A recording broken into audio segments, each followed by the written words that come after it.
ready to be live with me? It's going to be 5 hours. 5 hours. It's going to be a marathon. And I think it's going to be really fun. So hope you're here for it. I'm sure here for it. Today, we are talking about an app. So let's go. I'm going to go live on Instagram side now. Okay. Let's go live on TikTok. Yeah. Hey. All right, hold on one second. Sign up with me. Choose.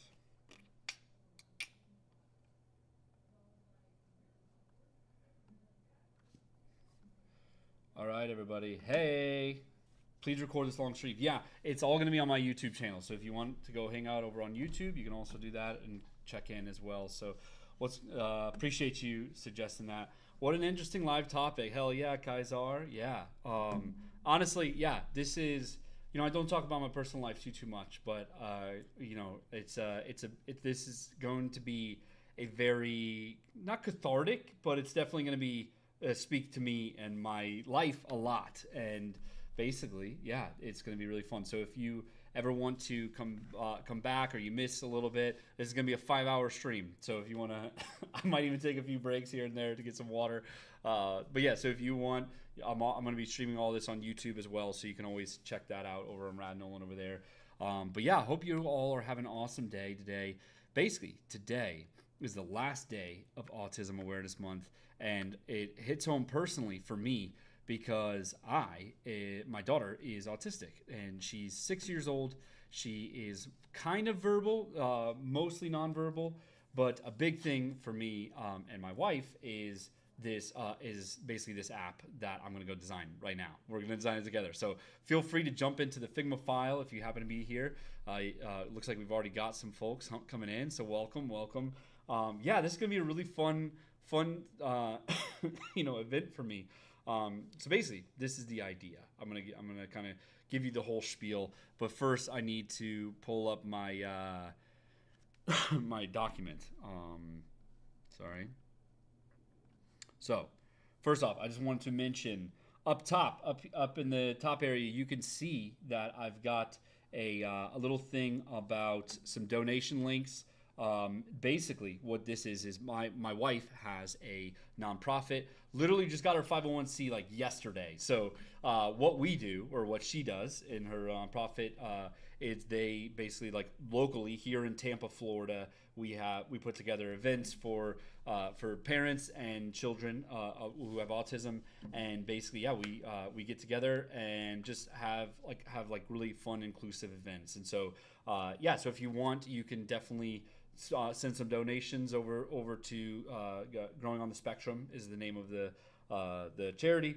But basically, all this is not specifically about that. It's definitely would love it if you could, help support us and all of what's happening over there. But the big thing that we're gonna do is we're gonna make an app that hopefully will help people who are autistic and whose children are autistic. Because just to give you a little explanation of the idea. Oh yeah, hey, yeah, over on Instagram, make sure to follow Growing on the Spectrum for more. So yeah, but all that to say, the idea. What is the idea? So basically, people who have autism, or people who are autistic, there's basically, they have struggles often where whenever there's a change in their routine that they didn't see coming, it can be pretty debilitating. Like it can really set you off. Like the smallest little thing that you thought was going to happen didn't happen, and so you're kind of you're left like feeling super out of control. And so for children who are still nonverbal, like my daughter is, it gets compounded where it basically leads to times where she's so out of control that she feels like she can't do anything but like fall over, kind of thing. And it's really hard on her. It's really hard on us as parents. And a really great way that we've learned to help her through these hard times, especially in times of transition, when we're like out at the grocery store and we're like something happened where we didn't go do the exact routine that we usually do, because we had to for some reason. Well, what we've learned to do is use these what they're called social stories or visual calendars. And so let me just like Google what that looks like really quick, so you can kind of see social stories. So basically, it's kind of like this clip art stuff that that goes in, and you kind of get a really like simplified view, like step by step simplified view of what you're about to do, right? As the kid, right? So hey, we're gonna go to the playground. So everyone can play the playground. We might go play the swing. You can say, hey, can I swing on that swing next? Like, so walking through those steps in a big way is really the idea of this, right? But the trouble is, like, me and my wife have actually struggled with this at times where we don't do it right? So for instance, like, my daughter was struggling with bedtime, like where she was just staying up like till like midnight or 1 o'clock and not really sleeping, and it was causing her to have migraines the next day, and just a lot of issues that like kind of compounded on each other to where this crescendo of struggle for her. And so we were started to give her a visual routine where we would kind of say, hey, let's get ready for bed. Then we're gonna take your tablet away. You're gonna go to sleep, right? But she started getting really stressed out at that, like at the end, like, hey, go to sleep. Like that was like kind of the end of the schedule. And it was we found some other people who had did it, with their child, who's now adults, and they're able to express a little bit more. And a big thing for that person was that. When they didn't see the wake up step, like the final step was to go to sleep for a while and then wake up, right? But because she didn't see that step, it was super stressful for her. Like she was kind of like, am I supposed to sleep forever? How long should I sleep? And it kind of like really compounds and blows up until it becomes a difficult thing to manage. And so basically all that to say, even when you as a parent are creating these schedules, if you don't do them well or in the perfect way, or add those like simplified steps that are kind of obvious but also aren't to them, it can lead to even harder struggles than if you didn't do the schedule. So all that to say, that's what we're gonna do here. Well, this is what the app is you're gonna, as a parent, you're gonna be able to create these social stories and these visual schedules, these routines. You're gonna be able to put them, get help like putting those together, finding imagery for those, and then more than that. There's going to be AI built in that tries to assist you with suggesting different steps. Like, hey, make sure that you, bring up this extra step that happens. Like, you go to the playground, you come home, right? That might be the last step, come home. But what happens when we get home? Are we going to, play more? Are we going to rest at that point? Do we need to take a shower? All those things like that. And so that's what we're going to try to help with in this app. Is we're going to try to throw those kinds of things together and say, hey, this is a thing. These are the steps now. And now that we're here on this step, what else can we do? Is there anything else that we need to add to this? And so that's what this app's going to do. Also, these just look really brutal, right? Let's just be honest. Like, even this one's okay, but it's just like, we can do better than this. We can do better than this. We can help support parents better than this. And in doing so, we'll help children who have autistic or who are autistic. So let's get into it. All that to say, I'm excited for this. I wrote out some general, kind of key, features or details in there. By the way, if you happen to be on a computer and you want to check this out, you can go to this link. Also, if you ever leave during this 5-hour marathon stream, you can always watch the whole thing later. Nobody's going to go watch that. Nobody's going to fucking go watch that. Tell me now. Are you going to watch that? No. You're definitely not going to do that. So, hey, look, God, we got a bunch of people in the file. So, heck yeah. Just a heads up, if you request access, I'm going to deny you because I do not have the money to afford 26 editors on my Figma plan. So maybe everybody go ping Figma and be like, hey, what's going on? Give Nolan more access. All right, so some big ones. Here we go. So we've got parents are going to be able to create visual routines or a social story. Parents will also be able to view their past schedules. They'll be able to find other people's schedules. So, maybe there's some social aspects to this where you can browse other people's schedules and stories. They can also send visual schedules and routines to friends and family. So this would be like a web viewer where you don't even need the app. You can just like get access a link and you can open it up and see the schedule. Maybe like they're staying over at grandma's house, so help them through that. But if this happens, whip out your phone, go to this link. You know what I mean? Parents also will be able to play a visual schedule because, like, so for instance, my daughter, whenever we're going somewhere, we always pull up pictures of where we're going. If we're going to multiple stops, we'll pull up one, then show pictures, pull up another, show pictures. And she loves to scroll through the pictures. My daughter's name is Amy, by the way, so I'm just, if that ever comes up. But so Amy loves to scroll through. She even like zooms in whenever she like sees like a water feature because she loves splash pads and stuff. So stuff like that, allowing it where the parents can play it and then kind of give the phone to their kid, right? And let the kid kind of drive from there. Additionally, like maybe like a sub step of that, let me move that one up, is parents will also could also give options. So maybe it's not like an exact story or a routine, but instead it's like, like, hey, we can do these three things. We can go to the splash pad, we can go to the playground, or we can go to the aquarium or something, right? Which one do you want to do? So we give them like a series of stories and let them pick, right? So that's another one that would be great as well. All right, so parents will also be able to have an account to be able to save and share with their family and other people on the app. And then also parents can archive old ones. So maybe one's just not working. You could potentially remove that from your list. All right, so child can browse routines and ask for specific ones. So that's another side too, is maybe there's a viewport where it kind of lets the child, drive. So you say, hey, here you go. What do you want to do? Go find it. And so that might be a cool one too, to be able to show that. Now, I don't think we're going to get to all of this on this stream. I went over on the live hangs, went over here. Here we are. I'm going to bring this over back into the social stories side. So this is kind of the schedule that I want to try to stick with today. And we'll see what we can do. We'll see if we can make it happen. Basically, we're going to start by doing the user flows. So we have the first one's user flow is kind of mapped out. Definitely want to go more in depth with that. Additionally, we're going to go into, once we have all that sorted, we're going to go do some mood boarding.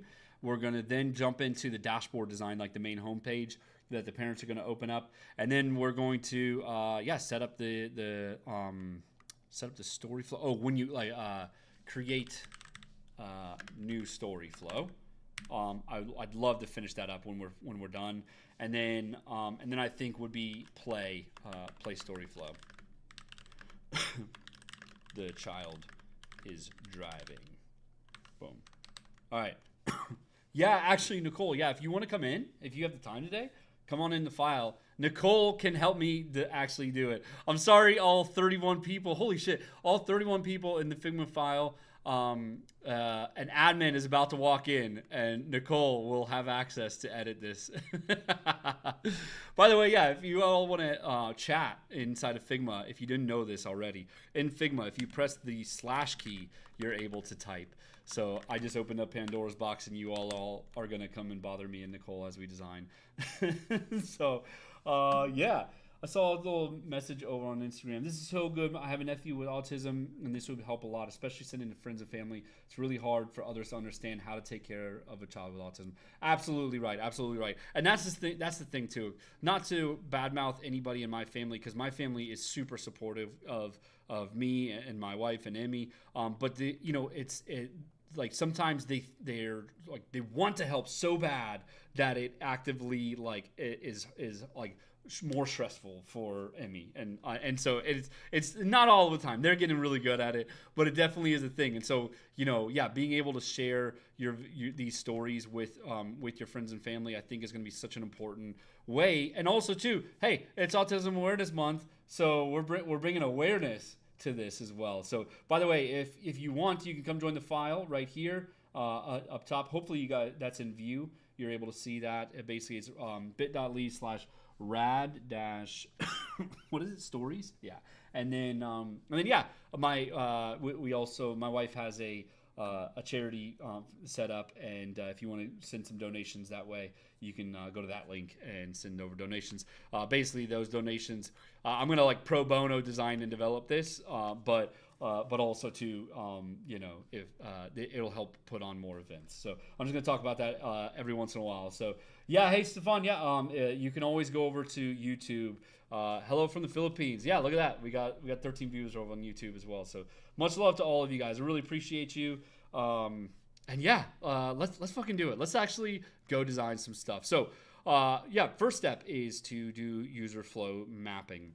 Now for me, I'm not going to go like full on flowchart and stuff. I kind of like to work off of a Google Doc almost, and just like literally just write out the things that people are going to do. Like this is kind of how I like to do it. This isn't everybody's cup of tea, but basically, yeah. Step one will be each item in the schedule can be either a picture. Now that picture can be from your photos, or it can be clip art. So I'm gonna actually blend that down. It can also be an address, right? So maybe you don't have pictures of a place you're about to go to, but we can pull stuff from Google Maps as well. Or maybe we can even like type in an address, and you don't know when you went to this place last, so finding it in your phone would kind of suck, and you're trying to make one on the fly. Because that's also part of this too, is sometimes it's like you want to be able to make these really quick, like within a few minutes, have it together. And especially the quick ones where it's like something's going wrong when you're out in public, being able to whip your phone out, add like 2 or 3 steps, boom, boom, boom. I think that's going to be another key point of this too. So getting into creating this flow really quickly is going to be a big one. I also want to dive into AI suggested stories. I fiddled around with ChatGPT last night a little bit, and it actually was like really awesome. So we're gonna have a whole segment on that later. For now, we're just gonna stick to the flows of this. So there's another big one is offering guidance to parents as they make new steps, right? So it's, hey, make sure, like, kind of like, how would you explain how to make a peanut butter and jelly sandwich, right? It's not just like whip out bread, put peanut butter, put jelly, put it together, right? It's, go to the pantry, pull, get the peanut butter, go to the fridge, get the jelly, go get a knife, right? Like it's that kind of simplicity that we need to do. And so, a big part of this app needs to help parents be able to think in that mindset and slow things down. So I think that we kind of have to use AI to suggest that, where it's like every time they add a new step, when they manually input a step, then we use AI to try to gauge if there was a misstep in between those, right? I don't know if we're going to be able to do that, but it sounds like the dream. So, yeah. All right, parents will also be able to view past visual schedule. Well, okay, no. I think that's step 2 is offering guidance on each new step. And then there needs to be some sort of save name tag, right?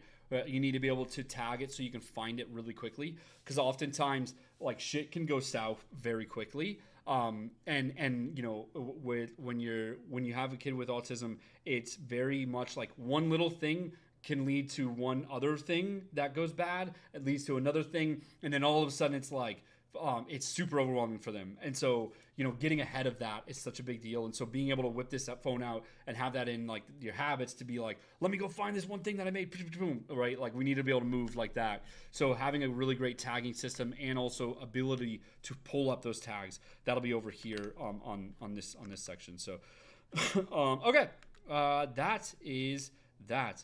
Oh, hey, look at that. Oh, sick. Yeah. Nicole made the branding for my wife's charity. So it's called Growing on the Spectrum. So love that you brought that in. Thanks for Nicole. Okay. So yeah, you're going to be able to save, name, and tag at the end. And then also too, maybe there's a share button as well. So you can like go text that to your family and be like, hey, next time we're out, you go to this link or whatever. You know what I mean? I think that's good. I don't think there needs to be more details than that. Maybe, yeah, okay. Oh, maybe there can be a text label on each step. So, like, you can do a picture plus text, right? Because maybe you throw a backpack in there, and you are like, wait, what was that backpack for? But like having like pack your bag would be a nice thing to be able to like call upon your memory, right? So having text labels on each step is another big one on these create flows. Like all the while, we're going to be offering guidance to parents with each step, and then additionally at the end, we're going to save, name, and tag. So I think that covers that loop. So let's go into here. So I want to let's get to work in here. So parents can view past schedules. Okay, there needs to be a maybe card sliders or just grids of all, of each tag, right? I think that's gonna be an important one. That way it's like, oh shit, should we be able to rearrange tags to help you? Maybe it's like one tag you use like very regularly, like daily, and then other ones are like, one off where you're like go out like on the weekends kind of thing. So it might happen over a weekend. It might not happen for a month or two. So being able to rearrange tags on your dashboard, I think, is going to be really important. Obviously searching a search bar of some sort, and then I think that's it. What do you think, Andy? Andy's in the house. What's up, Andy? Andy and I went golfing last week, so local. All right. Parents can find other visual schedules. Okay, so some sort of browse from the community. Holla. Crushed it, dude. So some sort of browse from the community feature. I think in that we need to be able to sort, filter on those. Need to be able to see people's profile. I don't know. Well, up here then we're going to need to be able to set it as public and private. Maybe it's like unlisted as well. Cool. By the way, can you hear me okay? I'm streaming in a slightly different way today. That's going to basically set the foundation for me and my future streaming. So I kind of changed some stuff up. I haven't heard any complaints though, so I think we're doing well. Okay, parents can find other visual schedules. Browse from the community. Maybe there's featured, handpicked.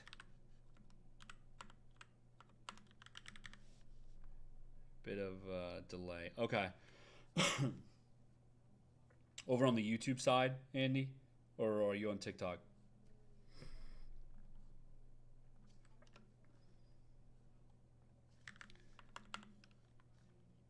All right, so parents can send visual schedules to the family web viewer.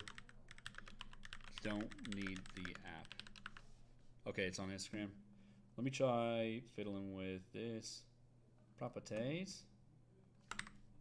Here, 400. Let me know if that sounds better in a second. TikTok's working fine. Okay, sick. Appreciate you, LP.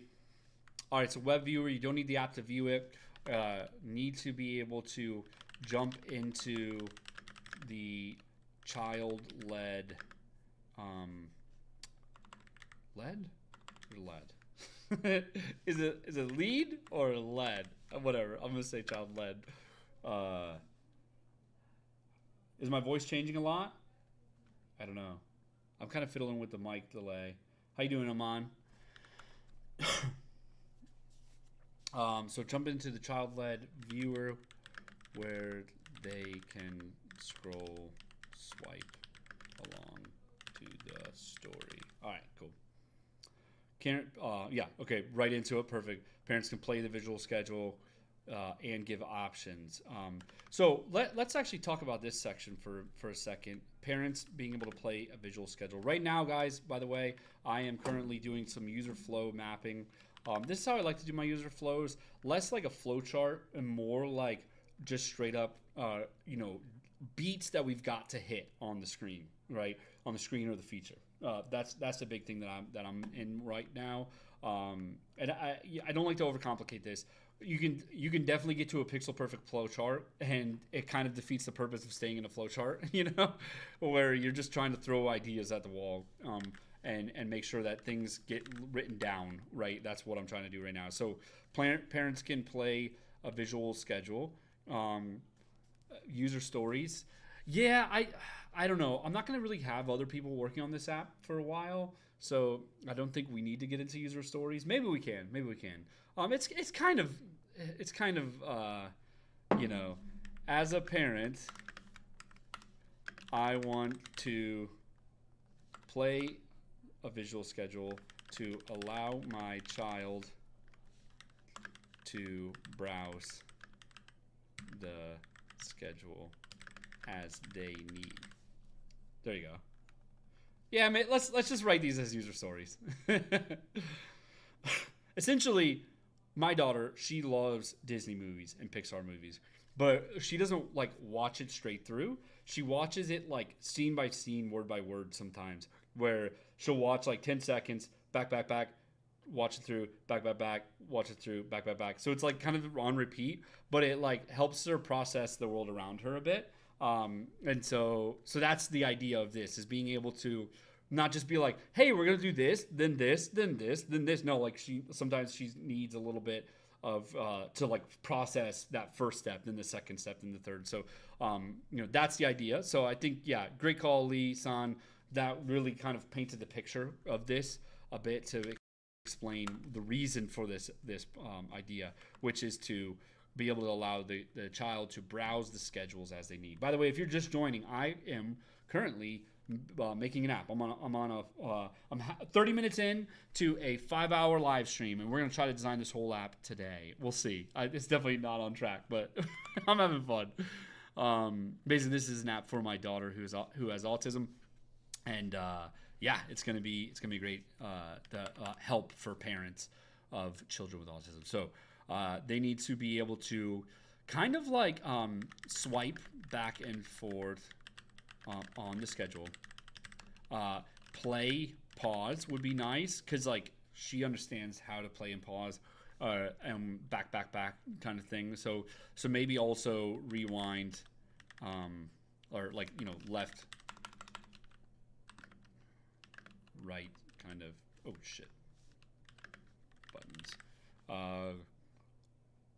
Yeah, that's about it, right? Maybe multiple stories per. Hey, yeah, you can get the Figma link. It's right up here. Can you see it? Okay, it's up at the top. It's up there. To the like the center one, the Figma link. Can you see that link? Let's view to see steps in play. Oh yeah, that's cool. List view versus okay, the interface blocks it. Got it. Here, I'm gonna move it down slightly then. See how that plays. Does that look better? List view versus top view, or play story view. So they can process. Yeah, exactly. Hell yeah, Danny, you get it. Okay, parents can give options for stories. The child can choose one from multiple. Okay, so this is kind of like a subtask of this is, as a parent, I want to give options for, let's call these all routines, okay? So the child, so my child can choose one from multiple options. So cool. What am I doing? Yeah, thanks a bunch, AM. So right now, it is the last day of Autism Awareness Month. My daughter is autistic, and she is nonverbal. Kind of verbal, but she's getting there. She's really getting there. Every day it's better. And she's getting better at communicating. And one way that we've learned to communicate with her really well is through these visual schedules and visual, or they call them social stories. So basically, it's kind of like a comic book almost. Like you piece together clip art with steps, right? Like, so, kind of like imagine you were telling somebody the steps to make a PB&J sandwich, right? Like, it wouldn't just be put peanut butter on bread, put jelly on bread. No, it would be go to the pantry, get the peanut butter, go to the fridge, get jelly, right? And so that's kind of the idea is, like Danny said just a second ago, being able to have them see the steps to be able to understand what's coming up next, so they can process it all in their own time. That's the big thing. Now, these things are hard to create, though, because if you do it slightly wrong or you miss one step, they might not be able to process the transition. And because of that, it could lead to them being really overwhelmed, even more overwhelmed than if you didn't show them the story. So that's going to be a big part of this app that I'm making, is the ability to create these and then give guidance to how to create them better and optimize them as they go. So, and then, as a parent, you'll be able to allow your child to play these stories and see how they come to life. So yeah. I don't think we need to go into these because they're kind of like meh stories.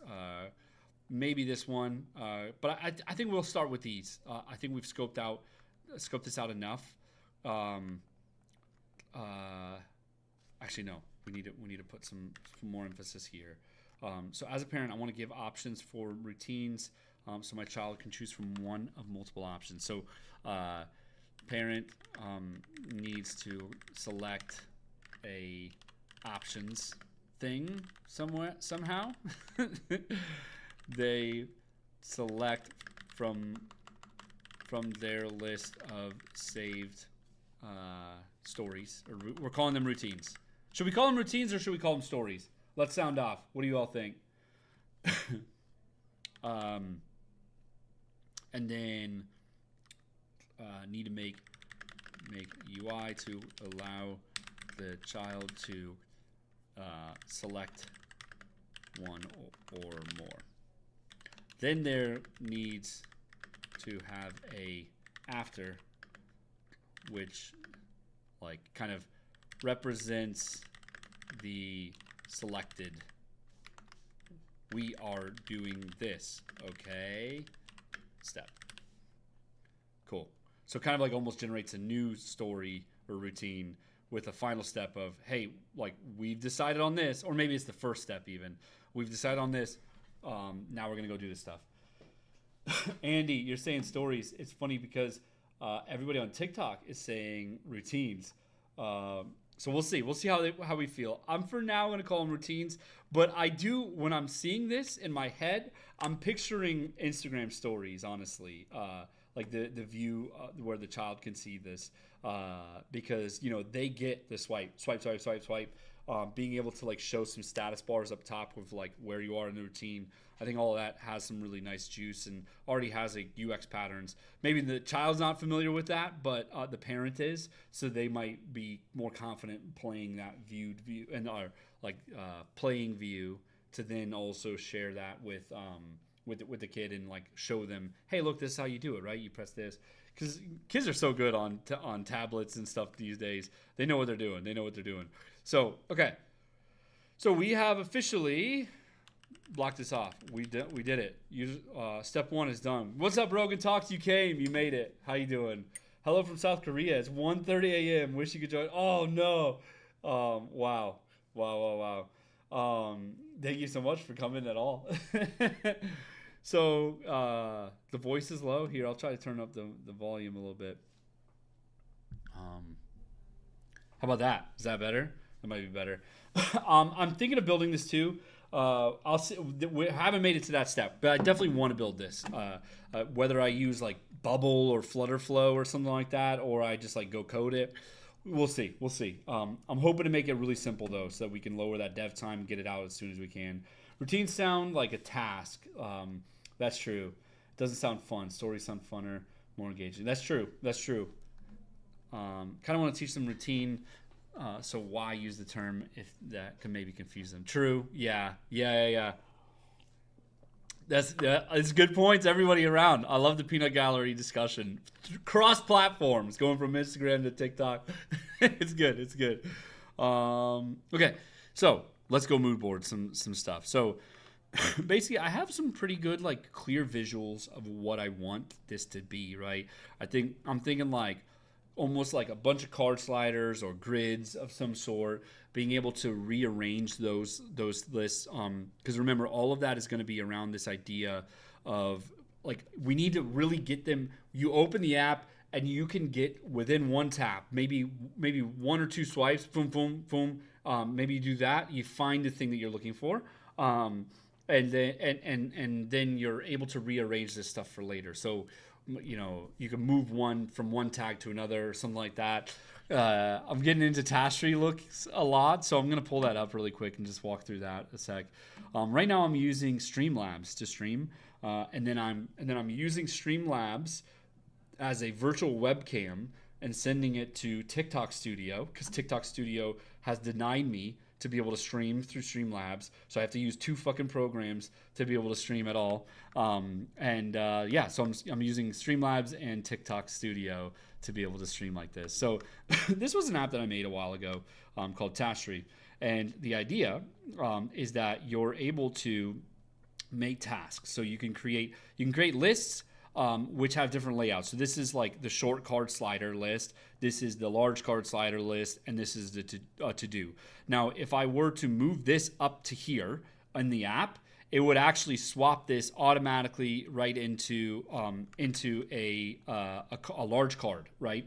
So basically, that's the idea. Is you could rearrange these lists. You could move one thing from one to the other, and yeah, like it's an awesome app.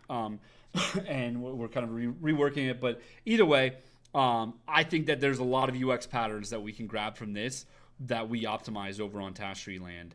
I'm picturing like being able to allow a parent to, size these up in different ways. So, like, because again, like your kid's having a tough time at the grocery store, you want to just whip out your phone and be like, look, we just need to go pay, and then we're going to go in the car, and then we're going to go home, right? Like, so something like that, where it's just like, swipe open your phone, go to the app, here, look, here it is. You know what I mean? That's what I'm seeing in my head. So we need to really allow the parents to kind of create their own dashboard in a way that they can call upon later. But then we also need to make it easy so that they don't have to sit there and be like, is this the right area? Should I move this to a different tab? Like, that would suck too. So we've got some difficult stuff in our minds.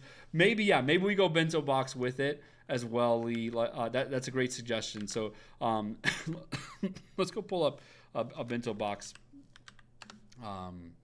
look for this too. Let me go log in. Sorry. Oh gosh, I have a Facebook account. Is it logged into Facebook? Nice. Hell yeah. Okay, cool. All right, so let's go Bento Box mobile UI.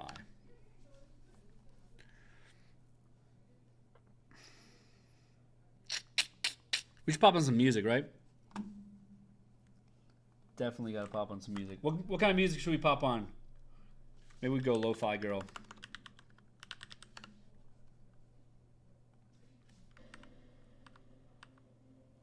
Y'all hear that okay? Maybe that's too loud. Let me know if that's too loud. We've got 4 hours left in this stream. 4 hours and 15 minutes. Let's keep going, y'all. I'm having some fun. I'm having a lot of fun. I like the character of this a lot, feels pretty yeah, it feels cool, feels interesting, feels fun for the kids too. Not sure if we need to worry about the kids too much, because outside of that one player view, they're probably not going to be managing this too much. This might be nice to be able to make, almost like a thing where they can where as a parent you can make it wider or taller, or just have a card. Maybe you could do that inside of the grids, or inside of your own grids. So that's an interesting one. All right. Hey, I made this. Did somebody repost this? Somebody posted it. I made this. That's pretty cool. Instagram's pulling it in. Oh, damn, it's just straight up pulling from... That's interesting. Sometimes as a content creator, you see stuff like that, and you're like, wait, what? I didn't post that on Pinterest. I suppose I could just grab that as a look. That's funny. I like this look too a lot. I've used this on a few other of my stuff. Okay, this is great though. Yeah, I like this too. Like, imagine that where you can like create rows or make a wide one or a tall one. That might be the best way to do this. So you can just like build out your routines as a parent. You can choose where they are. Maybe it's not even grouped in lists, and instead it's just like you can drag it around in a bento box. I think I might be leaning towards this a bit. My only thing is like if you're like a power user and you make like 50 of these, that's gonna get really hard to manage, right? Like this is gonna get really hard to manage. So maybe there's even 2 views. Maybe it's even like this too, where we kind of have this idea of like your grid and then like all tags or something, and then we could also additionally leverage that too into community led ones. So yeah, may add a desktop version to do it in bulk. That's true. That's a good point. Yeah. Great to be here and also enjoying the updated course from the United Kingdom. Hell yeah, Grave Rave. Hey, I'm going to be updating that again soon. We're going to be dropping components section on the Figma course soon. Yeah, so stay tuned on that. Sorry for the coughing, by the way. I'm still coming off a little cold from last few weeks. But hey, we got 33 people in this Figma file. So let everybody just come join me, and we're just going to get a shot really quick of all of the mouse. Go move your mouse around everywhere. Yeah! This is fun. Okay. Yup. I love you all. Alright. So let's keep going. So I feel like this is a pretty good start for the dashboard. We do need to sort through the actual player, I think, a bit. Basically, yeah, I want to have that player viewable in multiple different ways. Then we also got to do the create flow too. So let's go into the create flow. I'm picturing something like a LMS management, LMS UI. Yeah, cool. So LMS is like a learning management system. I'm picturing this almost like, oh yeah, look at this guy, right? Picture that. How can we do that on the phone? I don't know. Maybe as like a card slider, but it would be pretty interesting to be able to like see each, step in the story as a card, and you can rearrange those cards as you need. And then you can also edit them. And then at the end, there'll be like an empty state with a plus button that like lets you always keep adding if you need. I think that'd be a really, really dope thing. So I'm going to put that down here. Let's see if we can find any. Yeah, like just something simple as hell like this too, right? It's like this or that, you know what I mean?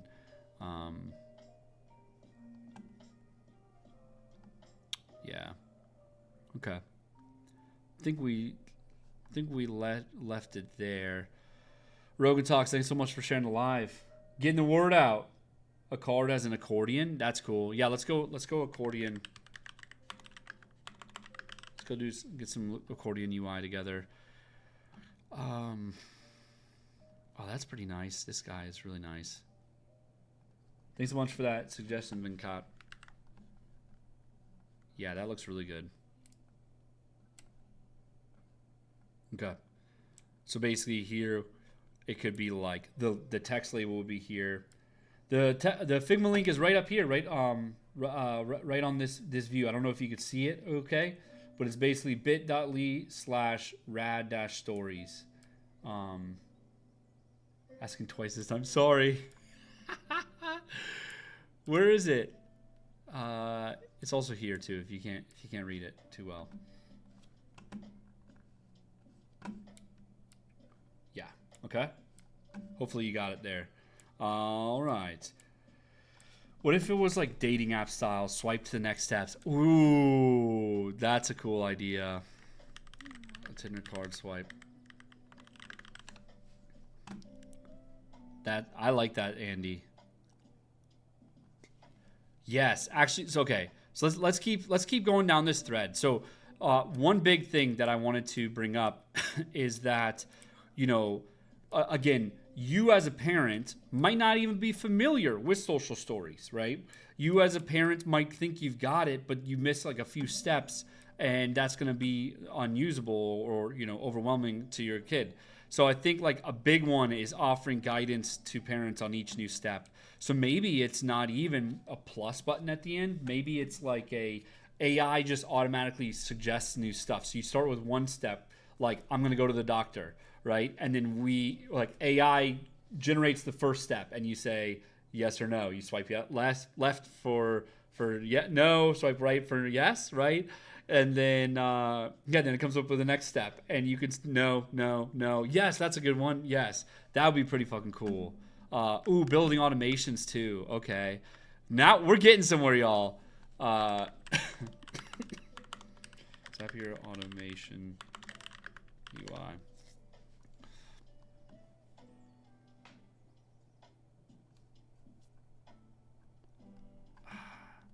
Maybe just like Zapier build UI. You're crushing it, Lee. Thanks so much for all your suggestions. I mean, I guess I could just like go Google Zapier. Zapier builder, images. Yeah. Ooh, or no, like Typeform UI. You know, you guys have used Typeform before. It's so nice, the UI. Yes, dude. This is exactly this is exactly what I was picturing earlier. Was like a little plus button at the end, go through all the cards, and there could even be branching stuff too. Maybe, you know. Ooh. Okay. So you know how we were talking about like allowing the child to choose, right? Well, would we let them have branching stuff like, okay, so we're going to go to the doctor, and then after we could go to the splash pad or to the playground, right? Like pick one, right? I don't know. I'm just a little nervous that wouldn't actually happen. It wouldn't work. It's cool. It's an interesting angle though. Let's keep that in mind for later, because I like it. I like it. Much love from Nigeria. Hey, much love from Florida. Appreciate you. Hope you're having an awesome day. Got 20 people in YouTube right now. That's pretty dope. Do I have a Mobin account? Yes, I do. Or Mobbin. Yeah, let's go pull up some Mobbin. I usually start in Pinterest first, and then we get into Mobbin after. Do I use? Let's see here. Yeah. All right, cool. Yeah, let's head over to mobile. What should we like search for though?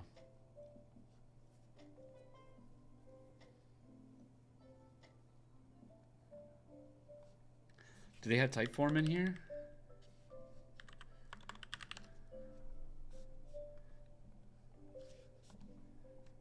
No.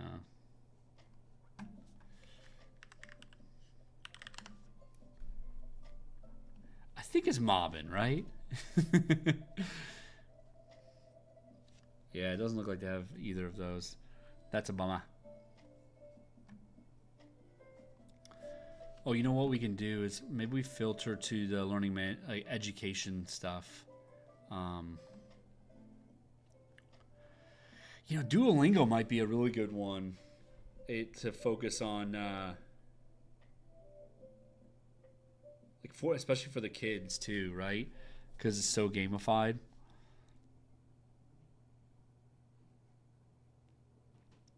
I don't know, it's just a little too cartoony for me.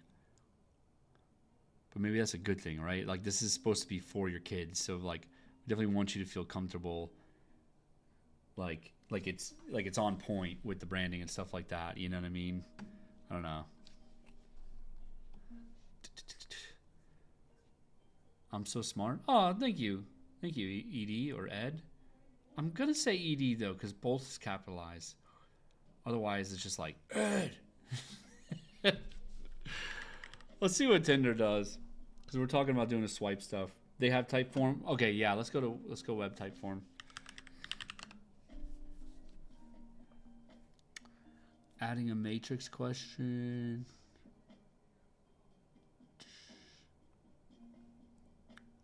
Logic map. That feels good. Yeah, I mean, look at that. That's a pretty cool. That would be a pretty cool layout right there, right? Being able to like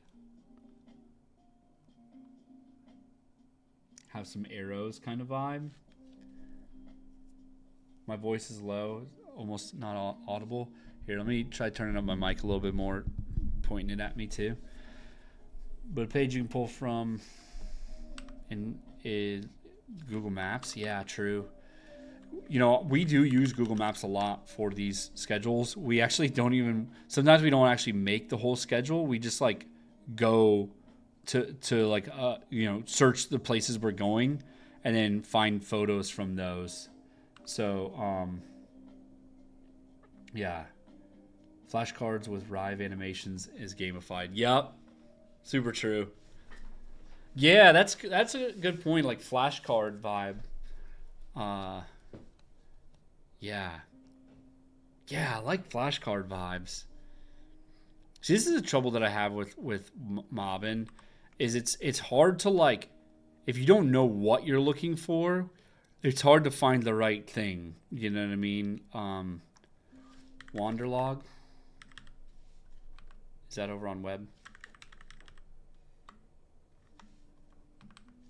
Damn, they don't have it. Bummer. Canvas on web. Ah. Ooh. Good call, bro. Good call, Andy. Bring up the canvas vibe. Oh, that's interesting. ClickUp's little mind map kind of feature.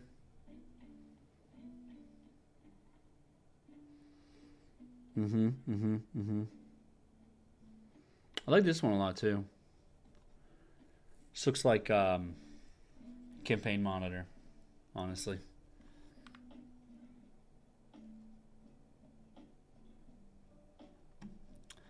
I'm just gonna pull like one of these in, and we'll move on. I think the builder. There's a lot of angles for the builder, so it's kind of on us to like zone in once we get there. Headspace, yeah. Let's go check Headspace really quick, and before we move on.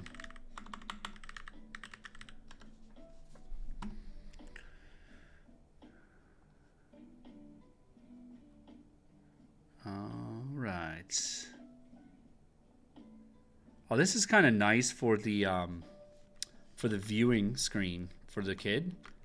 You know, being able to like see it step by step like this, where they can scroll down. Maybe there's a few photos on each. That'd be interesting. Great call, Tess. Appreciate that idea of checking out Headspace. Headspace is a great one.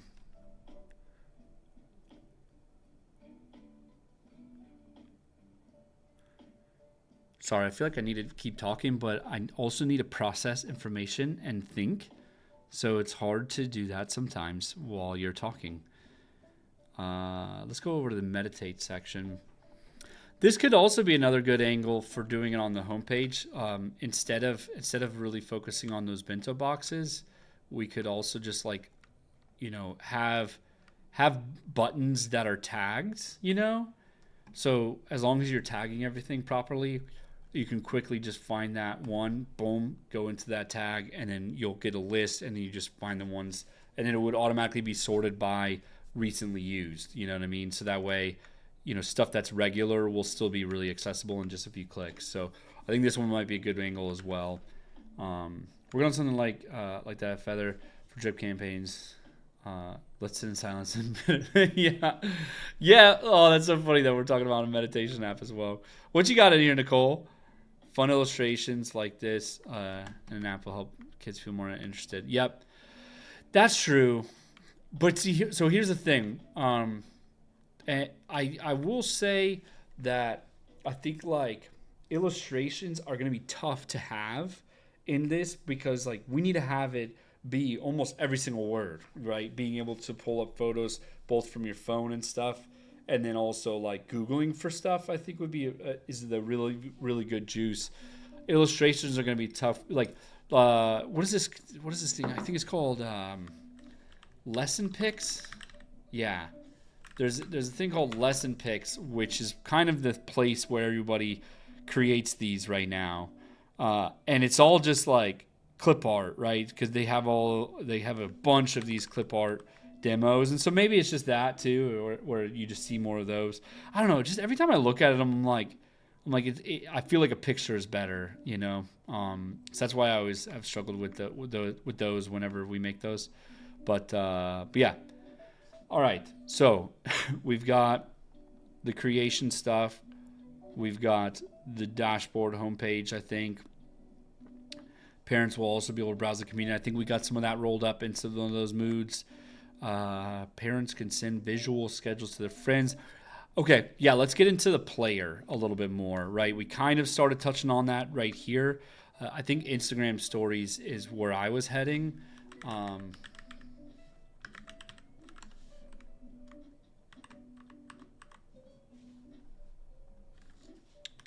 have to like actually pull up Instagram. Sorry.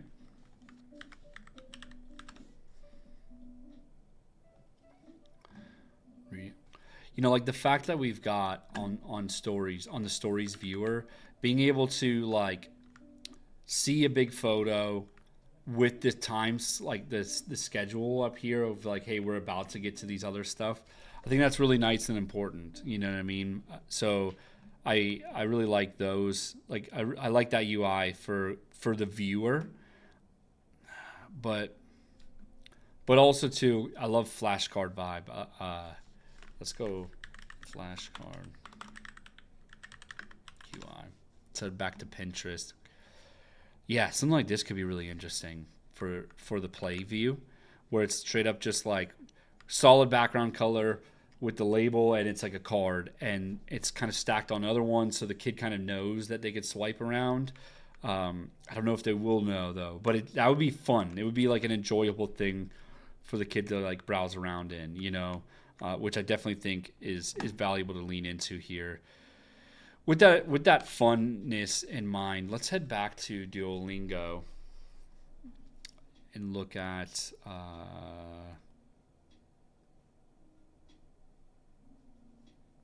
course progress.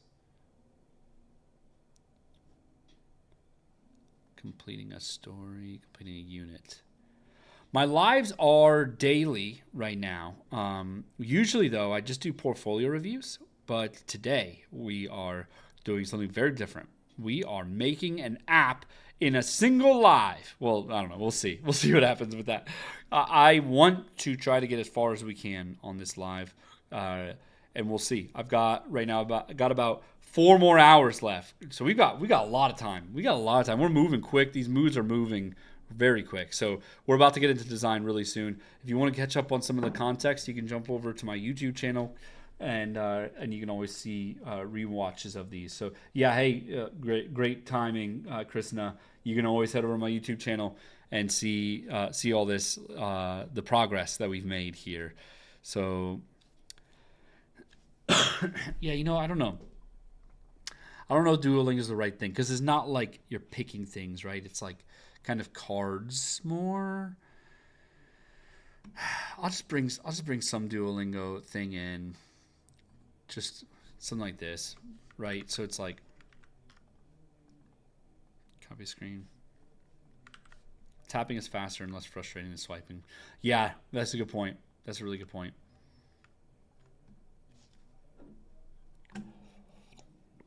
TikTok photo gallery.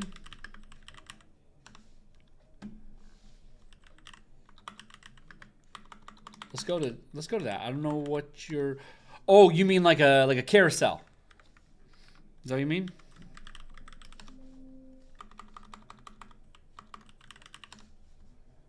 Same alive as a. Let's see.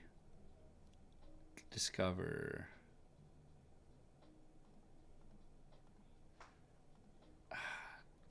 It's so hard to like find the right one in here, right? There's so much to TikTok. How are they supposed to actually break this down? Profile. Yeah, it doesn't seem like it. Damn.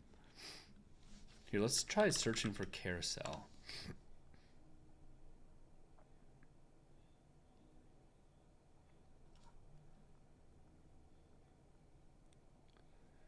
Yeah, something like that.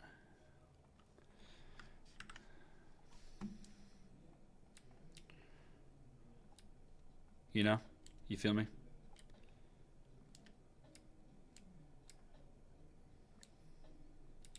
That could work. I think this could work.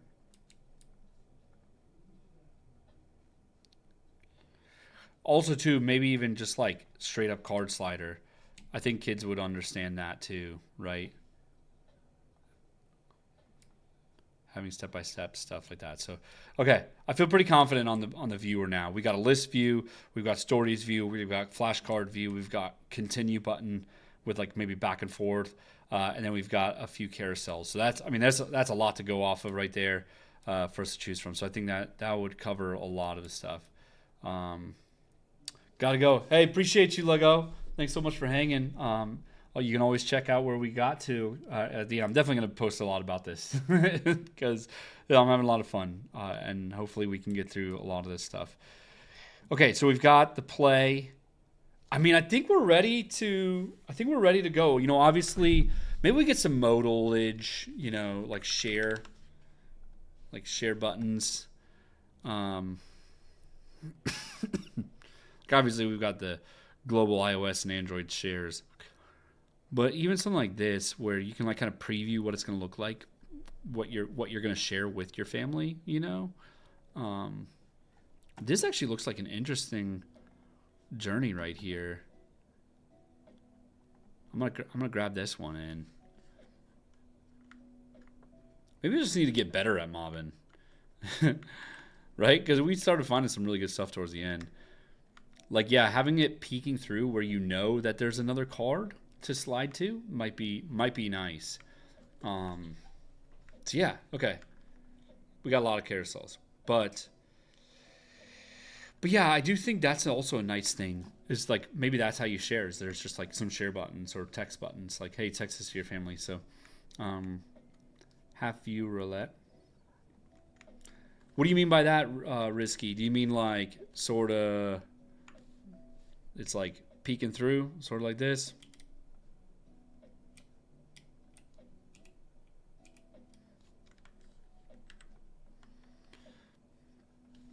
And then we go something like,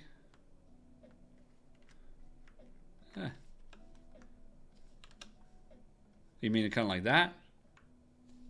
I don't know. Could work though. Okay. I'm feeling pretty good about our moods. We got a comment. Idea for carousels. Ooh. Hey, thanks so much for that. I like that. I like that a lot, Victoria. Here we go. So you can kind of see visuals of what's to come. But you can scroll through. Even got a little icon with it. That's a nice one. That's a really nice one. Thanks so much for that one. Alfonso, thanks for the follow as well. Did you go to school for UX or self-taught? I am fully self-taught. So I did go to school for creative advertising, but I never worked in an ad agency. I only ever worked at a web design agency and then also product teams. This for mobile cards. Ooh, yo, that is fucking nice. Y'all see that? Oh my gosh. Damn. That's pretty cool. Google. Of course it's Google. Yo, thanks for that one, Shamsul. That was awesome. You taught him. You taught me. Shut up, Karma. Okay, I think we are ready to move on. We've got our moods together. Now, obviously, I would, if I was presenting this to somebody, I would probably put this together into more of a board with some understandable notes and all that. But for now, we're just going to leave it like this and say this is good enough for us because we're moving quick. So we've got 4 hours, 3 hours and 56 minutes to go design some stuff. Now, I would love to, if we can manage it, I'd love to get to the point where we cover all of these flows, like if we can make that happen. I think we stay off of high fi for a while. We'll stay mid fi on the wireframes for a bit, but let's see if we can make it happen. All right. What would you say for someone who had never done it, but you want to get into UI and UX? Go take my 70 Rad challenge. Go to 70rad.com. If you want to get into design, go to 70rad.com and go to this button down here, join the challenge. That's going to take you to here. You sign up. Basically, every day you're going to get an email with 2 design tasks. Those design tasks are going to help you just like start working. That's the thing is you got to just get reps in as a designer in your early days. You just get reps in. They don't even need to be good reps, but doing that challenge will help you make those reps good. So, all right, there we go. So let's continue on. By the way, just wanted to give a call out. If you want to head into this Figma file, we got 43 people in the Figma file. So head to bit.ly/rad-stories if you want to come hang out with me. Also, all of this, I'm kind of going to build this app out for my wife's 501c or charity, and it's called Growing on the Spectrum. So if you want to give some donations over to that charity, head over to bit.ly/gots-donate. So, I'll leave it there. Now let's get into it. We are going to go do some wireframing. So, what I like to do at this point is I like to break these stories out into different sections. So I'm going to go ahead and duplicate this. Wish there was like an easier way to do this.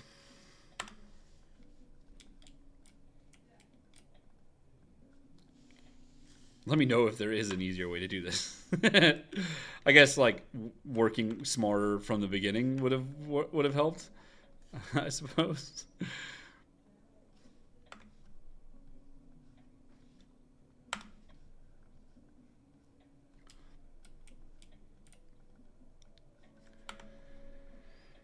All right. Yeah, use FigJam, exactly. But then we would have had to have a whole other link and it would have been a whole thing. Yeah, okay.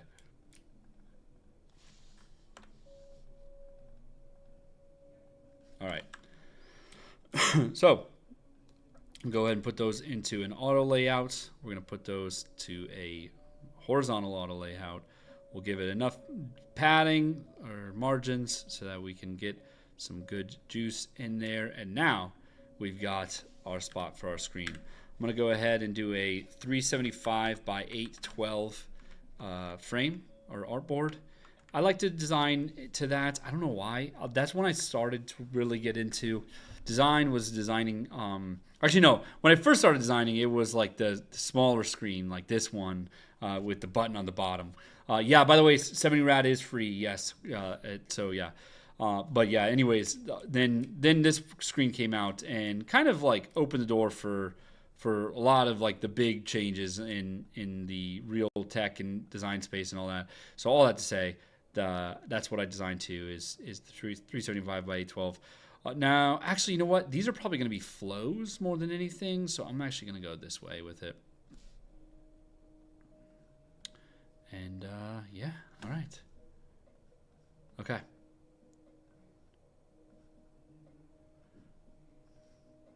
Sure. Somebody's highlighting something. Okay. All right. So let's do it. So we are going to, I think I'm going to start on the dashboard actually. I just feel like dashboards are easier to start with. So you're going to be able to view your schedules. So pulling up those moods is this stuff. I'll press the K key to scale this bad boy way down. All right. Oh, gosh. One of these is a frame, so it's all fucked up. There you go. Okay. So we've got some options around a bento box grid, some kind of combo where it's like a full-on grid with some rowage to it, some tab bars. I really like this one. I think this one's great. And remember, we really need to just like make this like a launch pad. You need to be able to open this and find this stuff right away. Yeah. Not a predefined size to fit the prototype devices in Figma. We could do that, but these are moods, right? I'm not going to like actually copy this over.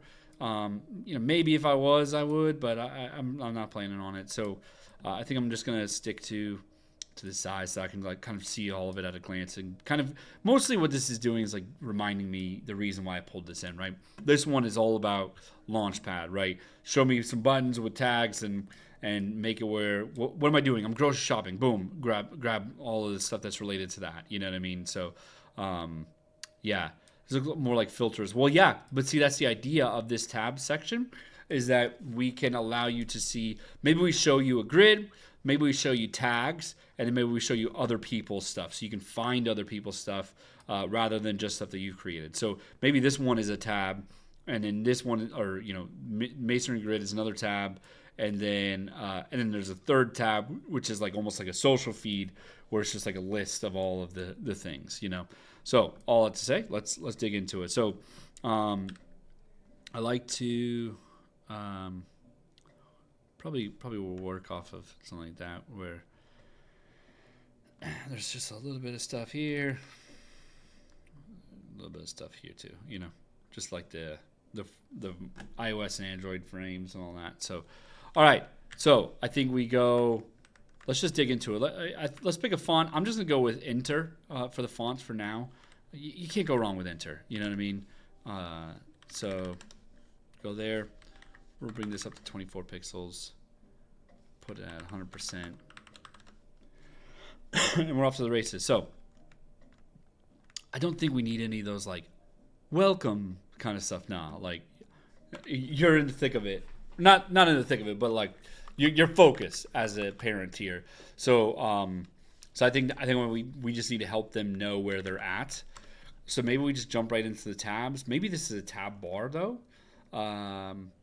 Definitely want to have a plus button, very accessible, because maybe you want to build one on the fly, right?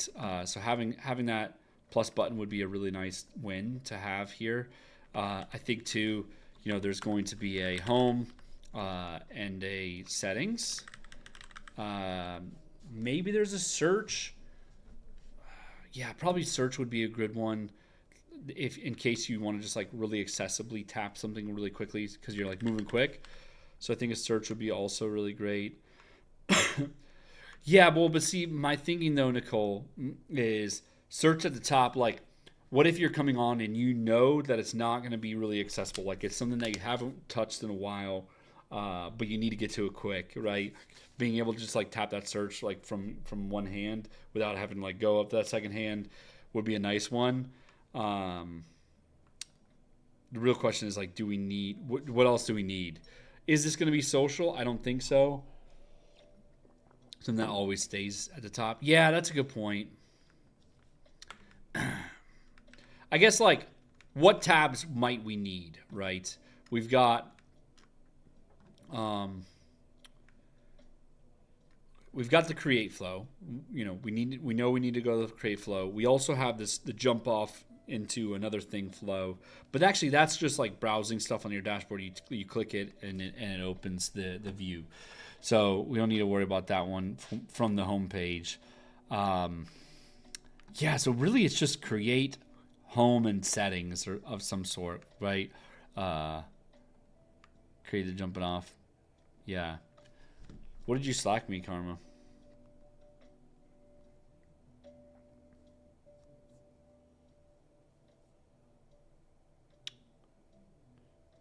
I don't see your text, Brad. Pulling lives like this as individual gentlemen. Yeah, true. Good call. I'll start in that. Settings might not be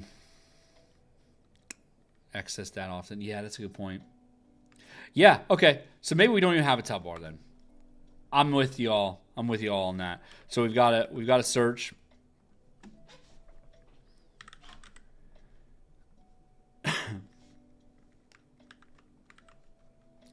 And we got some settings.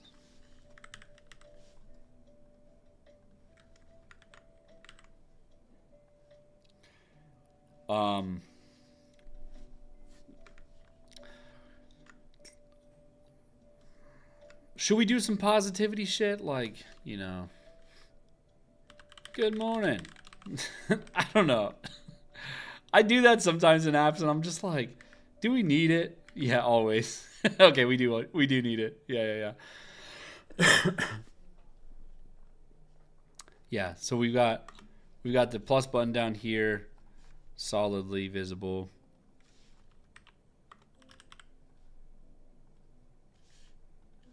So for those of you who are just joining, we what are we doing right now? We are designing an app. Basically, it is Autism Awareness Month is April, and today is the last day of April. So it's the last day of Autism Awareness Month. Now my daughter is autistic, and she is 6 years old. She is kind of verbal, but it definitely helps to have visual cues for her, especially when things are not going her way. Sometimes, things don't work out. Something that she was expecting to happen didn't happen. And, stop that. Devonch, what are you doing? I'm about to kick you out. But no, sometimes things don't happen the way that she was hoping for. And it just starts to add up, right? The little things start to add up. And so being able to ground her back in, hey, this is happening, I know. Don't worry about it, though, because we're about to go do this, and we're going to be solid once we get all those things right? So that's kind of the real thing that we want to get at here is being able to give those visual cues really quickly, allow parents a place to be able to create those visual cues for themselves, as they need, right, for their own unique schedules and events and things that they're going about doing. So, but then the other side too is like it's hard to get an understanding of what would be best for them to know, right? I've said it now a few times, and I'll say it again. Basically, like, here's the idea: is I'm telling you how to create a PB&J sandwich. You can't just jump in and say put peanut butter on bread, right? That's not what would be good in this situation. You would need to really break down the steps to allow them to be able to transition comfortably and understand and process what's going on. And so, all that to say, the big thing that we're doing right now is making a visual cue system, and then also allowing parents guidance on how to give those visual cues in better ways. So that's the gist of this app, and I think it's going to be really fun. So let's keep going. Let's make a little little tab bar or nav bar up top. We've got settings. We've got search. I think I would love to get into these little filter things here as well. So I'm going to go do that right now. And by the way, Akansh, don't worry. You all can highlight to hell. I knew what was going to happen when I opened this file. I knew what was going to happen. So I'm not too stressed about it. This link system is kind of bothering me, so I'm bumping this back up. What's up, Mohammed? How you doing? So we're gonna go ahead and open up. Test what you got. Be lovely if greetings was reinforced with an emoji waving hand. Okay, let's do it. So we're gonna go ahead and maybe it's like it's gonna be a great day. You know what I mean? Sometimes you just need a little positivity as a parent,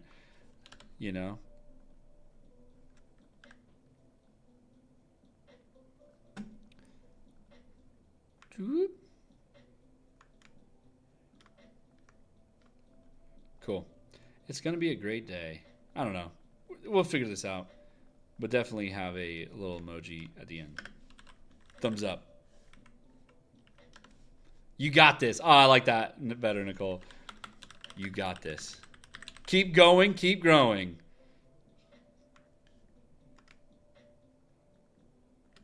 Yeah, that's awesome. Positivity goes a long way. Give those parents some love, some good motivation. Yeah. Speaking of which, this is a little too chill for me. We're gonna go with let's pump up let's pump some Fred again, right? Y'all like Fred again? I don't know. I don't want to bother y'all if you don't like EDM. But you can't not like Fred again though. If you don't like Fred again, get out of this live. The numbers dip. All right. So I'm gonna go ahead and add that tab bar now. I think that the tab should live up here inside of this guy. We're gonna go with history. I don't know. Play Fred. Hell yeah. Okay. Cool. Yeah. Hey, by the way, if you want, maybe we get a little queue going. Okay. So if you're in the Figma file, go ahead and drop your track, and we'll jukebox this a little bit. Drop some tracks. I'll add play next. Okay. As they come in. So go off of Emily's comment.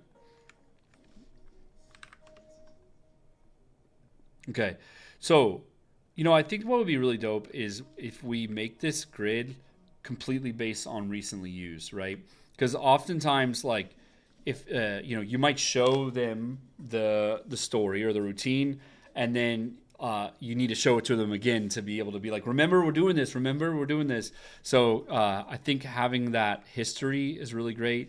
Maybe we just call this grid for now, and then we also got our tags, and then we've got community, people from the community, right? I'm going to go ahead and put these in an auto layout themselves. I'm going to give some boxes to it.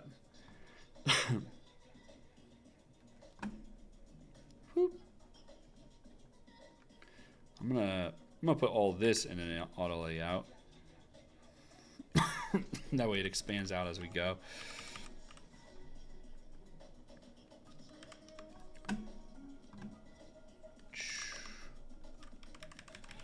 Maybe we can also do archive too. What about tags for now, next, and timetable style versions? Oh yeah. Well, I feel like that, Kyle, is after you open it, right? So once you pick one, let's say that this is a routine, right? Once you pick a routine or a visual story or whatever we're calling them, that will open up a view. And then you could swap between the list style or the card style or whatever, But maybe it's valuable to do that here. I don't know. What do you guys think?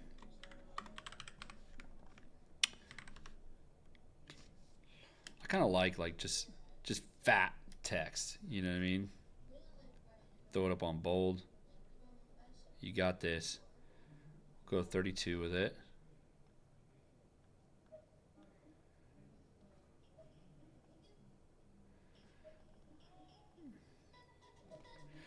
I don't know. I'm spending way too much time on this, but filled view, make it static. Yep, cool. Good call. Good call. So we've got the grid, tags. Maybe we just call this one recent. Thank you for moving your comment. Delilah. I love it.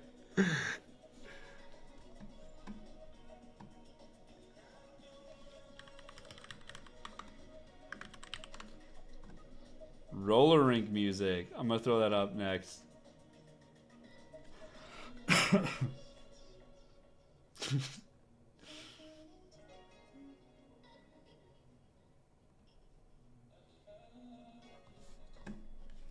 All right.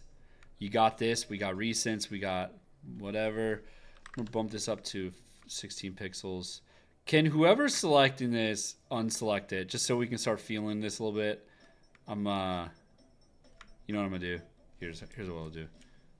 I'm just gonna have to do this every once in a while. I'm gonna have to duplicate these out. So that stop selecting it, Sayed. I'm gonna kick you out. Oh gosh. All right, appreciate you, Nicole. Much love. You know what? We can bump these up to 16 pixels. 2. No, I don't want to do that. All right, let's keep designing this app. Thank you for deselecting. Appreciate you and you live. I just kind of winged this padding here, so let's tighten that up a little bit.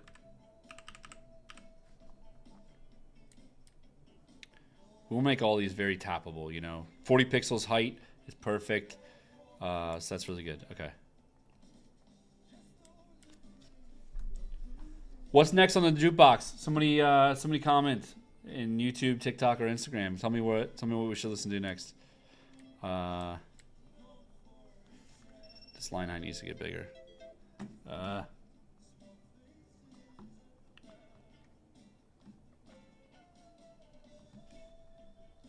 44 at least? Okay, fine. It's good enough. Andy.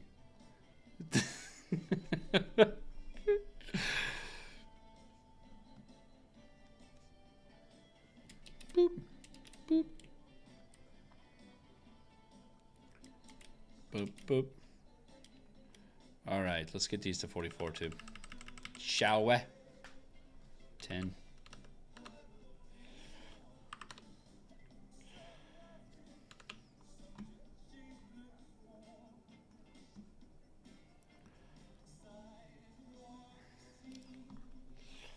I feel like this should be lower size.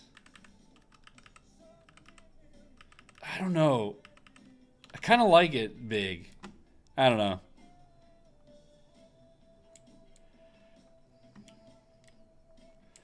It's feeling all right. Let's just leave it there. So, okay. So we can go grids vibes. We can go. Wait, question. Should this be out? Should this be down here? For UX purposes, I feel like maybe it should, right?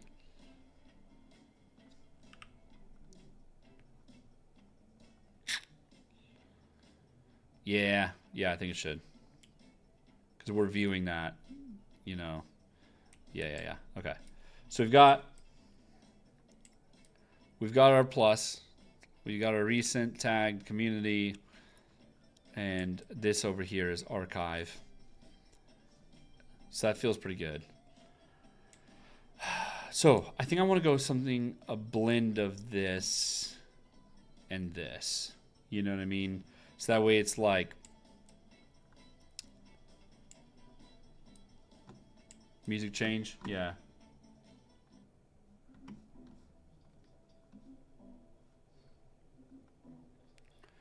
All right. I'm just gonna start going. So recent could be anything. It could be recently used tag. It could be a recently used, you know, story or routine. All of that. So with that in mind, I think that we should go with some recently used tags up top. That way they're like quickly tappable. So we can go, you know, bedtime.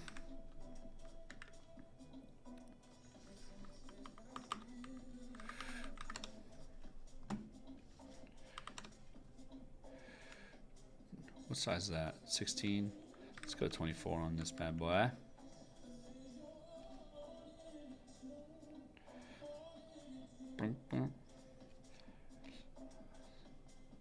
This is still wireframe, but I'm just like reminding myself that these are going to be colored, okay?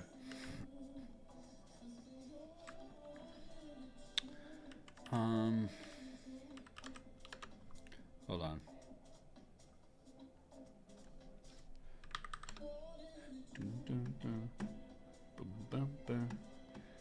We vibing, everybody?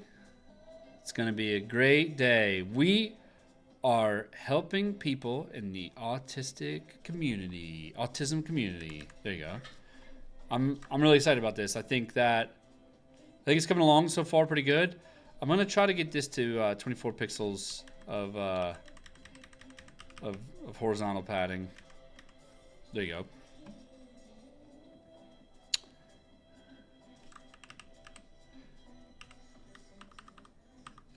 Everybody can hear me okay? Fred's kind of jamming right now, so 1, 2, 3. Are you hearing? Yeah, you might be hearing it picked up from my mic because I don't have headphones in. I should have brought fucking headphones. That's on me. That's on me. Is it better now?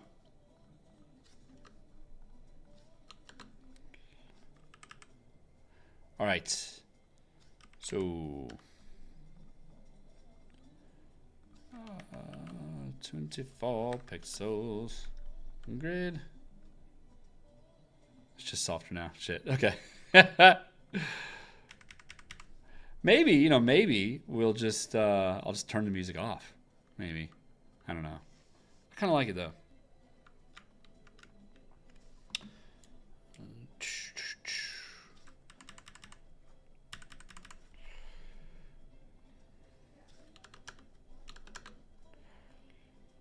All right. So I think having like some tags like this, recently used tags, I think is going to be a really good thing for us here. So we've got bedtime, maybe playground. Remember, these would be just like recently used tags at all. So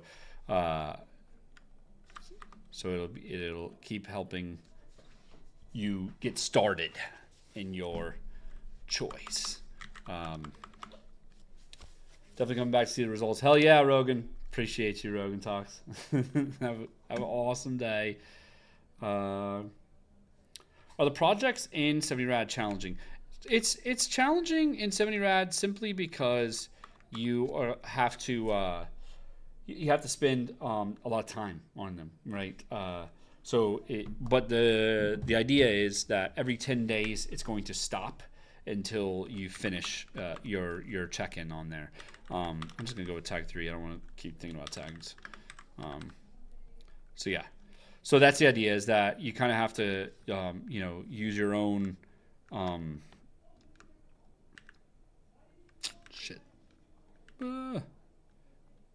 can't think, only design. No thinking, only design. All right, cool. So I'm going to fix some of this spacing up a bit. We're going to go with 24 pixels in between. We're going to put 32 between this gap right here. That way we can get some zoomies in. Spotify Q. Oh, Lasana, that's awesome. I actually do not have paid Spotify. So I'm just going to put that up on my YouTube. Yeah, so here's the thing.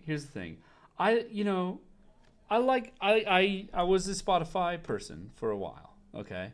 And then I just, one thing led to another, and I was like, why am I spending so much money on this thing that doesn't even let me listen to the songs that I want to listen to? Like, it doesn't help me discover new music. And so basically, I switched to YouTube Music. I'm finding more new music than usual lately since I've done that. So yeah, that's where it's at. What's up, Neo? How you doing? And Betty, thanks for sharing the live. Appreciate you. So just to kind of reiterate some of those zoom level things that I've talked about in the past, so we've got a nav bar here, right? And that's up here. The gap between the nav bar and the content below it is 32 pixels, okay? I don't know if you can see that here. Let me size down Figma just a little bit. So the gap right there is 32 pixels. Now, the gap between the tags list and the next thing down is 24 pixels. And then the gap between these tags is 16. I'm probably going to bump that to 12 just to give it even more of a bump. But essentially, that's the way that I like to run padding. Is if I did another set, there would be, you could even just with this, it probably needs a little bit more even. Like maybe we go 32, and then this gets 40, right? It's probably too much, but you kind of get the idea, right? Where it's like you can visually see that these are groups together, right? Maybe this is one set of tags and this is the second set of tags. Now it's not what we're gonna do, but you can get the idea that that's how I like to run my padding on those, or margins on those. When user clicks on search, how the search field opens up. Is it okay to have search and setting button near each other? User may click settings instead of search. That's a good point. That's a good point. And is the padding fine? Yeah, well, so I added this extra padding here. I guess we could bump it down. There we go. So now it's more vertically centered. I'll drop the comments for a second so you all can see. Vertically centered so that you can see that. You're right on with the settings and the search, so we're going to have to come back to that. For now, though, I want to keep moving on this content down below so we can get moving on that. Yeah, so we've got a set of 4 recently used tags, and I pulled that right from this. I think this looks really nice, and it helps to just like have a launch pad of any tags that recently came up from stories or routines that you played. So I think that's really nice. I think that's really important. Instant feedback like this is really dope, right? Like, hell yeah, you all are helping me make this app. So I just appreciate you all so much. I'm getting a lot out of this, and it's helping me a lot. So just make sure. Syed and Akash, make sure to bring that up later so that it doesn't go unnoticed later. Okay. So I think guiding out here, I think that we should now go a group of 2 of a card slider of most recently used ones, like just big ass ones, and then some general stuff that's maybe further out recently used. Okay. So that's what we're gonna do. We're gonna have a. I'm gonna ungroup this. I tell you, I am used to all the hotkeys on my Mac, and I'm streaming on a PC right now, so it's throwing me off a little bit. But yeah, we'll get there. I'm getting there.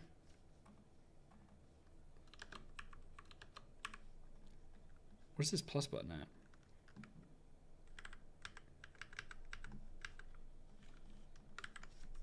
Cool. That should be floating. Oh, it wasn't even in the frame. That's why. Hilarious. Yeah, I did get an auth code, but I'm not going to fucking share it over here on a live, sir.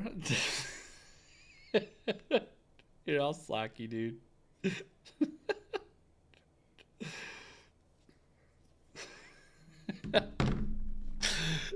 Super secure, dude. Aren't you an IT person too? Come on now.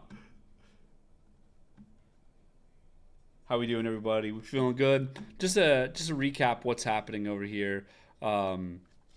Is we are designing an app. So this is an app that I'm building for my daughter. So my daughter's name is Amy, and basically, yeah, this app is going to help me and my wife be able to assist her better in some of these. Fuck. There you go. Okay, Jesus Christ. Yeah. Okay.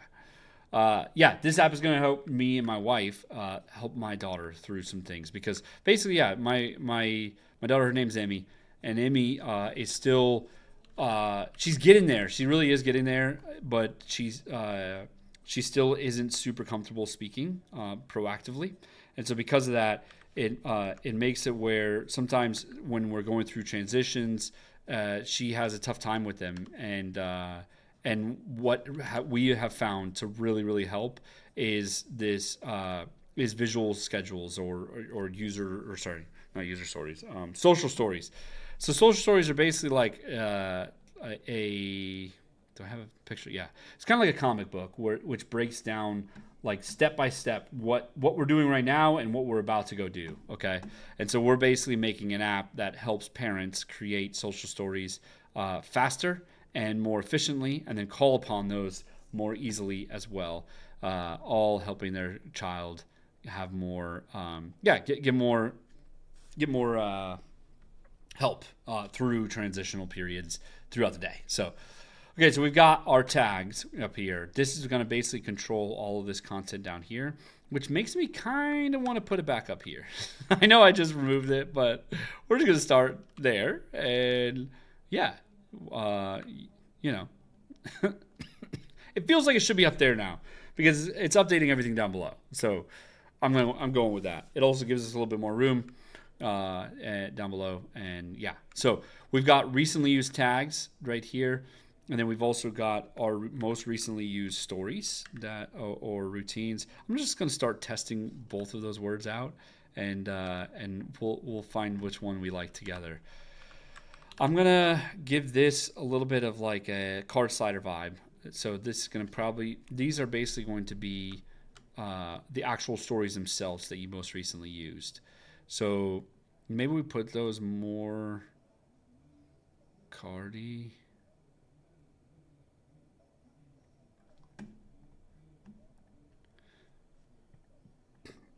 You know what? Let's not grid these. I think that's what's throwing me off.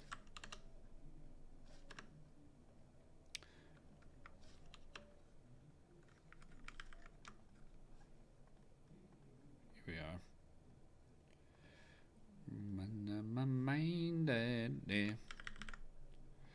So, I think that this is pretty good. Yeah, it's feeling pretty good, right? We've got tags. We've got routine. Let's just start labeling these a little bit so we can get some good juice to it.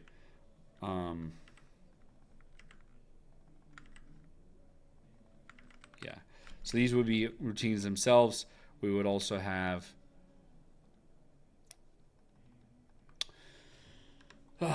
yeah. Maybe we go this route. I don't know. It would be nice to have two visible. Yeah, maybe they're just the same width. How much is one width? 159. And then, but like in there though, there's like multiples, right? So you can scroll through those. Are you familiar with Hatch? This reminded me of their app. No, I don't. I don't know about Hatch. Maybe I do. I don't know.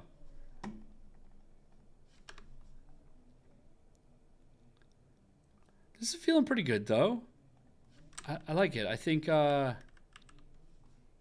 we should bump this up about 50 pixels.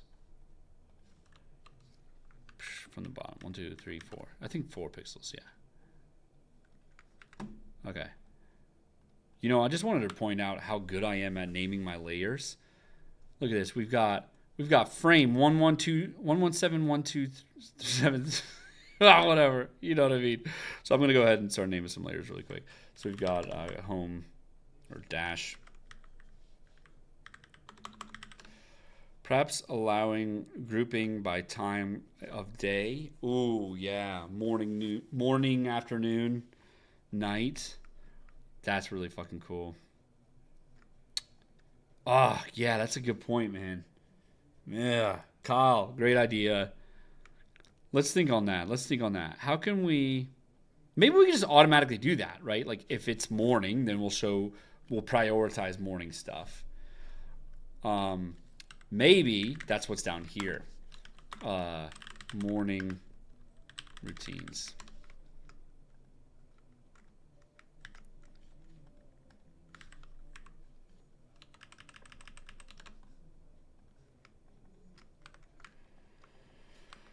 We'll bump that to like 16 pixels, not black anymore. Should we label all of these actually? Now that I'm looking at it, we kind of feels really lo-fi, like too lo-fi.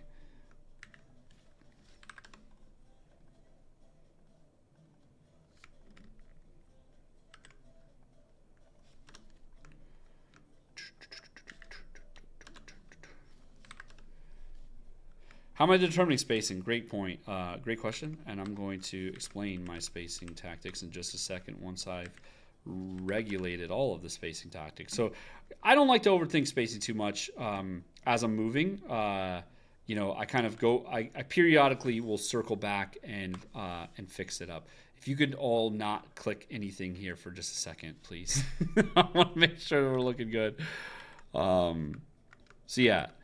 basically, how I try to do my spacing is, we've got this block up here, right?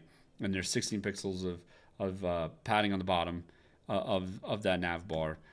Between the nav bar and the content below it, we've got a gap of 32 pixels, right?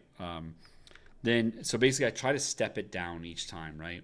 So it's 32 pixels. Well, that means that we can't go 32 pixels or more here because that spacing is awkward, right? This spacing here needs to be more than the spacing between the content rows. In my opinion, that's how I like to space. And so we've got 32 pixels of spacing right here. So that means that we need at least 32 pixels. I did a 4 bump of 28 pixels. I might even bump that down to 24. Let's see how that feels. That way we get a full 8 pixel bump. Now, in between here, though, we got 16 pixels. So we might even want to go down to 8 if we're going that route.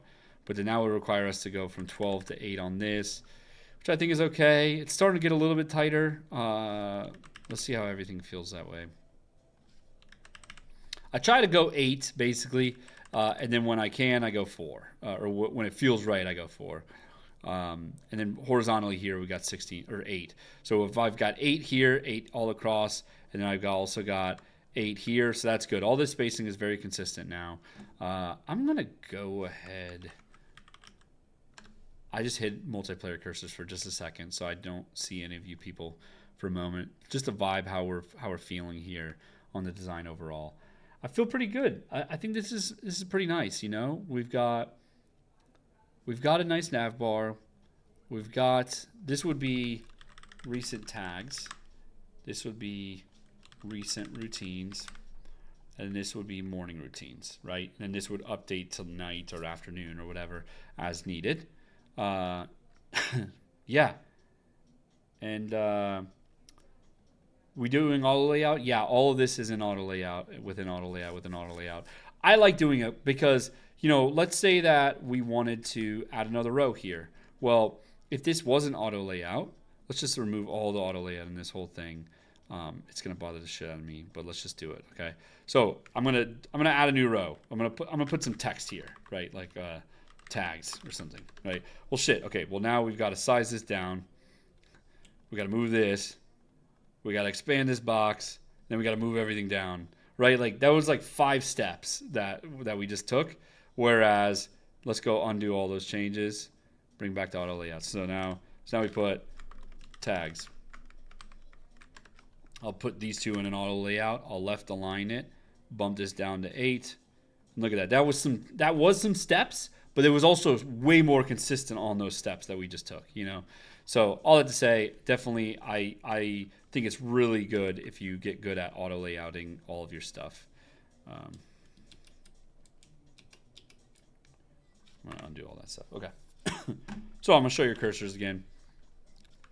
Sorry for leaving y'all hang high and dry. Welcome back. Oh, sweet! It actually deselects you guys too, or shows your, or not, doesn't show your selections anymore. So that's nice. Okay, we are almost 2 hours in, and we've gone through all of the steps. We've done user flows. We mapped out all of the beats of the app that we want to make here. Then we went and did some mood boarding for all of those screens and those beats. We put those together into a home screen, which I think is pretty winner. I feel really confident about this. We definitely need to take this further. This is really lo-fi at this point. We need to like kind of get some structure together. I think that these are kind of finalized, but this one needs more details, right? Like it needs the name of the routine. It needs some placement for the picture, maybe a button to play it or edit it, right? So we kind of need to go both routes. And then same stuff down here, right? We need to give some image spacing size or stuff on this, or room to have images on these, but then also to be able to edit and just play it right away. So we need to get into some of those controls. But what I do want to do is while we're in this lo-fi land, let's move over and let's grab what tags are going to look like.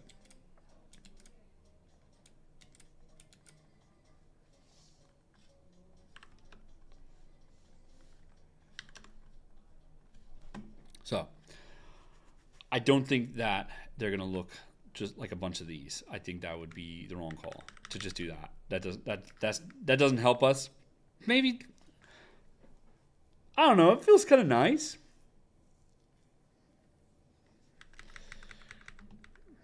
All right. First of all, okay.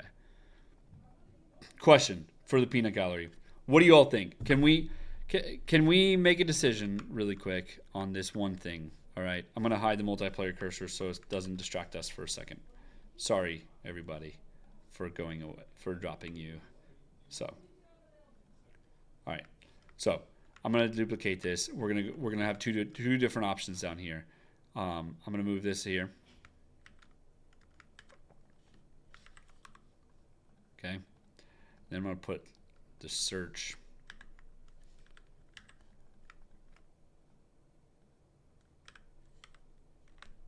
Should we make a formalized search bar right here? Right? So we've got tags and search, right? Like picture the search bar being inside of this fucking, yeah.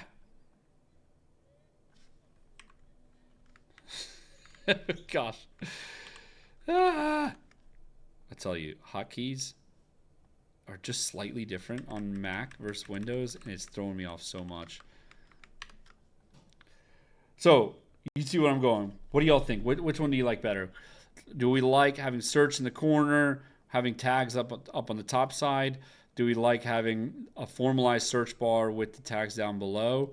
We could also, do something like this even, where we can blend it in with the tags.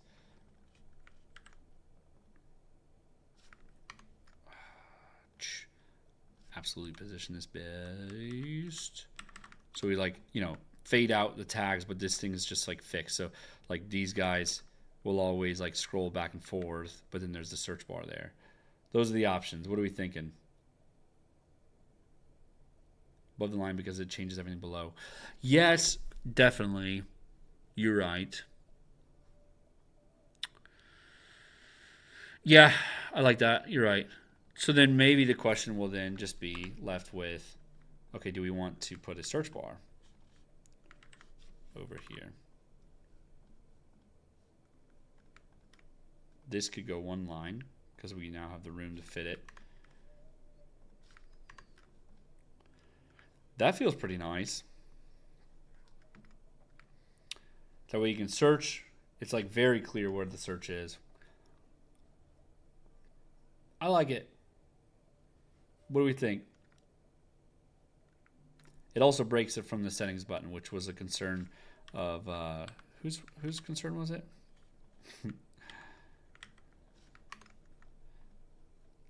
No, somebody's. It was right there. If you work with schedules, I don't think you need to search that prominent. Yeah. Everybody seems to like this one. Let's start here. Let's just leave it here. We'll go back to the search. We'll circle back to the search. Should be distinct. The setting could another functionality can live behind the avatar. So the gear. Okay, you're right. I like that too. Kyle, you're crushing it. So this would just be like, let's just like unsplash this guy.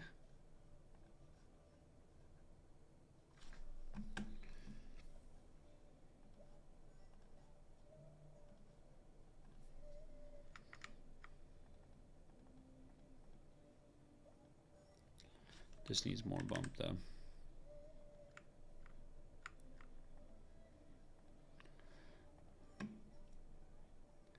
Lower right corner. We can try that, Desmond. Aye.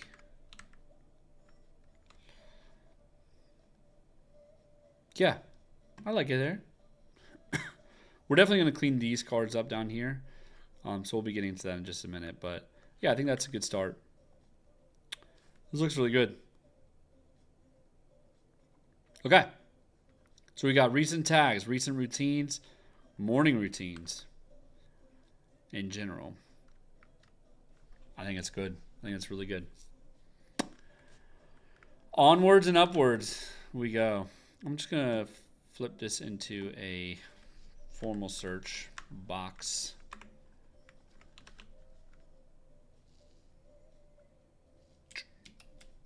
Ah.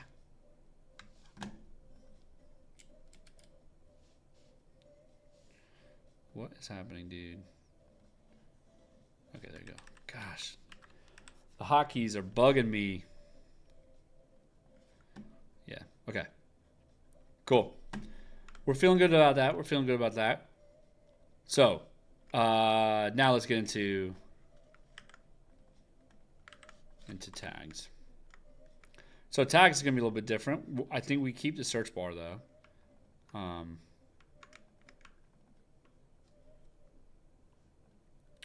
Yeah, we can keep the search bar on this app throughout. We got tags. We got recent. We got tags. We've got... Yeah, let's talk for a sec. Should we just straight up do this?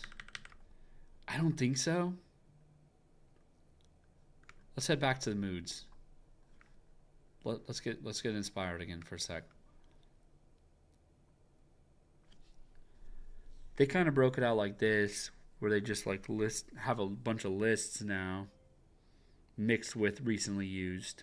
So maybe we have a recently used block. Well, and then remember, this was the other side too. The task tree app side was like, well, so what did tags do? The idea of tags, in my opinion, would be that you would be able to move things around, move one thing from one tag to another. So you can kind of like almost build your dashboard almost of tags. So like while there's this recently used one that will allow you to like just grab stuff that you recently used, you can know more formally, like you can have more control over what's going to show and where in this tags thing. Was an idea that we could do where you could like, this would be tag 2, tag 1, tag 3, right? And you're like, okay, actually tag 2 isn't really important to me anymore, but we have been going to this place a lot or doing these type of activities, so let me put tag 3 up top, and then from there, well, this one is kind of more on tag 1, so we'll move that to tag 1, and then we'll move this one to tag 3, right? So that's kind of like my thought that users might want to do, is being able to like have like almost like card slider lists, so they can jump right into the so this would be like tag 1, tag 2, and they would be able to drag these around as they wanted, so that way they have quick access. That's the idea. Quick access. There was a question over on Instagram. Is this beginner app? I mean, the app has tasks, etc., or is it just daily routine app? Yeah. Hey, great question. Thanks for asking that. Basically, yeah. Let me just circle back on what this app is going to do and why. So this app is basically for my daughter, Emmy. So Emmy has autism, and me and my wife use these visual stories to help her be able to understand what we're doing and when. So when we're at the park, we're going to leave. Well, we're not just like going to leave and do nothing. We're going to leave and go to grandma's house or something like that, right? But before we do that, we got to get in the car. We got to wash our hands before we get in the car. And so all of those steps we want to visualize for my daughter, so that way, we could press play and my daughter will be able to see every step and understand and process and like visualize what's about to happen. Because this is going to help her in all of those transition moments where she starts getting anxious that she doesn't know what's coming next, right? And those little things build up where if she thought we were going to do this thing, but we actually did this thing, it becomes like an annoyance and slowly builds up until she's really frustrated and overwhelmed.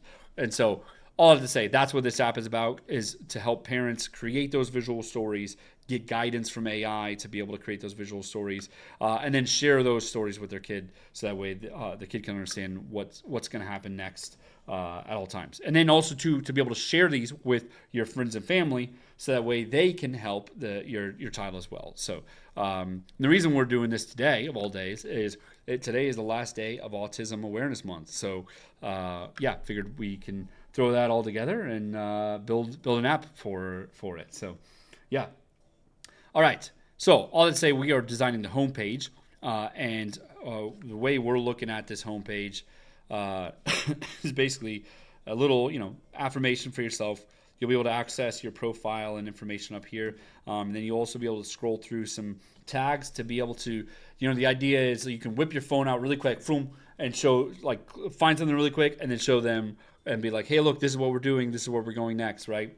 And so having a really great landing pad that's timely based on recent stuff that you've already shared. Maybe you shared that you're at the playground, and so you can see tags to be able to, maybe it's not the right story. Maybe these are not the right stories, but you know that there's one really good one for the splash pad that you're about to go to. So you can pull that up where since this routine is tied to bedtime, the most recent routine is right here, and then also the most recently used tag is right here as well. So that way you can tap into bedtime and then go find another story. Imagine that would be bedtime would be here. So then you could go find the right routine or story that you wanted to access right away. So that's kind of the idea, is having the ability to just have this launch pad when you open it, and then go to these other tags to drill in so that you can find other areas that's going to jump you off into the right story or routine. So what does the tag tab do? Change the view or allow editing? I think a little bit of both, right? Ideally, if I press bedtime, it would move me into the tags and it would scroll me to the bedtime section, right? But also, maybe you're a person who's just going to tap tags and you'll go right into here, and you kind of optimize your tags page to focus where bedtime is important, sure, but you go to the playground every day, so maybe you're browsing. You put playground up top so that you can always pull up.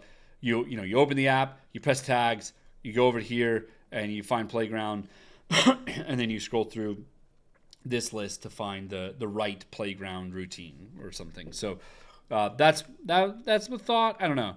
The other assumption that this design is making now is that you have multiple routines for one tag or category. That might not always happen, right? You might have one for because most playgrounds are the same routine, right? It's we're gonna get ready, we're gonna get in the car, we're gonna go to the playground, and then we're gonna play, and then we're gonna wash our hands, and then we're gonna leave, right? And then we're gonna go home. But so I don't know. I don't know if we need a card slider for each of these. That's one thing, right? Is some other term tag confuses it a bit. Yeah, right. Maybe it's folders. I don't know. Right? What do you think? Folders might be the better word.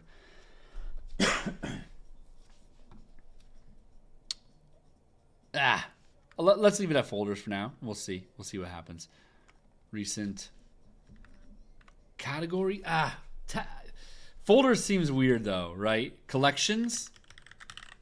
I like that. Category could be going out with the routine playground. That's true. Yeah.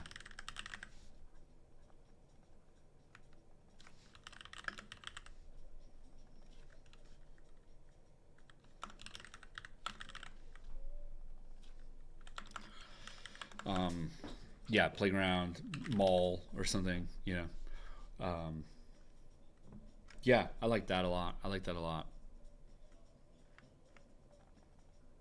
You know what I'm going to do while we're here? Because we're going to go clean this card up. I'm going to turn this into a component. We'll call this routine card.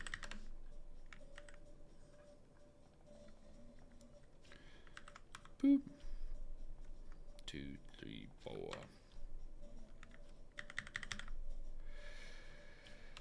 All right. Now,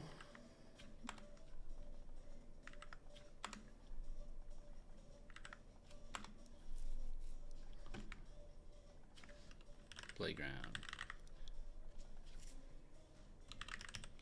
All. Get ready. Go to sleep. Yeah. I don't know. I'm getting a little nervous that there might not be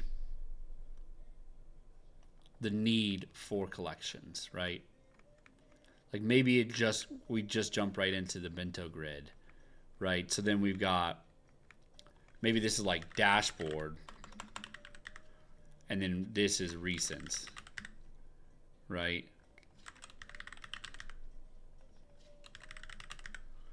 And then recents is just straight up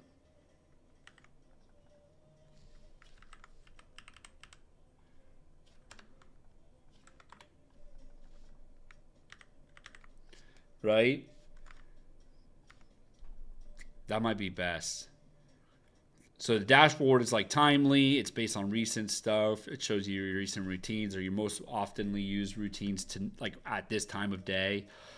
And then you can go to recent and you'll be able to see just like literally like it'll be everything that you've created, and it'll be listed that way.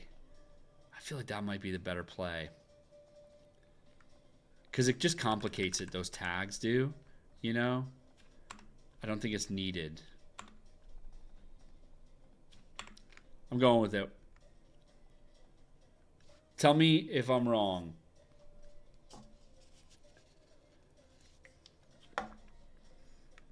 You know what? I need to show multiplayer curses again. Sorry, everybody, for hiding you for a minute. Search remains throughout. Should it go above the tags? Yeah.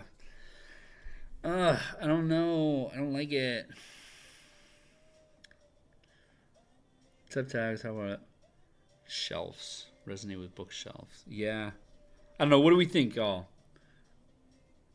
Would it be good to have a lock function so the kid can view and scroll? Yeah, that's a really cool idea. You like sorting by category somewhere? Yeah, true.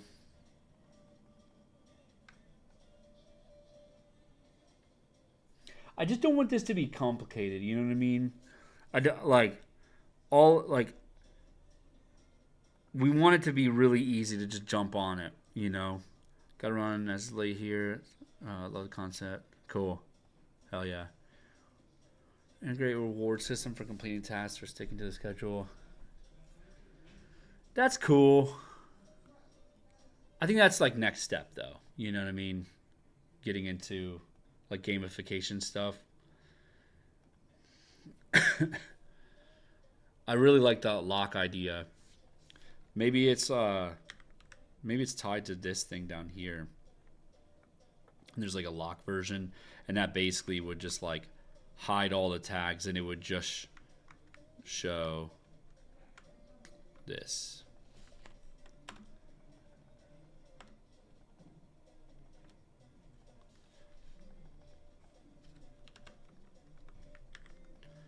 That's pretty cool. Locked.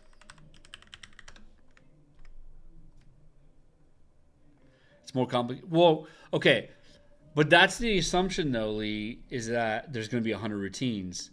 Maybe there will be, right? Definitely power users will have, you know, dozens, right? But, I mean, there's only so many ways that you can optimize, you know, go to the playground, right? Maybe it's like go to this playground versus this other playground. But I don't know. I don't know if that, like, I feel like that's going to be the exception to the rule, not the most common user. Maybe I'm wrong, though. Search would open a new screen with the search bar at the top. And results. Yeah, cool. Yeah. Yeah, you're right. Yeah, you're right.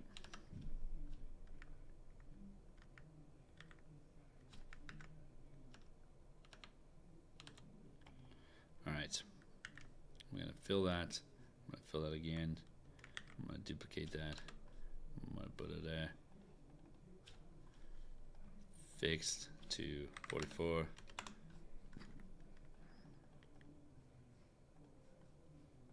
Whoop.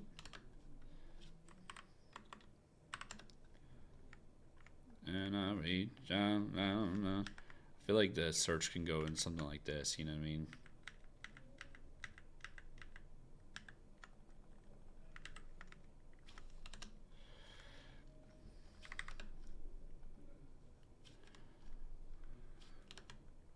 Oy, fucking hell. Shit.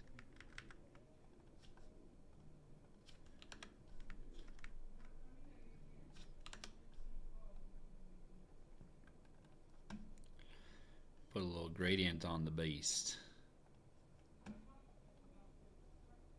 Woo, woo, woo.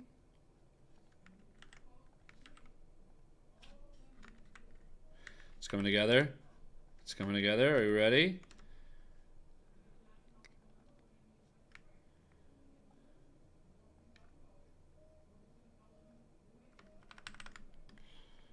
I don't know. I hate that.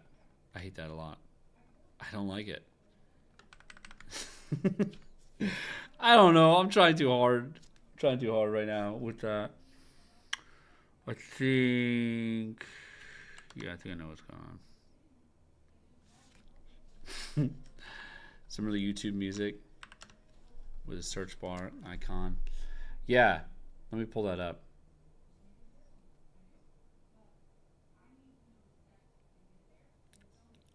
Especially if we're bringing in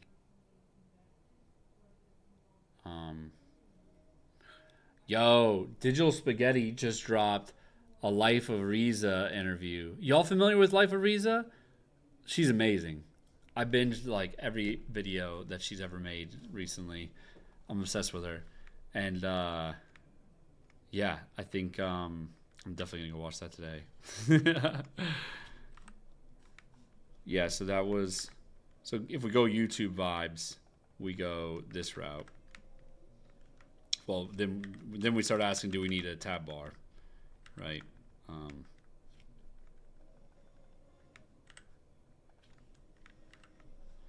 Maybe we do. I don't know.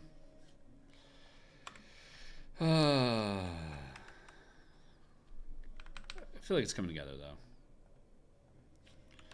With parental controls, so child dashboard and a parent dashboard.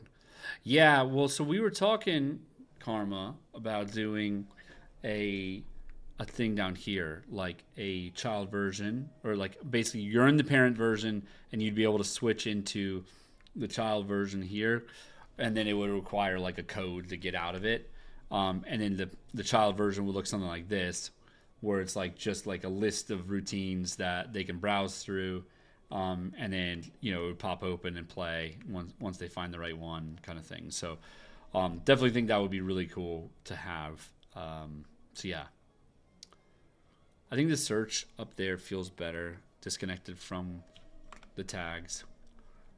Maybe we needed a I don't know. What are we thinking? Do we like this? Do we like this better? I think I'm ready to get back to the tags conundrum or collections or whatever. Like I like tags. I just worry that it's going to be overcomplicated for most users. Search here. Oh, geez, you're so right. Let's try that. I was like forcing it to be at the front, at the back. Shit. Yeah, that looks way better. Thank you. Yeah. I mean, you know, gotta sort the spacing out, but definitely feels a lot better.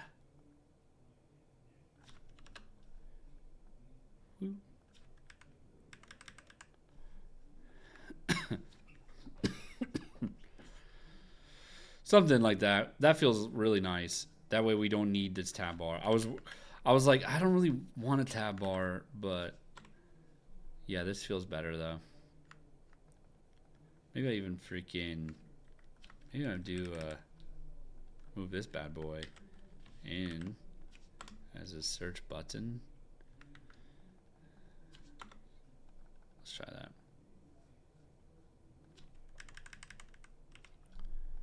Boo boo boo boo boo boo boo boo boo boo boo. I don't like that. I don't know.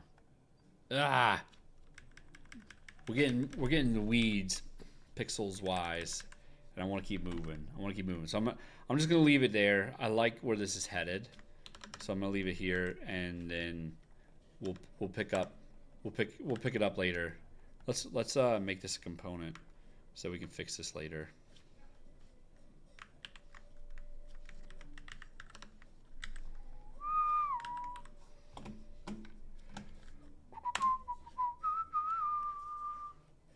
Guess you never done about me. Well, shoot, now we need to make some properties. Tab.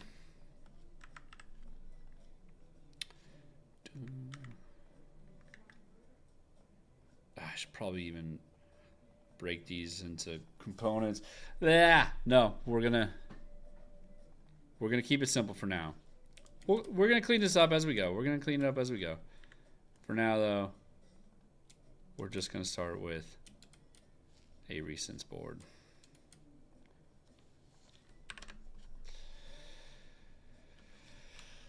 Recents.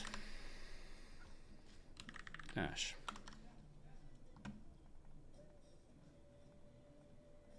Cool.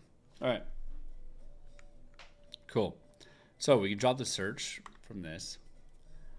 This would literally just be a list of recents. I mean,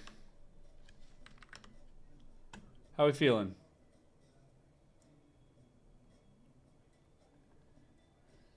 I like it. I mean, for now, I'm gonna leave it.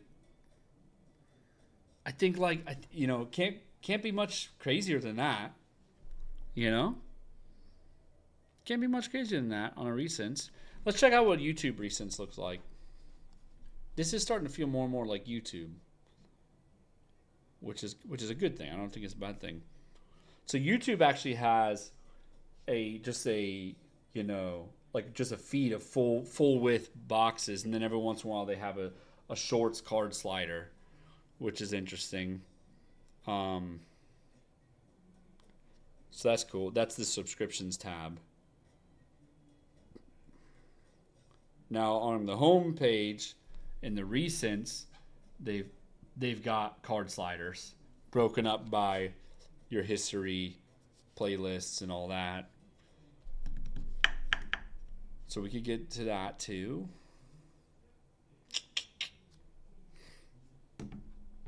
It might be really fucking cool to get playlists together. Because imagine that I have a perfectly optimized going to the park, right? And then that triggers into, hey, we're gonna go grocery shopping after, or we're gonna go run this one errand after, right? It would be really cool to piece these together in a playlist format without having to create a whole new routine out of it, right? So then you have these blocks of routines which are pieced together in playlist form. So I think that's a winner. We gotta make that happen right now. Okay, so let's go with card sliders. I think we go exactly like YouTube. We go recent routines, recent playlists, and then just like all. And we've already got the. We've got a thing here too. Oh, this auto layout sucks. So then it's recent routines, recent playlists, morning routines. But then the question is, should that just be on the dashboard? Recent collections, routines, playlists. Fuck. I don't know.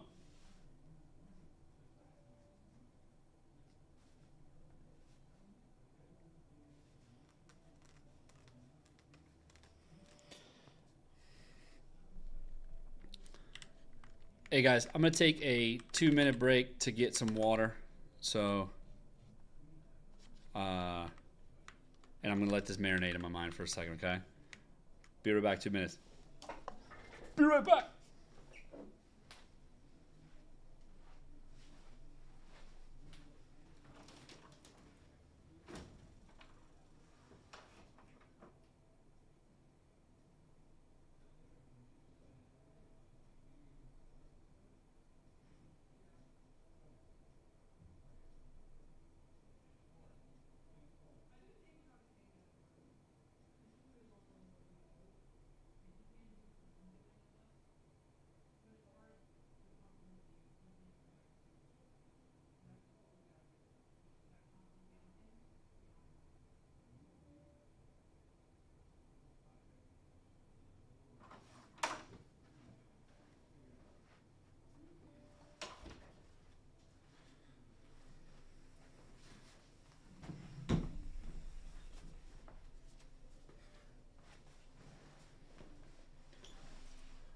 do we think? Playlist would be amazing. Okay. Top bar really only makes sense if it's a mobile app.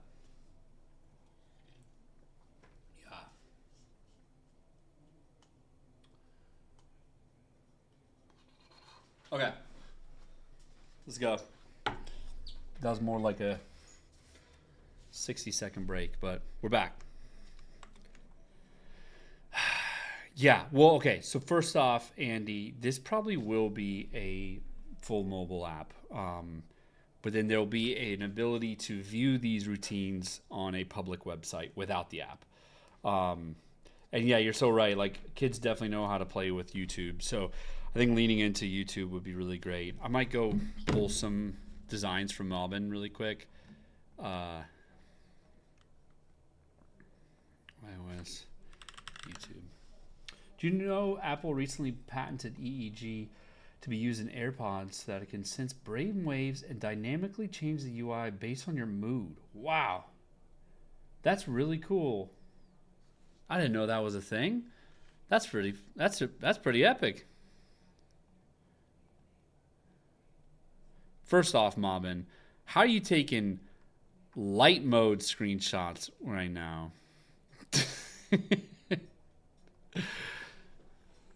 Set of subscriptions.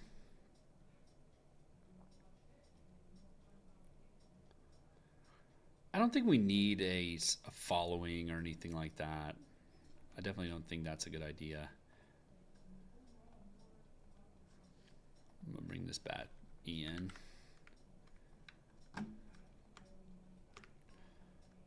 I like the way that looks, you know.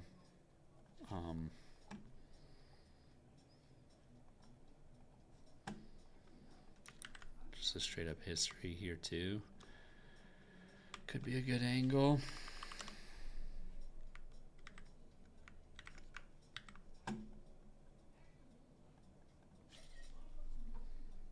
I just screenshotted. How did I do that? I don't know how I just screenshot. I've been trying to figure out how to use do a screenshot on my Keychron keyboard, and I just did it, but I have no idea what the fuck I did. So that's cool.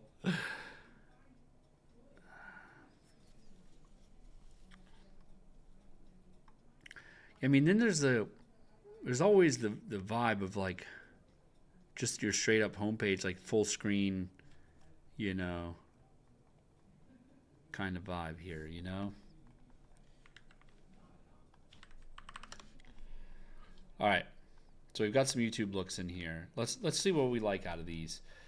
So YouTube has the little avatar with the search button to the next to it. You got alerts.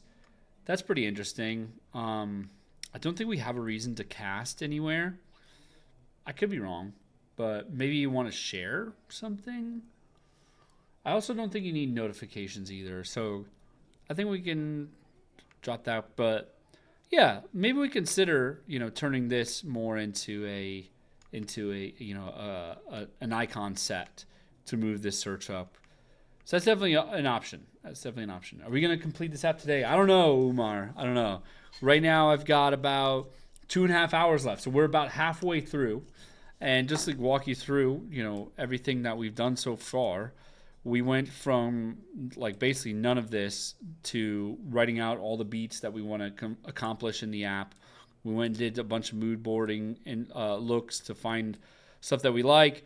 And then we've been designing for about an hour. We've been designing this homepage.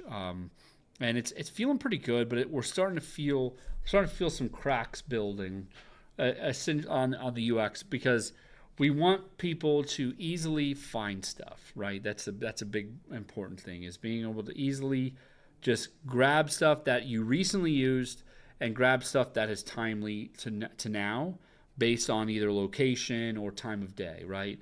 So let's assume that we have that location and time of day.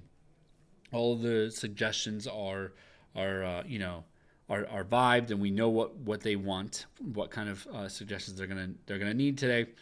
And so, yeah, we've got recently used tags or groups, you know, that you've used. I definitely want to see recent routines and recent playlists. So I really like these as options. It also lets me just jump right into them if I want. Maybe this is a card slider so that we can fit more of this in the same screen. It's just awkward having a slider and a slider, you know? So maybe we don't do that. I don't know.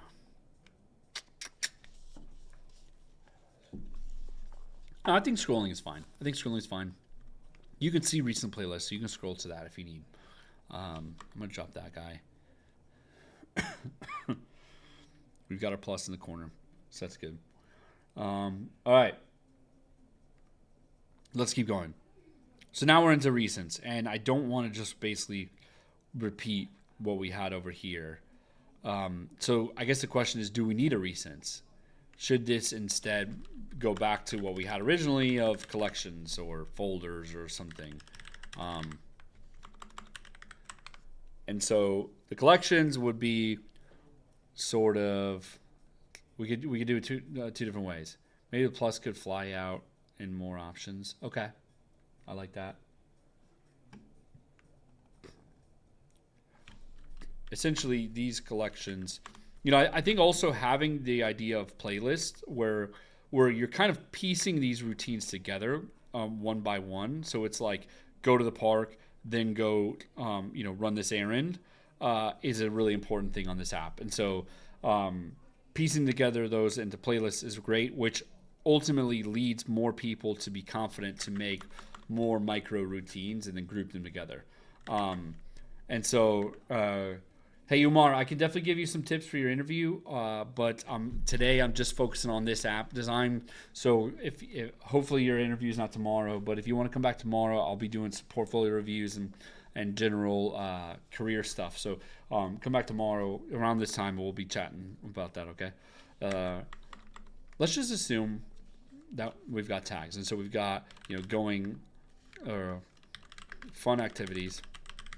These will be generated by the user, right? The parent would create these. We would also have night routines or something like that. I don't know. The question now is, should we make these card sliders? Tomorrow's your interview. Ah, damn. I'm sorry. I'm sorry. I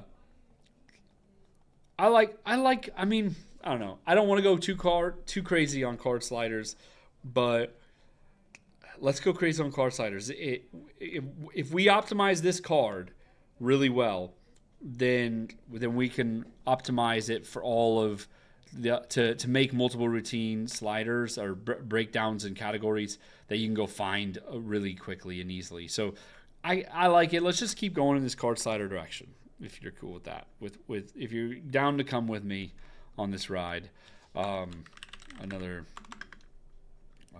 tag category. I do feel like these need a bit more spacing between each. So maybe we go 20. Oh, this should be 24 actually. There you go. That's why it felt weird.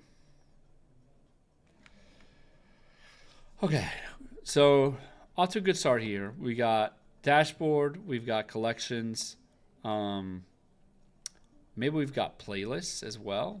What is this one here? Community. Yeah, I think playlists should be the next one.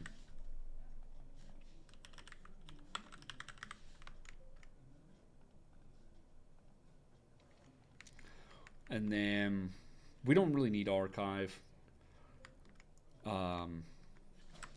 I think we can just do history, just like Google or just like YouTube. So we've got collections, playlists, and history. I like that.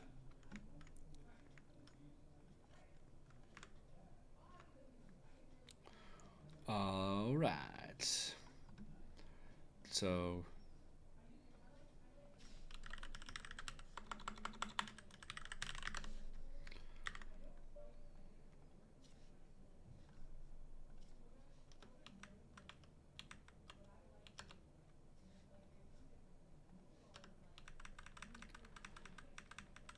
playlists.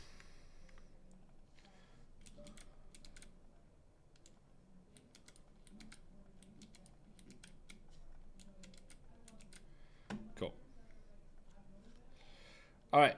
Shit. All right. So this one will now be tab 3, which is playlists. Okay. So what's inside a playlist? I would say playlist should be more like a group, right? Can we have a tag for important things, which they need to do, like taking medicine, having breakfast? Yeah. Yeah, that's a good point. But I guess that's on the parent to put that in there, right? Um, Inside of collections, like they would create important routines here, right? And then they would go create important routines to put inside of those tagged to important routines, right? So that's kind of the beauty of like the flexibility of that. And then if we can make it where this is drag and drop, so I can move this one down if I wanted to, and it just bounces around, that's where it becomes really nice for them. Actually, to that point, maybe we make some sort of like indicator that they can drag, right? Right here. I think that would be a good idea.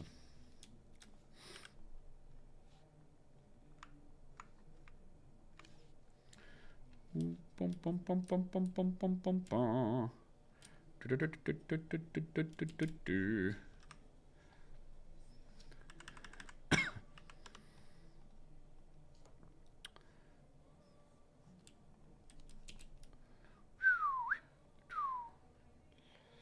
I just don't know how playlists are gonna work. So we need to go check out how YouTube does their playlists.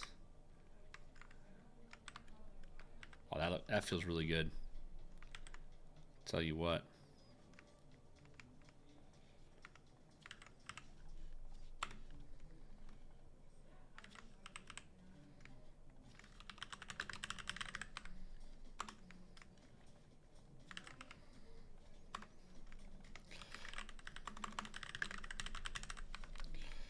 Okay.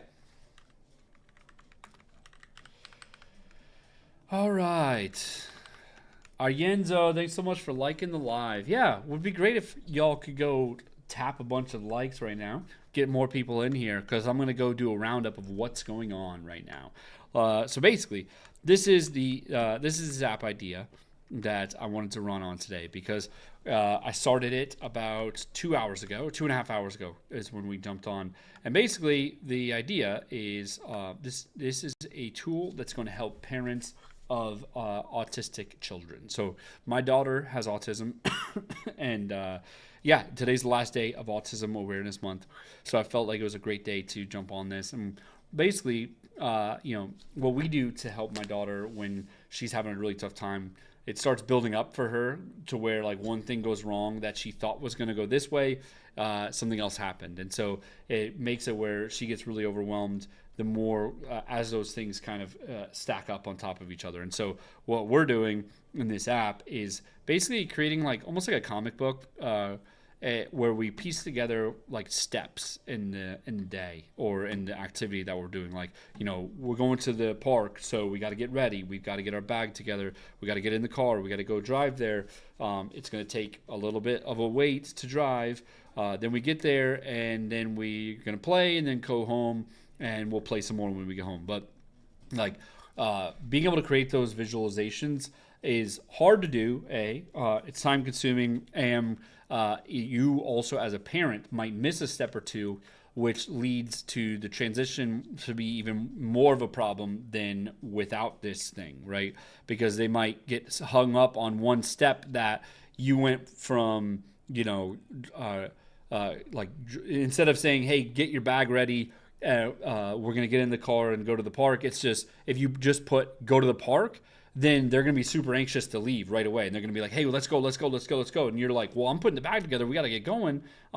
Before we get going, we got to put the bag together. And so it's stuff like that where you might not think of the steps in a simplistic way enough. And so that's what this app is going to do as well. It's going to hopefully use AI, ChatGPT kind of stuff to be able to piece together, the overall steps that it would take to go somewhere or whatever it is, and then it's going to give you tips as you build those routines out. And so we're going to go design that in just a second.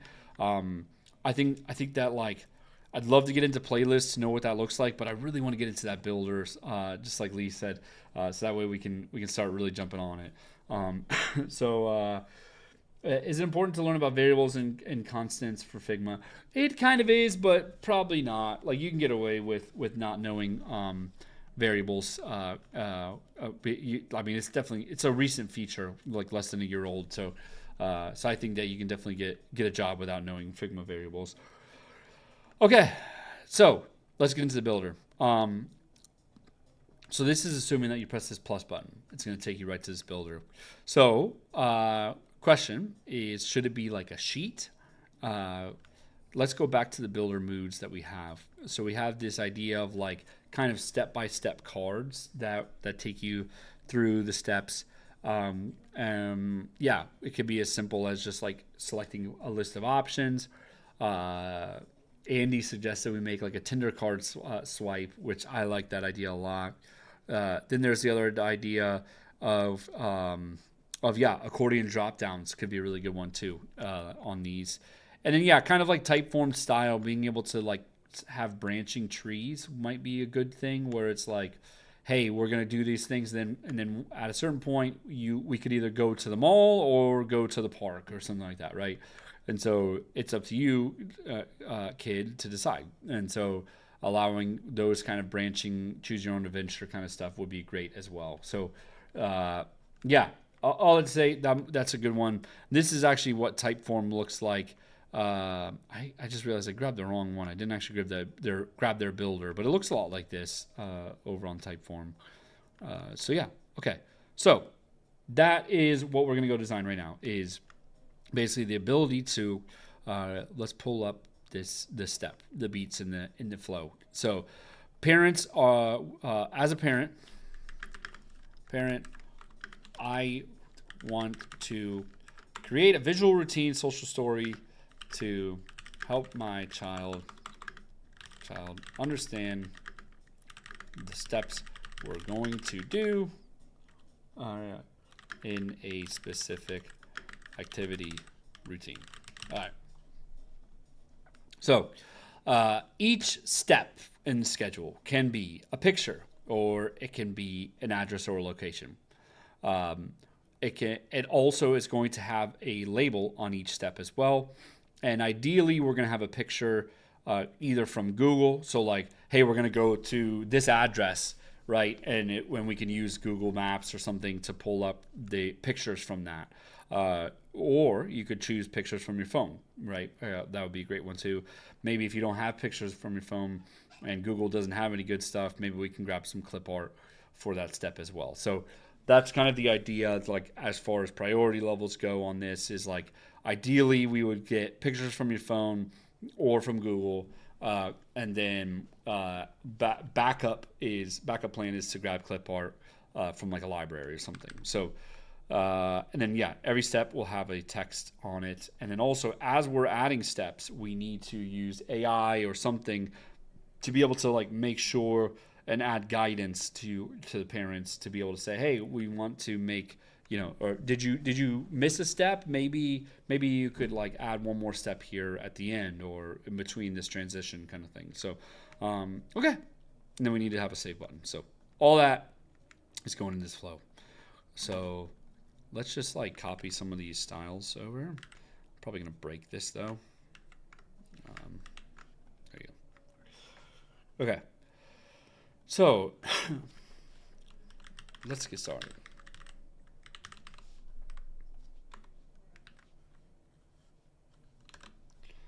Boom, boom. Boop, boo. So I think we need to name our routine right away. Or like, we should have like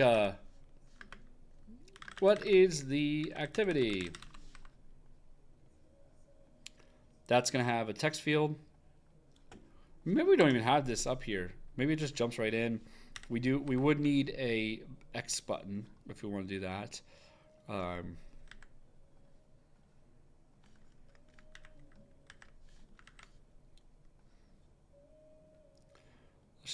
I'm just throwing this together. So we have an X button, and maybe it pulls up a keyboard right away. I'm gonna grab a keyboard from this other file I have.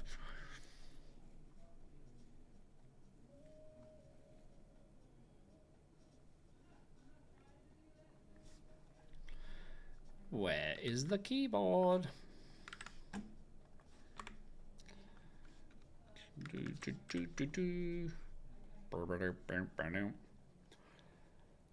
Typeform style. Yeah, I like Typeform so much, right? Have the input field right here. Or yeah, does Typeform just it just has like a line under it, right? With like the blinking text here. Oh shit. Right?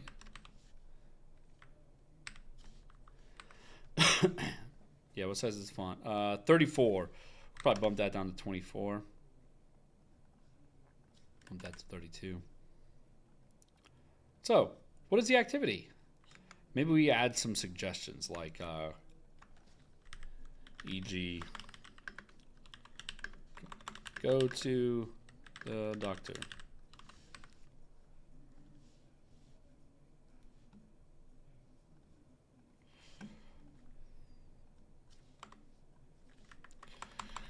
Example, go to the doctor.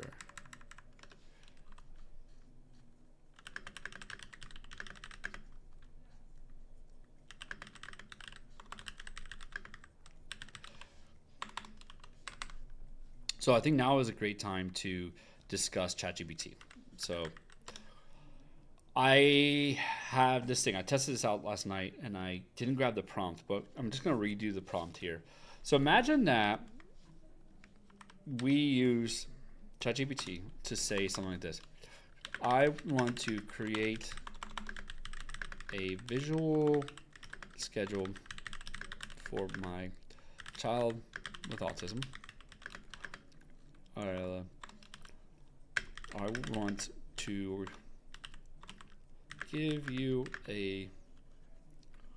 an activity such as go to the doctor, and I want you to create a list of very simplistic steps to help walk through all of the transitions we will go through to accomplish the routine activity.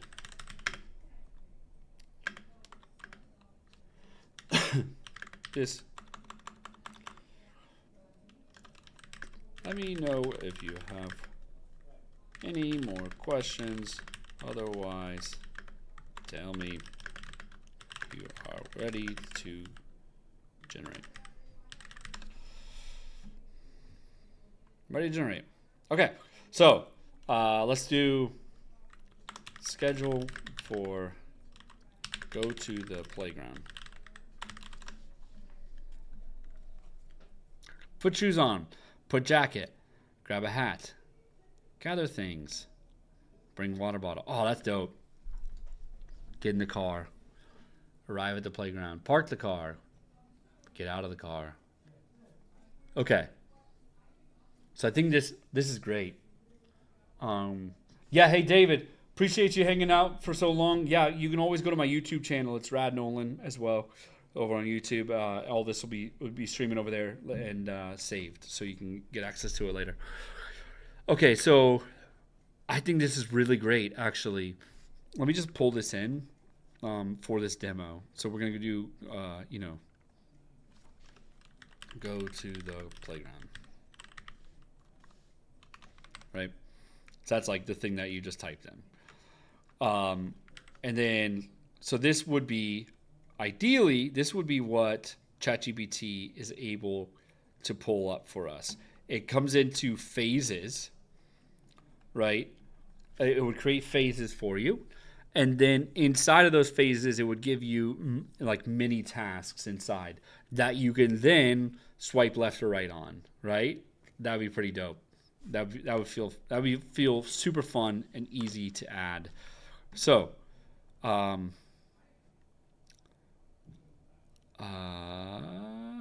let's just fucking make a big ass card.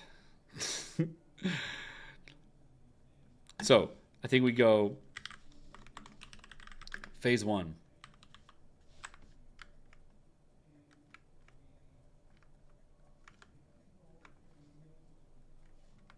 By the way, I'm just winging spacing all that. I'm just sketching stuff together right now. Get ready. Maybe we have a skip button here that lets you basically like skip it if you think like, hey, no, like we don't really need to talk about that phase, right?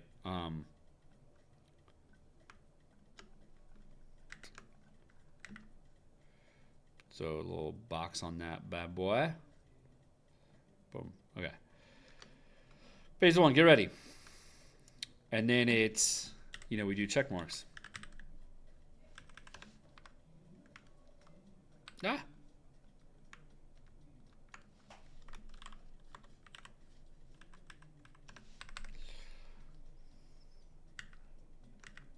What's up? What's up, puppy? Do you like it or hate it? How do you start off? How do you start in UI UX? Just do work. Get a lot of reps in. And the best way to do that is with my free design challenge, or animated on the writing line. True. Do I live stream every day? Pretty much. I've been trying to do live streams every day. Yes. It would be cool. Add to list, or add to routine would probably be what we wanted to call it.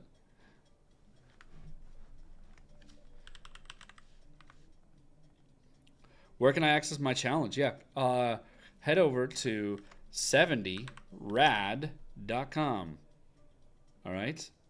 This is a generator that's part of the 70rad challenge, but in the bottom corner, there's going to be a join this challenge button. In there, kind of walks through what you're going to get out of it. Basically, you get a daily email in the design challenge. And yeah, you can fill in your info right here, and you'll start getting the emails daily, which will walk you through all the steps you need for, yeah, in my opinion, that's the best way to learn. I did that myself. That's how I taught myself, was doing pretty much exactly what 70rad is. But I didn't know how to do it. I just like sort of stumbled on it over time, and it took a long time for me to be like, oh, that's what I need to learn right now. And so, yeah, so you don't need to deal with all that. You can just skip the line and do my challenge. That's my spiel. Okay. So yeah, so we got Tinder Swipes vibes here. I think this is really cool. So you say, what is the activity? You type it out. You say, go to the playground. There would be some sort of like generating. And then, yeah, then you would be able to swipe right or left to add it to the routine. We do need some sort of cue bar somewhere so you can like access that routine. Maybe that's part of this. Maybe this goes away. Maybe there isn't a phases section. I don't know. I want it to feel like dynamic and like easy to add. Like you don't even think about it. Like you're just kind of saying yes or no, right? I love that idea about the Tinder swipe. Yeah, I just don't want to overdo it, So how are you guys feeling about that? Like, do we need to get into the queue thing? Should it be just like it adds like into a queue, and then you can be like, hey, whenever you're ready, press this button and we'll finalize the steps or something. I don't know. What do y'all think?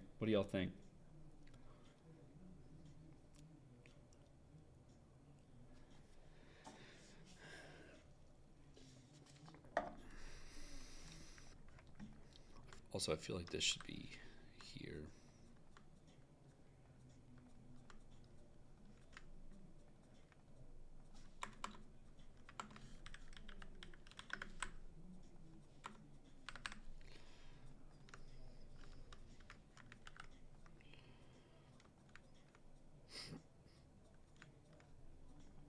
really like this phase anymore. I'm going to drop that phase. I'm going to say find amount of steps in the option. You can generate more at the end. Oh, okay, yeah.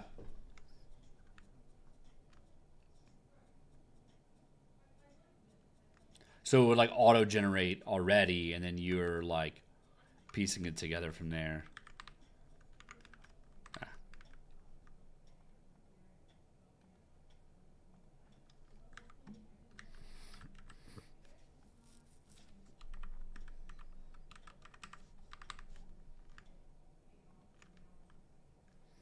You have so many questions to ask in the live stream. I know, and usually I'm much more on it. I don't usually do this kind of stream. I'm mostly just like, yeah, today's a different day, different kind of stream. Kyle, I think you should be able to see what the community may have already put together, playlists that you can edit. Okay. Love your content. I would love to know what are the main things to keep in mind during prototyping process in Figma. I'd say don't overdo it when you're prototyping. Just do enough and let your perfectionism go. Try to avoid being a perfectionist in the prototyping phase, because you can definitely spend a lot of time getting the perfect transition. That's super unnecessary. You know what I mean? It makes you feel good. It makes you feel really good. But I just posted a video the other day with like the Game Boy Pokemon thing. You do not need to do anything like that ever. I just did it because it was like goofy as hell. But yeah, I think that would be my suggestion is try to not be a perfectionist about it.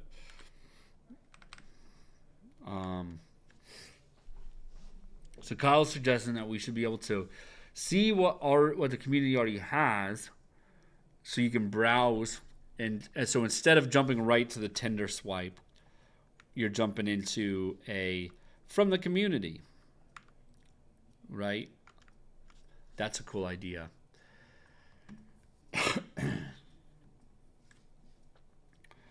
Yeah, I think that's a really cool idea. I think that we could really get into it too with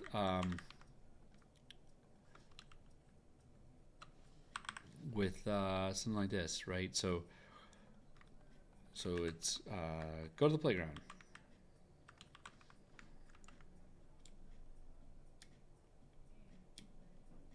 All right, go to the playground, and then now we have a few things. We can use these guys up here.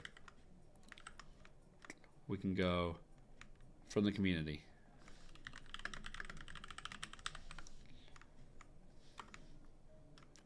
So you're able to tap in right away, get access to those right away. I like that a lot. I like this one a lot. This one's feeling really good and valuable, I think we're at 24 pixels, right? Yeah, okay. So that's one option from the community. And then we could go AI generated or something. Plus button. Okay. Like, oh. Yeah.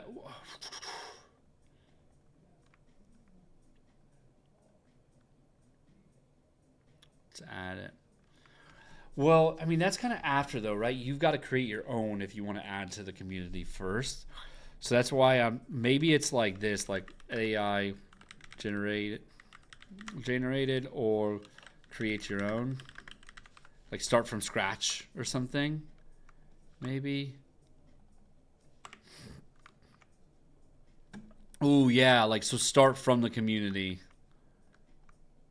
Yeah, okay. Yeah, like fork it or something. That's cool.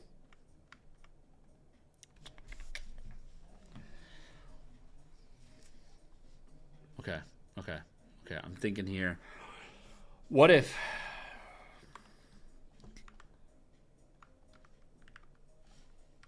So, I think we go like this. AI generated routine. And then these would not be routine cards. Right. These would be actual steps, right? Step 1, step 2, right? And then there's a or start from scratch. Maybe? I don't know.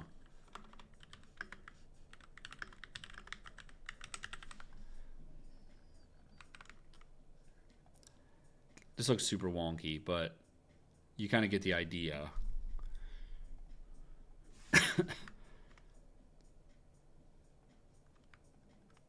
So you type, like, what is the activity? Go to the playground. You press enter. You can see stuff that is tagged with similar names, right? Then we've got an AI generated routine that's like basically this one, right, from ChatGPT that goes through the steps. And then we've got, then you've always got an option, like an off ramp to say, no, I'm just going to start from scratch. You know, that could be sitting down below too. I like this. Well, how do I choose? Yes, this looks good. Let's go. Step summary. Yeah. Yeah, we should go make that card, huh?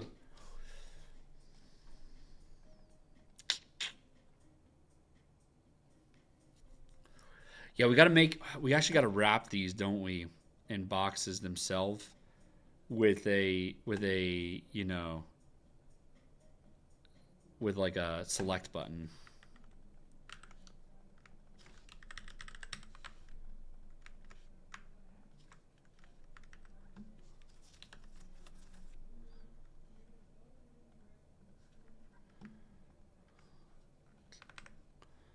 Right? I'm like super jacked on this. It's so messy. But you get the idea, right? So we've got AI generated routine.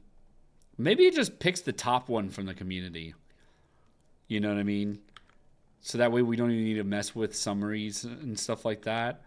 It's just top from community or suggested.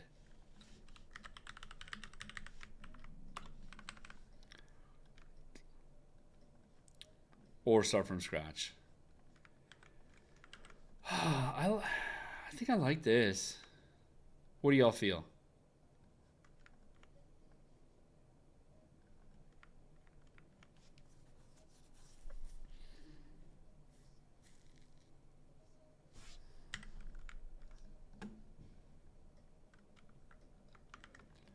Thoughts?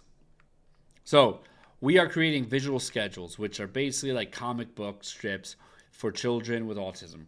So me as a parent, I'm in this app and I am trying to create a new visual schedule. I press this plus button and I'm taken to this screen. From there, I type in that, like, hey, what's the activity that you're going to do? And so I type in that I'm going to go to the playground.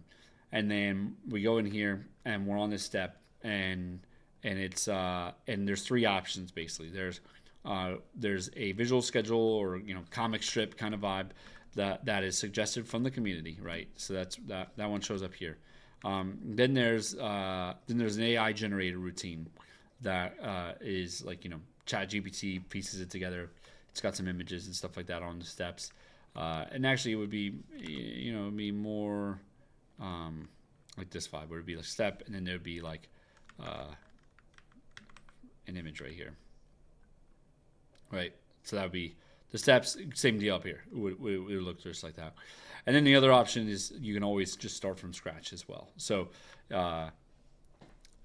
should we just jump you right into starting from scratch? You know, having stuff from the community, getting AI generated stuff, it's nice, but the core features, we could launch that without this. So I think that this is an okay screen. Let's just leave that there. And just jump right into the creation screen. This one's a fun one, the Tinder swipe, but I think let's lean into the Typeform style where we just do, we have like almost like, step 1. And we go medium. Let's bump that down to 16.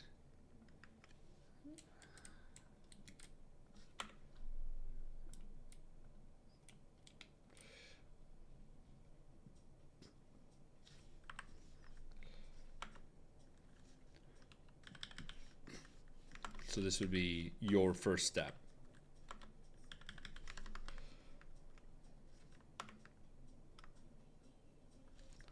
I think we would want to wrap this into a box.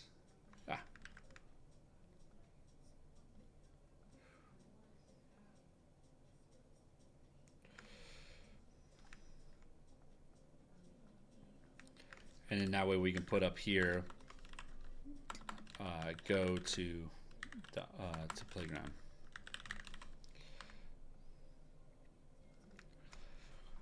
That's a good start. I'm gonna fade this one out just so we're skipping that, right? So go to the playground, it locks in, and then now we are creating step 1. I think that we should put this in a square. Put a fix. I think we need to get back into some lo-fi.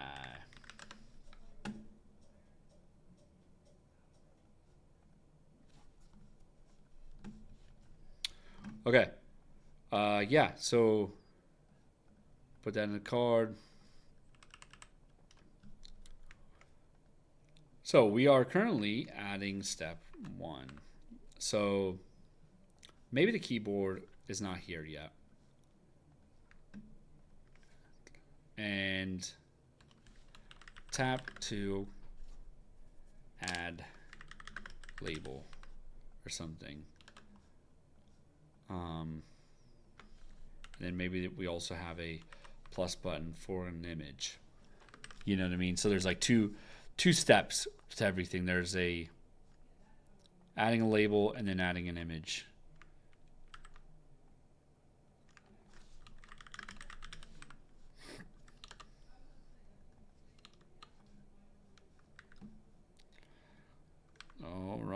All right.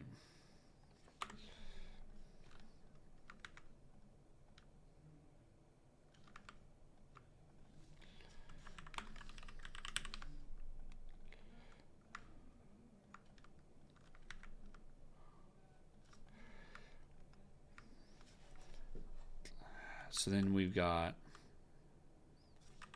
the ability to add a new one over here too.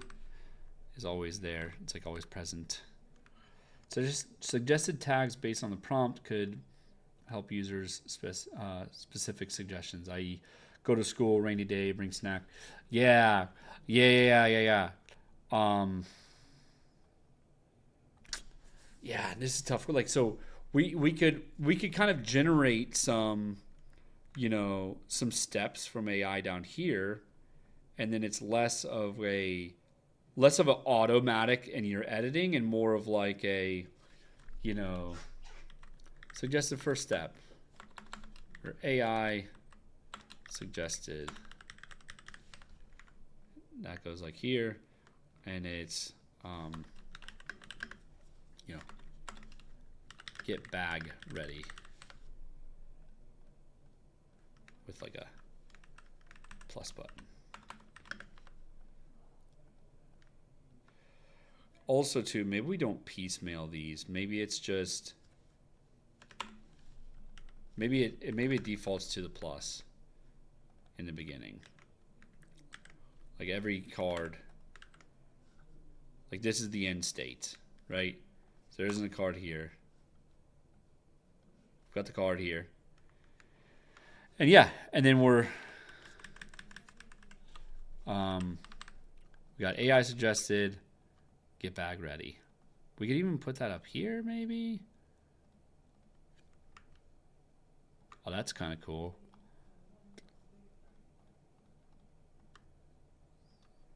What do you think? Y'all like that? So you can press plus, and that would be like, that would pull open a sheet, which would allow you to input all that stuff. But then there's also AI suggestions down below. Maybe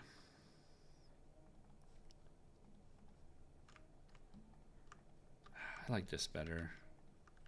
Just outside.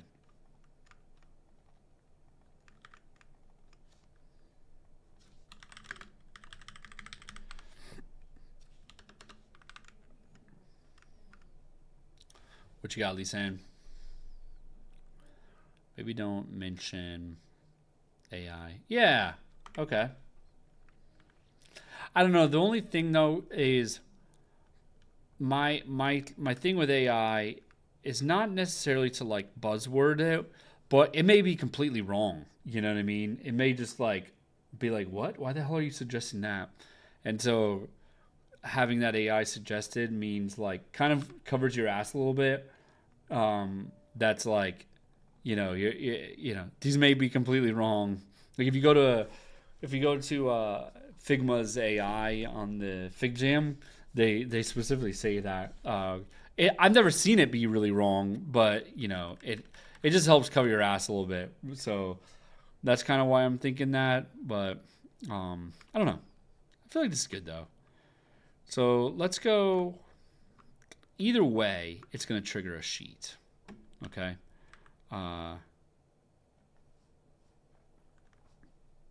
It's going to be centered. Kind of a white fill. Going to be sitting there like this. It's going to have a little stroke. Throw a little.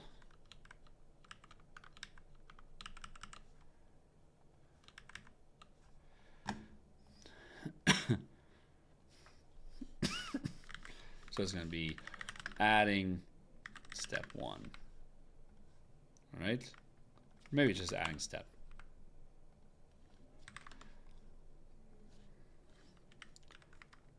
I always like to put a little hand grabber up here so that they know that they can close it.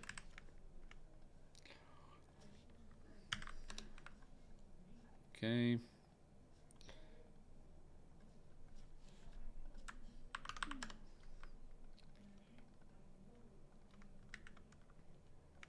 Dun, dun, dun, dun, dun, dun, dun, do, do, do. Do, do, do, do.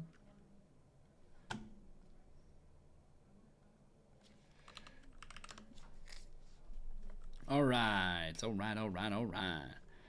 adding a step, and we want to grab in some form labels. Okay, you ready? So we're gonna put these down to 16 pixels on the font size. We're gonna left align this, and I'm gonna say step label. Okay. We'll put a little input field right here.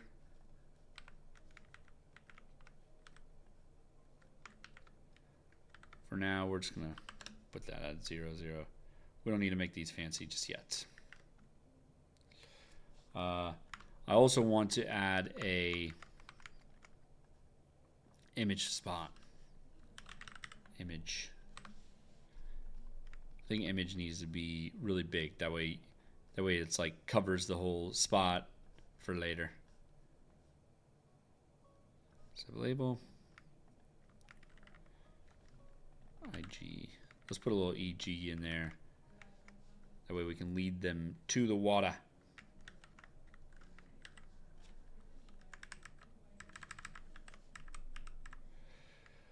I think we can call this, yeah, let's go with, bag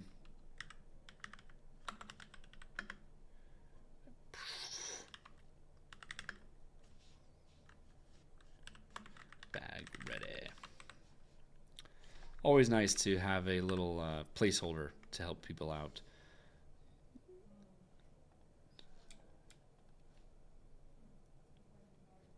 Let's leave that at 13, but keep this at 16. That way it doesn't zoom in or anything. I'm gonna put that right there. Move the plus in to this.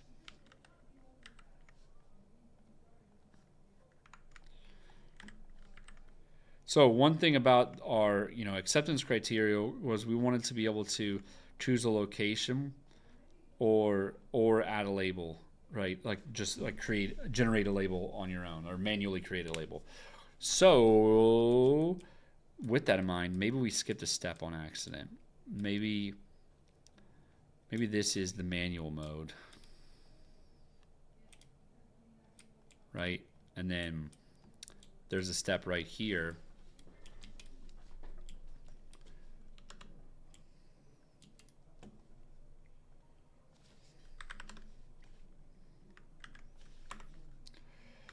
Yeah, I think there's going to be a step right here that is going to be, which one is it? Do you want to search a location? Location? What type of step is this? Yeah, so then we got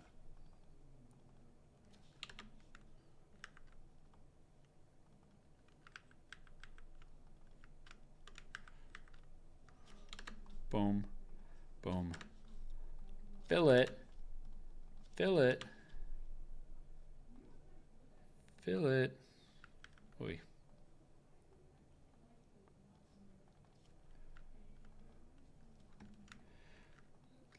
Oh, gosh. All right. There we are.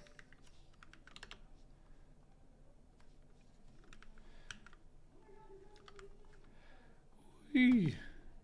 I'm losing some steam, y'all, but we're moving along. The yeah, okay, let me ungroup this bad boy.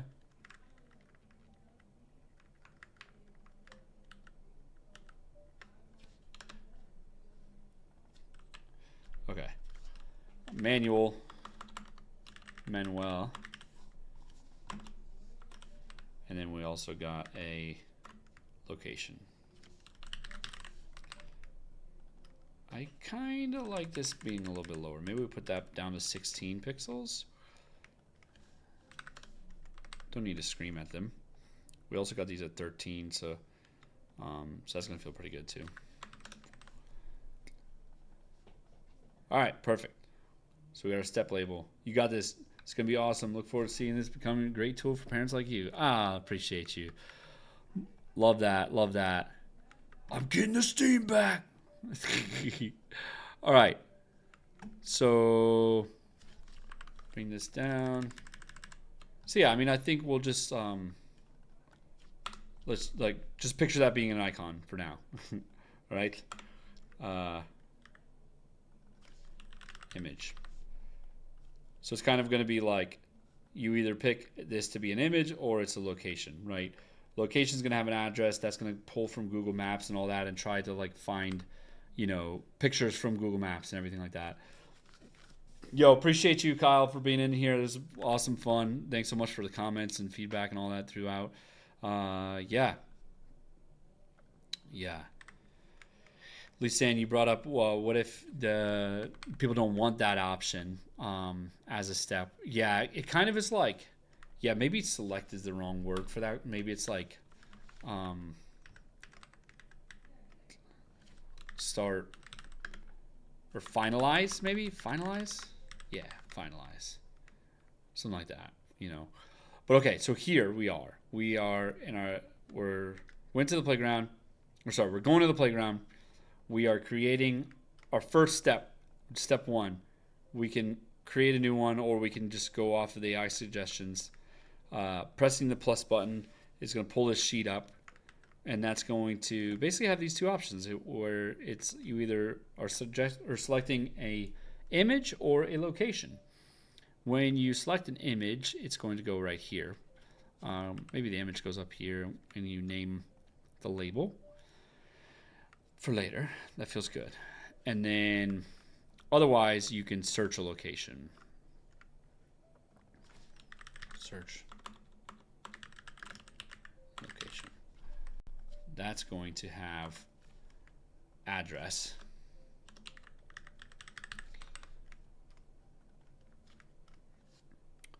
Let's go ahead and put this in a frame because it's going to be sitting on top of all this stuff. There you go. Also, this feels way too big. Maybe like 35 instead. Yeah, that feels way better.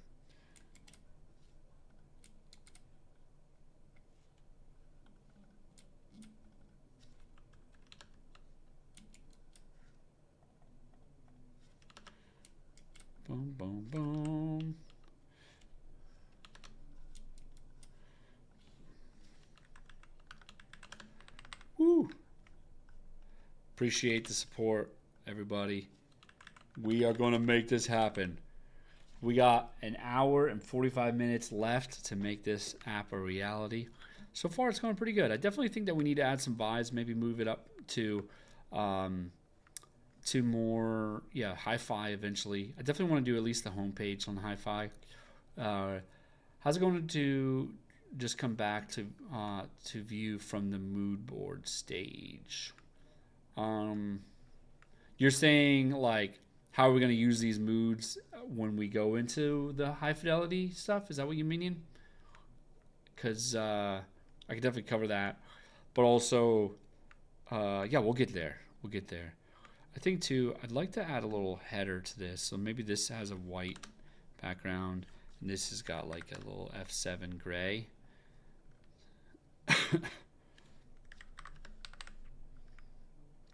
That's starting to feel nice. Let's copy that. Got about that.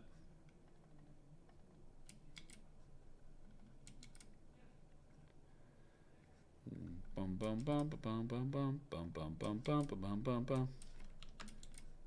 Oh shit.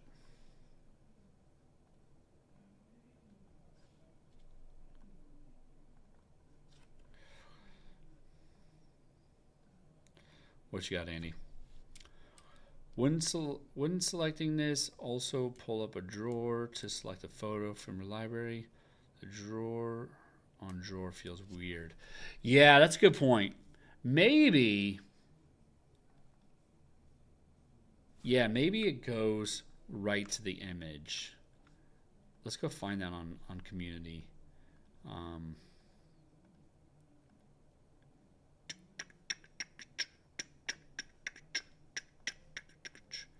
How do you get into community? Okay, there you go. Yeah, I'm gonna search for what was I gonna search for?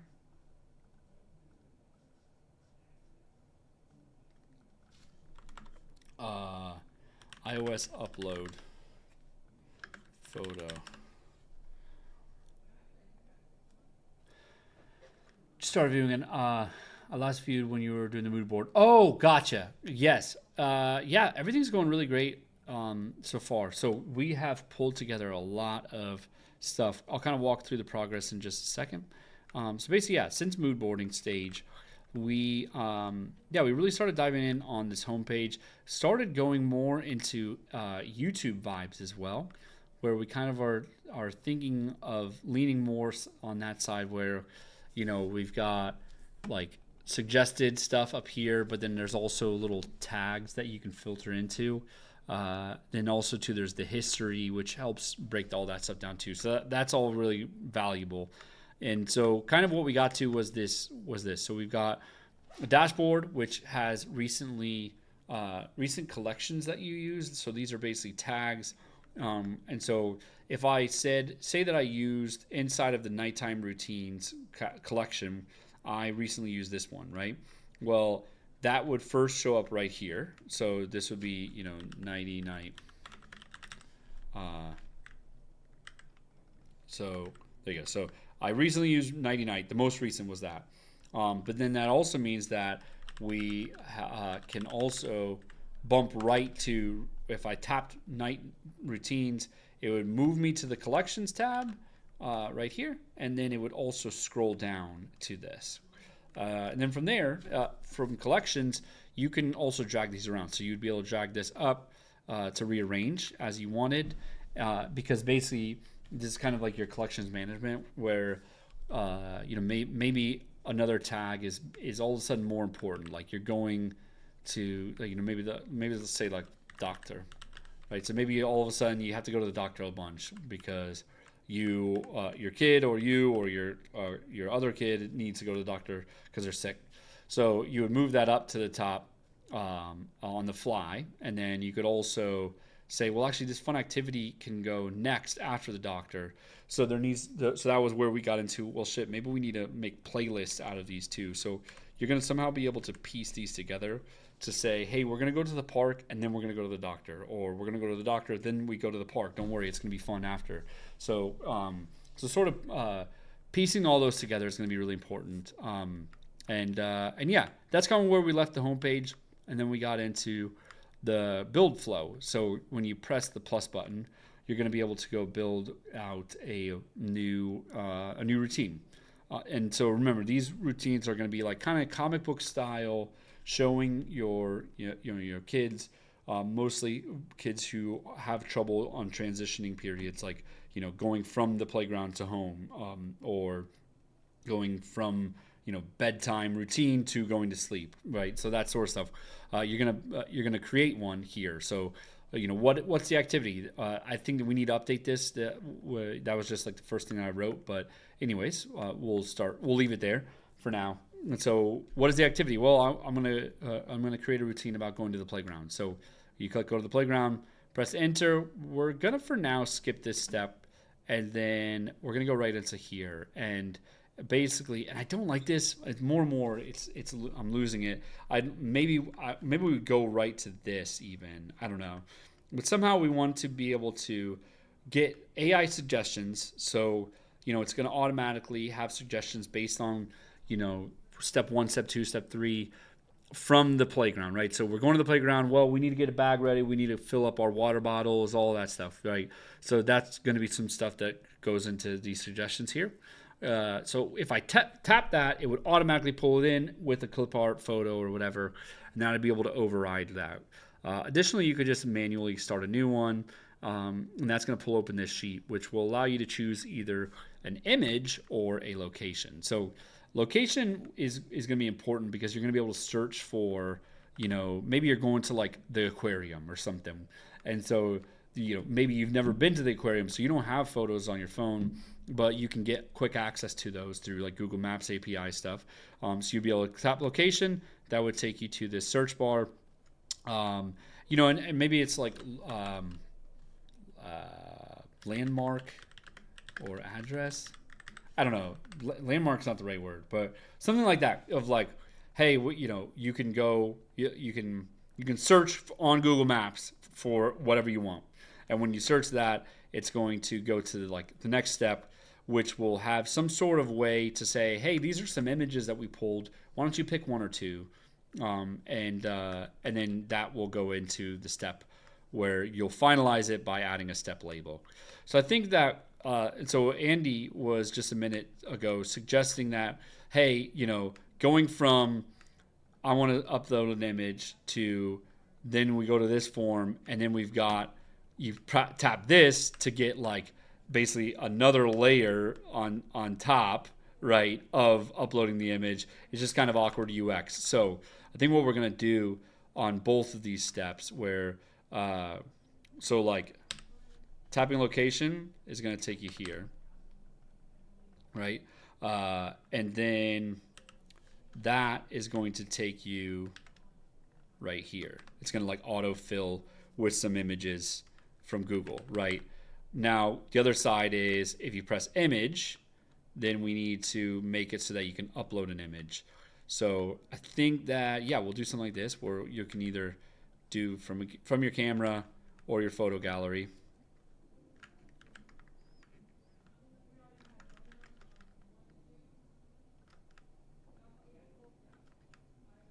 Woo. Okay. And then, yeah, you would go through the iOS or Android stuff, and then that would take you out to here.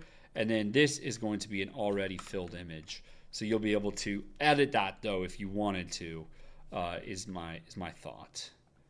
How are you guys feeling about that?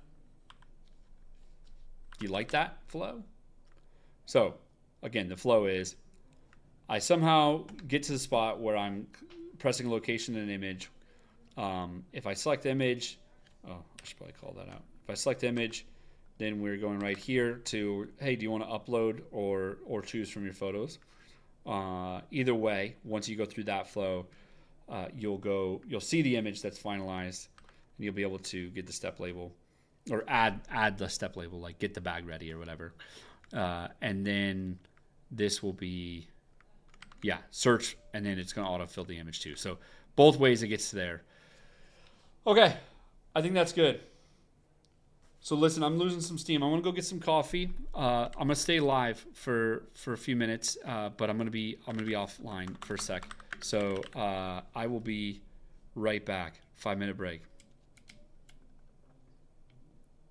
Shit.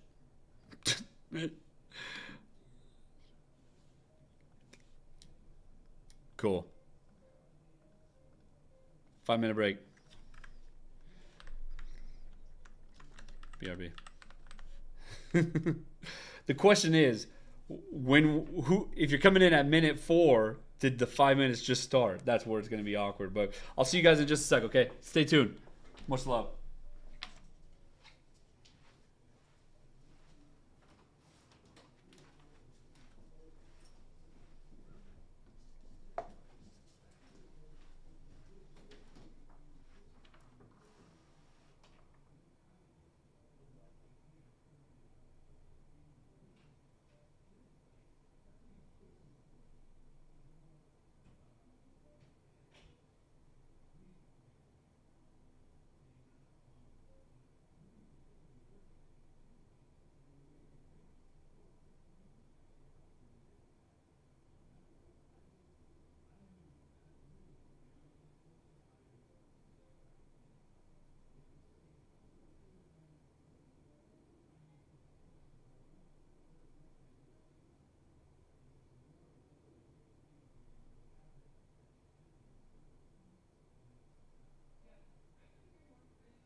Hello, everyone.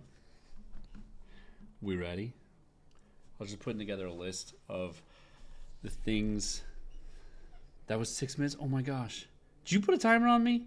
That's hilarious. We're back. We are ready to go. Let's yeah. Okay. So I was pulling up, I was kind of writing out a list of what I wanted to get done now.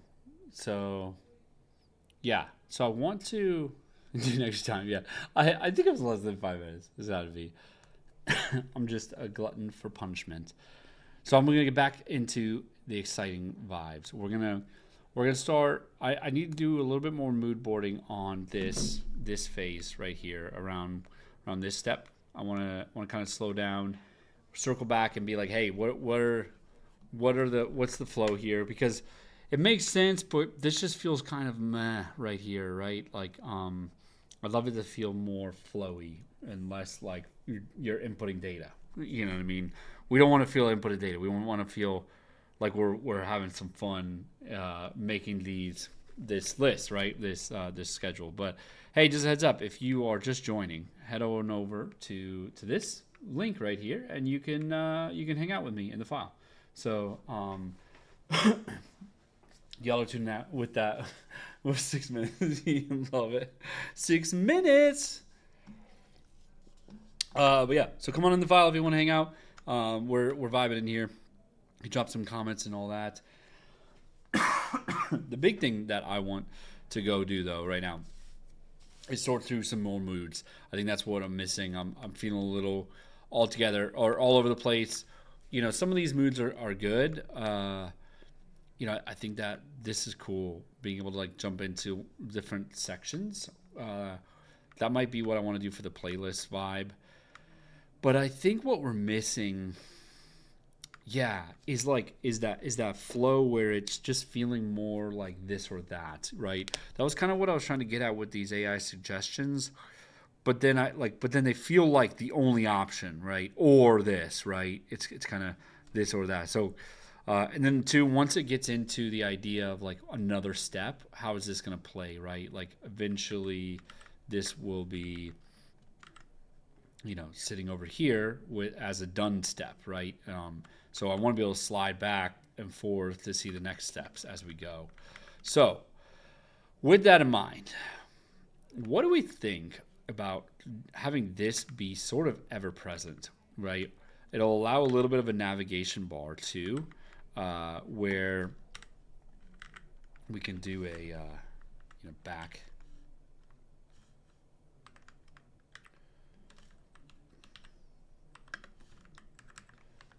Yeah. Boom, boom, boom. Shk-a-doom, bam, down, down.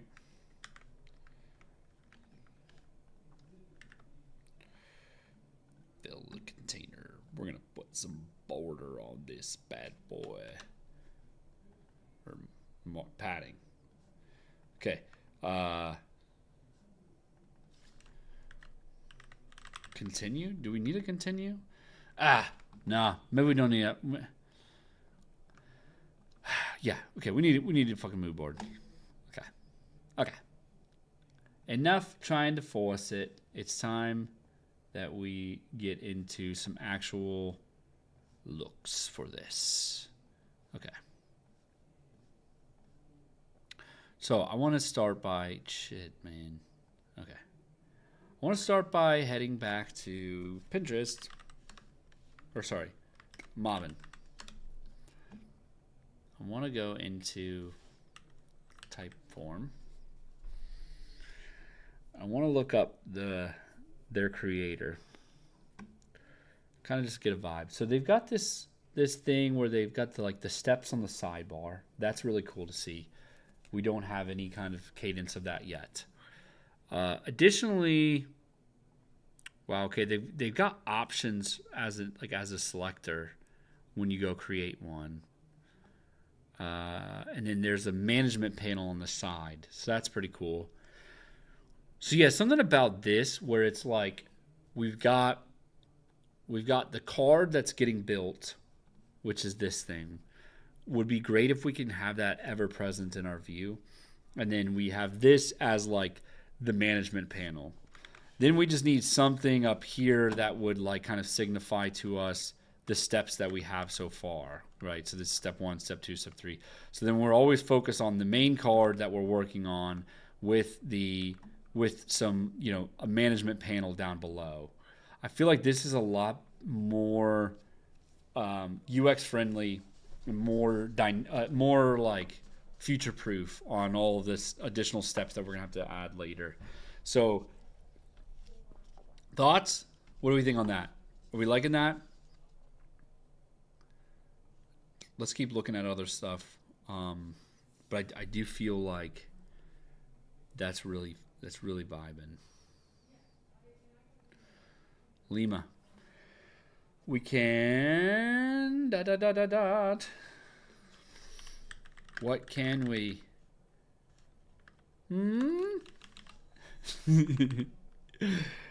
All right.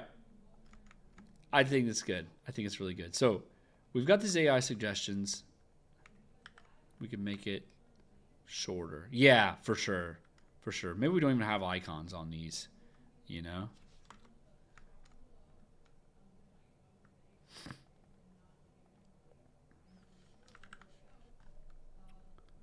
Remove a step. Okay. Is it worth paying for Mobbin? I pay for Mobbin. I think it's good. It's definitely part of my mood boarding flow. I start on Pinterest. I go to Dribble a bit, and then when I'm like, okay, let's see how real world products do this. That's where I go to Mobbin. And it's pretty good. It really is good. I do think that I could be better at it, to be honest with you. Their filter stuff is really in depth. And you can also search, like Andy earlier suggested that we just search for canvas, because in here it's all stuff that are like, builders, right? Free form canvas builders. And so stuff like that really, like, I mean, look, that's a pretty nice thing. Like, this definitely looks like data entry, like too much. We don't want that, but it's on the way towards something interesting that maybe is worth using as our primary, right? Our primary UX pattern. So I think that, yeah, I could probably be better at Mobbin than I am, to be honest with you. But yeah. All right, cool. So let's do this. So I like this thing. You know what I think we're also missing too is, like, let's build this card out. I know we're kind of like going all over the place right now, but I think that would help us here, because we'll know, what we're actually trying to, like, the types of like layout that we need for this card. We can figure that out by actually making this card the final cards. So, so there's two sides. There's the routine card, and then there's the, routine step, right? So, routine card starts here. So, we've got the name of the routine. This is the name of the routine. We should build something similar, but also have search by uploading images, because sometimes you're looking for something, but you cannot describe it. Yeah, that's really cool. Yeah. That's really good. I don't even know how we can fit that in here. Or are you meaning Mobbin or the app that I'm designing right now? You're probably meaning Mobbin. Sorry, I was like, yeah, we can use that. We can do that for this app even. So yeah, maybe we could. All right. So this is the card. So this card is going to be in all of these recent routines, on all these sliders as well. So we want to kind of preview. Somehow we need to preview the steps that they're taking in here.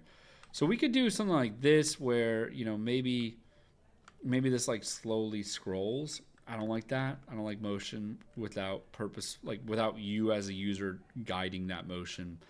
So let's just consider this. We could, the way that these are actually presented, often, it's like in this comic book squared boom boom boom style. So we could do that, but these are just so small that I worry that anything over, you know, 5 steps is going to start really feeling heavy. 6 steps, I guess. Yeah. So we do need the name of the routine. I definitely think that's a need.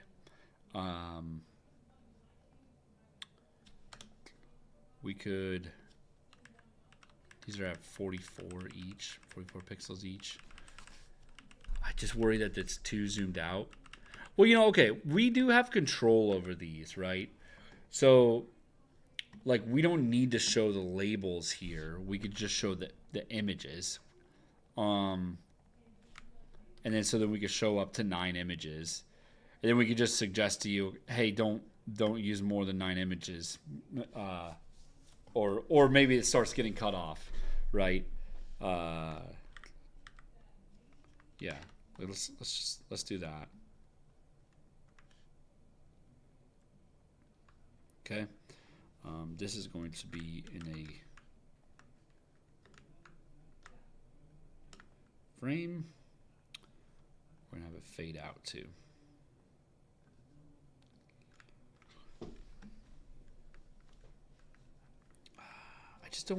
I'm worried that it's not going to look good on the phone. Let me pull it up on my phone. Figma.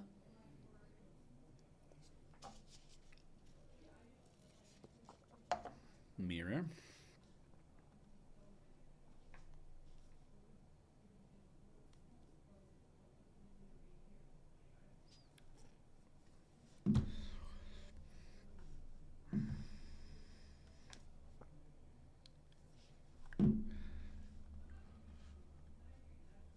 All right, here we go.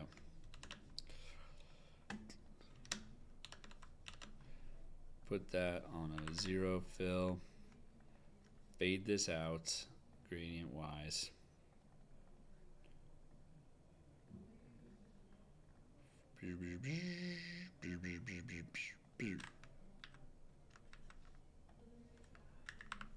Zero. All right. It looks pretty good on the phone. I mean, definitely we want to get some images in here so we can start visualizing this even more.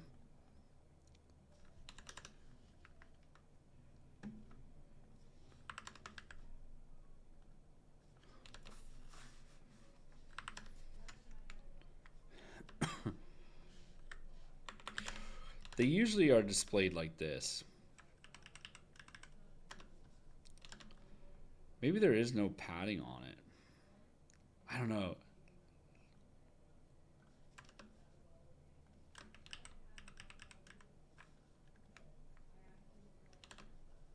The card should get a stroke then.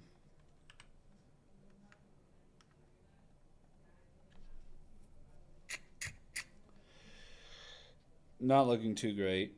Not looking too great. I'm thinking we need to find some moods now for like social roundup UI. That's not the right word. Like pulling together a lot of things into one UI. That's what I'm trying to think. That looks pretty good with this thing. Maybe I'm too in the weeds on the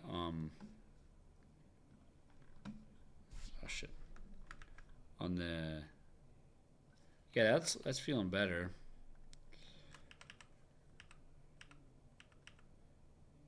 We put it at 4 pixels of padding.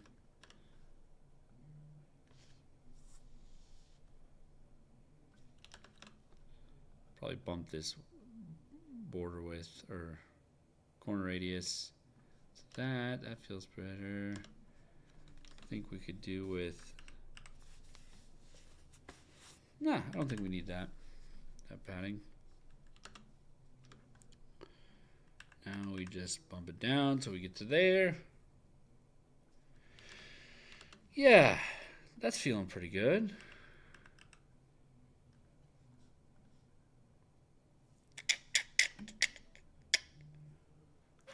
Single cover photo would work.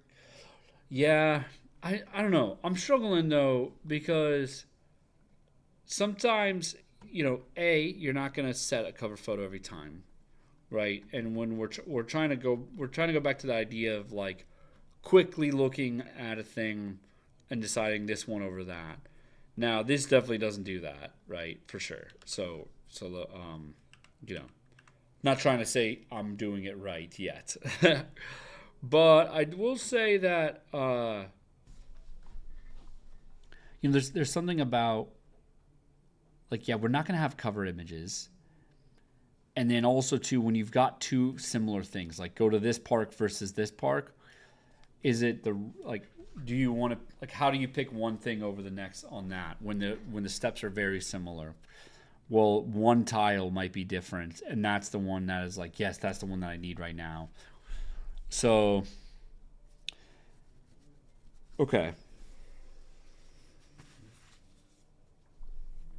What if we go Instagram story with it? Right? So, I think the self-made routines, you don't need a preview of all the images because you made it. That's a good point. Hear me out though. So, okay. We go in here. We are at a square. So it looks better now. Looking a lot better. And then we size the square up a bit. So that way there's never overlapping shit, right? So that's the other side. That's good. Now we go into, as I was saying, the Instagram stories vibe. So we've got this kind of look where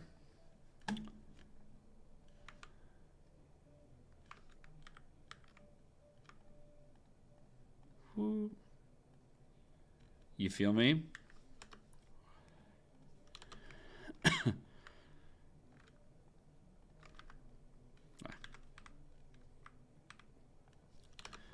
So then down here, if you tap on the right side, it would scroll to the next image. Tapping on the left would scroll to the other image, right? So that way you can like quickly be like boom, boom, boom, boom, boom. Nope, that's not the right one. Boom, boom, boom, boom. The real question is, well, would that actually feel like an okay user experience on the phone? I mean, the tappable area is big enough.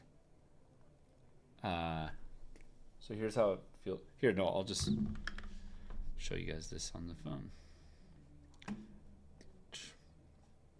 So you would scroll through like that, and then you would tap here. It would be good. Tapping here would go to the next.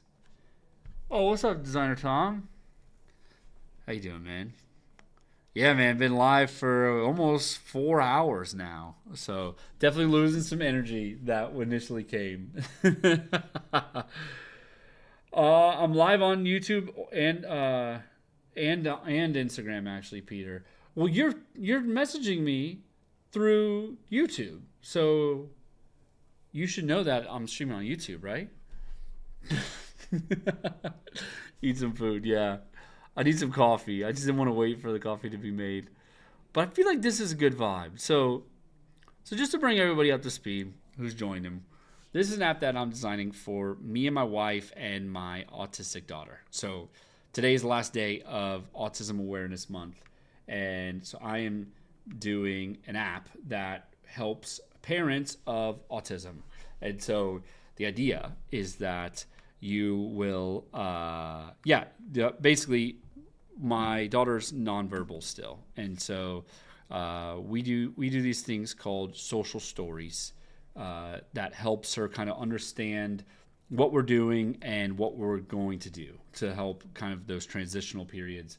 to help guide her of like, hey, don't worry, we're not going to do this forever. We're going to go do some fun stuff later. We just got to finish. We got to go pay at the grocery store or whatever. And so that's kind of the idea, is that the parents would be like, okay, we're going to go to the grocery store. Let me like queue up, the grocery store stories or routines that I want, that I might have to use, right? And then, they start getting anxious, and you whip out your phone, be like, look, we just shopped. Now we're gonna go pay now, and then we're gonna go to the park after, right? And so being able to like kind of piece those puzzle pieces together a little bit is going to be very important. So kind of what I'm trying to design right now is, okay, how do we fit together? How do we show like those routines as a whole, when kind of they might be similar to each other, right? Like maybe one is for one park and then the other one is for another park, and you're like, wait, that one doesn't have a slide, so I can't show the slide, right? It's like that sort of stuff that you got to like consider. And so being able to quickly just tap and see, the storyline that you're going to show, would be really nice to be able to get that really quickly. Tapping between selecting the card and tapping through the photos is a slurpy sub. That's definitely true, Andy. And so, maybe we need to even like pull it out bigger and have like a play button, and then a manage, right? Now this card's getting really fucking big, so that sucks. We can like, this isn't the final way, right? I'm mostly just like, how do we show the general gist, especially where one routine might have five of the 7 steps are the same, but then this one step makes it where this one's valuable here and this one's worth showing here. And so that's the struggle that I'm at now, is we need to be able to have access to both and visibility on both of those changes, so that I can help pick one over the next, right? So we need to somehow see in clear view those images, right? Let me just like unsplash this bad boy. All right. So we've got the image now. Let me just go clean this up. Boom, boom, boom, boom, boom, boom, boom, boom, boom. Dun-dun-dun-dun. Let's wrap that in auto layouts. Or sorry, frame. Basically, I'm going to add some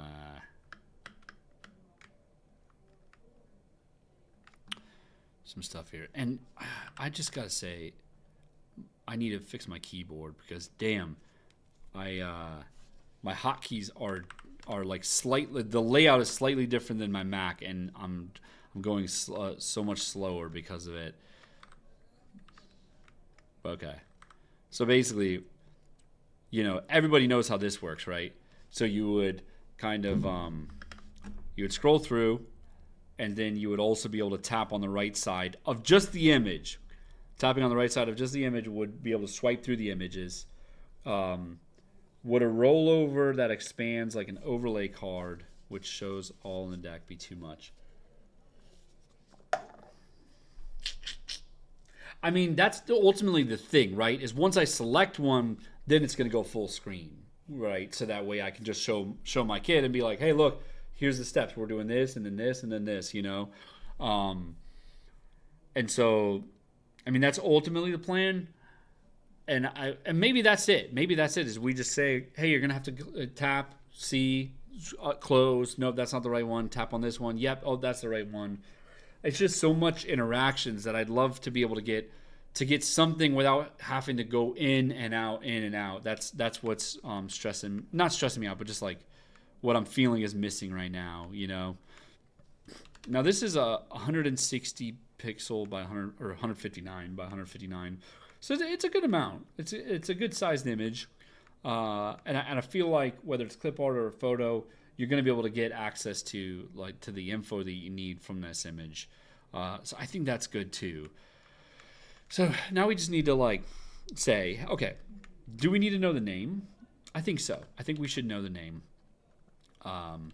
I'm gonna just quickly auto lay out this bad boy, and let's try something. Shit. No. Okay, there you go.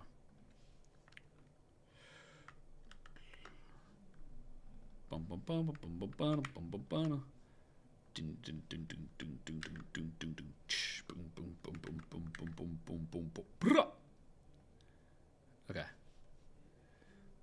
Oh geez, the cover was over there the whole time. So you'll have the name really quickly accessible. I think that's really valuable because it's going to make it where you might be scanning for names instead, you know.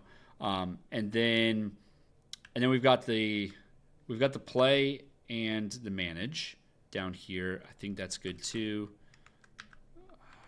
Like we should turn those into icons for sure, but yeah, we'll get there. Auto layout that. I'm gonna set it to fill. I'm gonna select both, set those to fill as well. Give it a little bit of padding. Drop the margins between these. And then we're off to the races. Okay, so I'm gonna flip this into a frame, put a stroke on it, inside. Corner radius. I think I need to update this image too because it's not a good enough image to display the nuance. That's good. Okay, cool. I think this we need to start talking about like a soul as well for this app. I think you know, we're still very much in wireframe stage, but you know, just throwing this random black on the background looks off. So I'm gonna start putting some border stuff on this, just fiddling with the colors a little bit.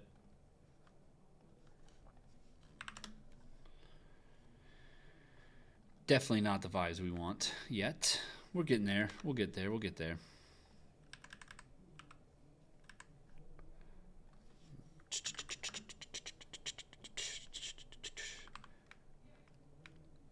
I don't think I like the title on the top though.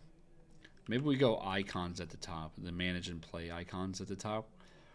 And then that would allow us to, yeah, like you only need to confirm the name when you want. That feels pretty good. Yeah, I'm feeling pretty good about this. Let's go get some icons.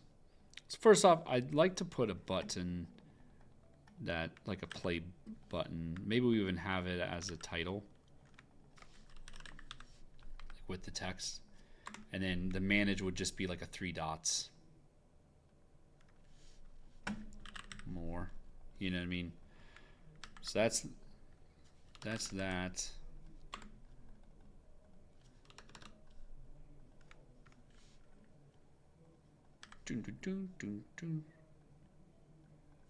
Put it at 8. This is very big button.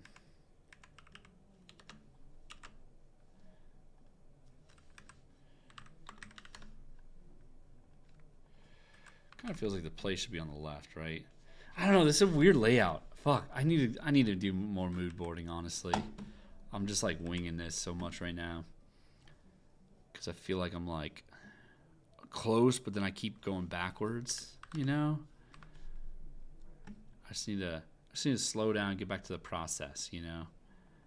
But for now, I'm just gonna keep banging my head against the wall and acting like I'm gonna figure this out eventually. That should work, right?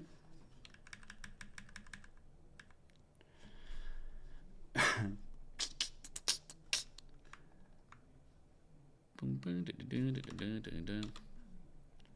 me drop the X.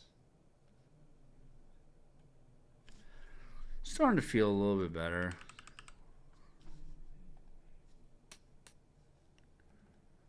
Maybe go there, drop the border.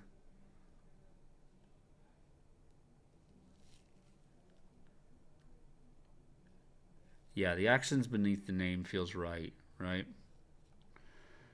So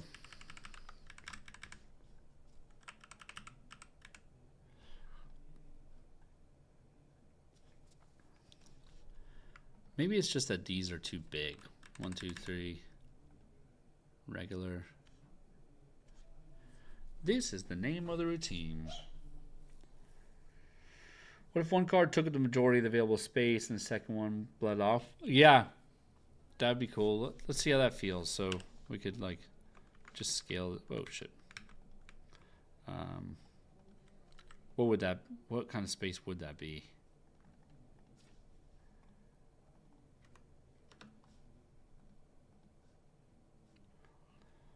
Reset all changes. So it would be roughly like that then, right? Yeah. Okay. Airbnb has dots in the center of the image. Yeah. I should just fucking stop and Moodboard a bit. Let's see what Airbnb's got.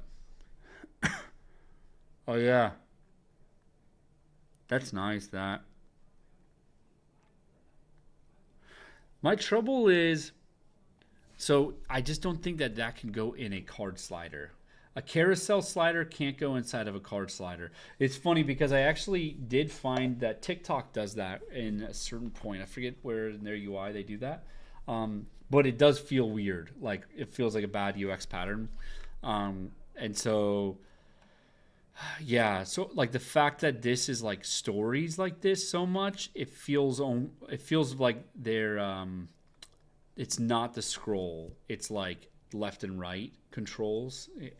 You feel at home with that. Why don't you use auto layout in wireframing phase? I am using auto layout in wireframing phase, and somewhat it's annoying here and there sometimes. When I'm like restructuring everything is where it really starts to get annoying. But so far it's been pretty good. But yeah, I mean, I like how Airbnb has that wide ass image though. I'm really nervous though that it's like this does need to be big. You know what I mean?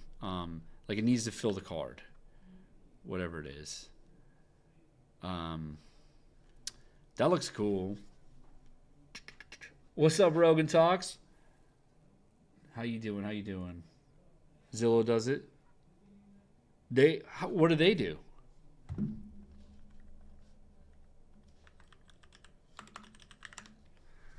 They have a scroll and a card scroll. Oh yeah, right here. There's that's a scroll itself, right?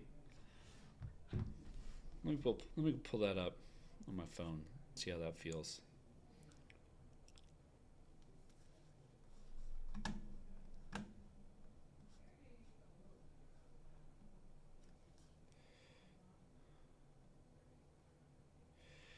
Yeah, that's nice. Okay. Yeah, I like it. Okay. I think we're going with it. The only trouble is, it's been going good. Been losing a little bit of steam, mostly around. I just need to do more mood boarding, and I'm rushing it. I'm rushing a lot of this, so that's what a lot of the struggle's coming from. But yeah, I'm kind of like, so we got in, we did a lot of the build phase, and then what I wanted to do was go back and clean up some of the UX patterns up here so that we know what we're going to go design to. This site that I was using there is called Mobbin. And yeah, they do have web versions, not of every app, but yeah, it looks like they do have web for Zillow. So that's pretty cool. So you're able to see all that stuff. So that's great. Yeah, Mobbin, everyone. That's a nice one. So yeah, I'm just trying to figure out the best way to lay these images out, because part of me feels like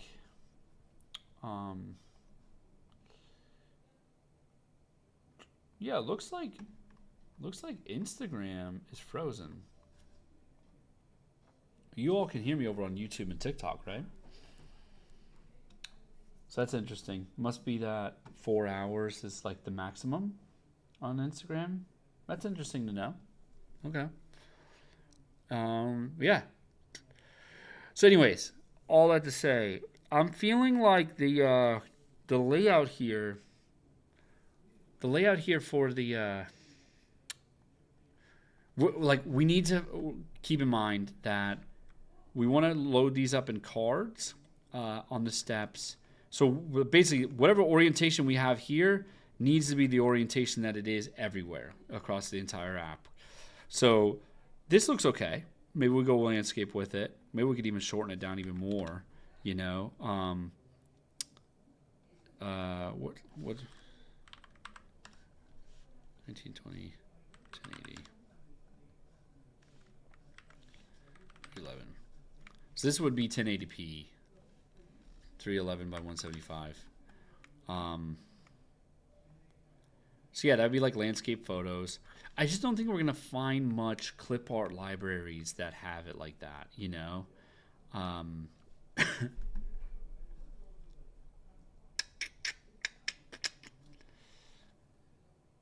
I really like though how Zillow just feels like a card on its own, you know, like this box. It's got the shadow on it.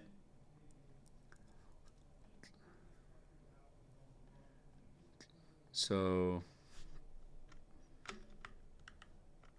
oh shit, okay.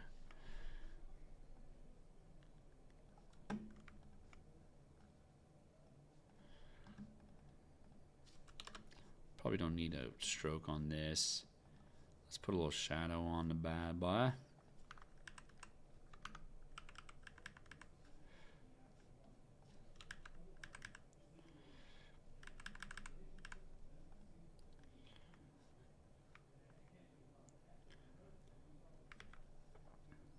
What does Skillshare look like?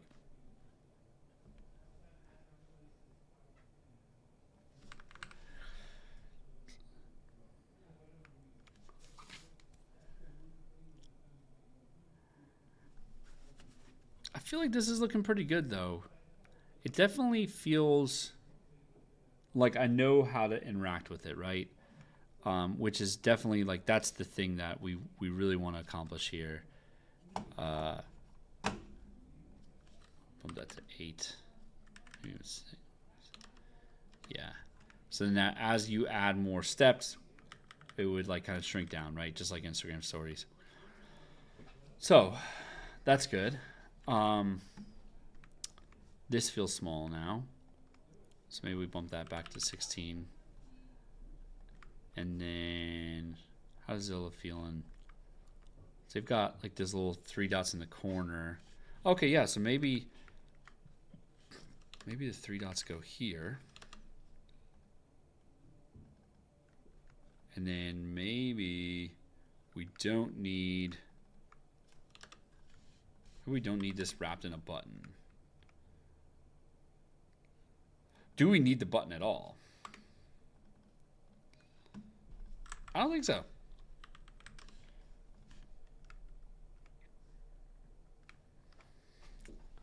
That feels pretty cool. What do you guys think? You liking it? Definitely feels like it needs a little more padding everywhere. Well, so the play action would be... Yeah. The play action would be tapping the whole card. And then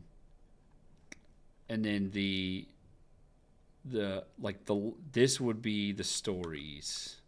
So this would be the buttons over there. So tapping here would move to the right, tapping here would move to the left, and then tapping anywhere else on the card other than these 3 dots would open up the play. We could also have like a play button here. So it's like manage over here, play over here. Can we do a medium or semi-bold weight? Yeah, you're right. I like semi-bold.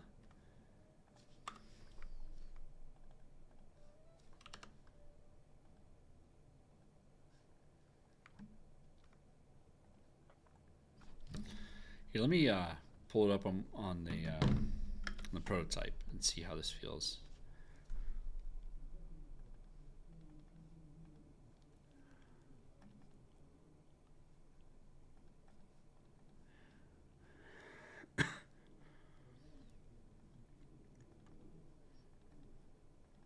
I feel like I would.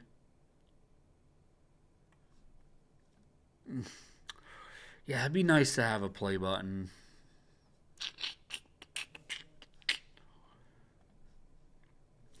How does Zillow do it? Who's the target user? The target user is parents. Parents with an autistic child specifically. So the idea there is that they would basically, actually, yeah, on Zillow it feels really good. You don't have any question on it. But maybe though it's because Zillow has a few little data points in here though. So let me try adding some of those data points, like some extra data points here. That might seal the deal for this.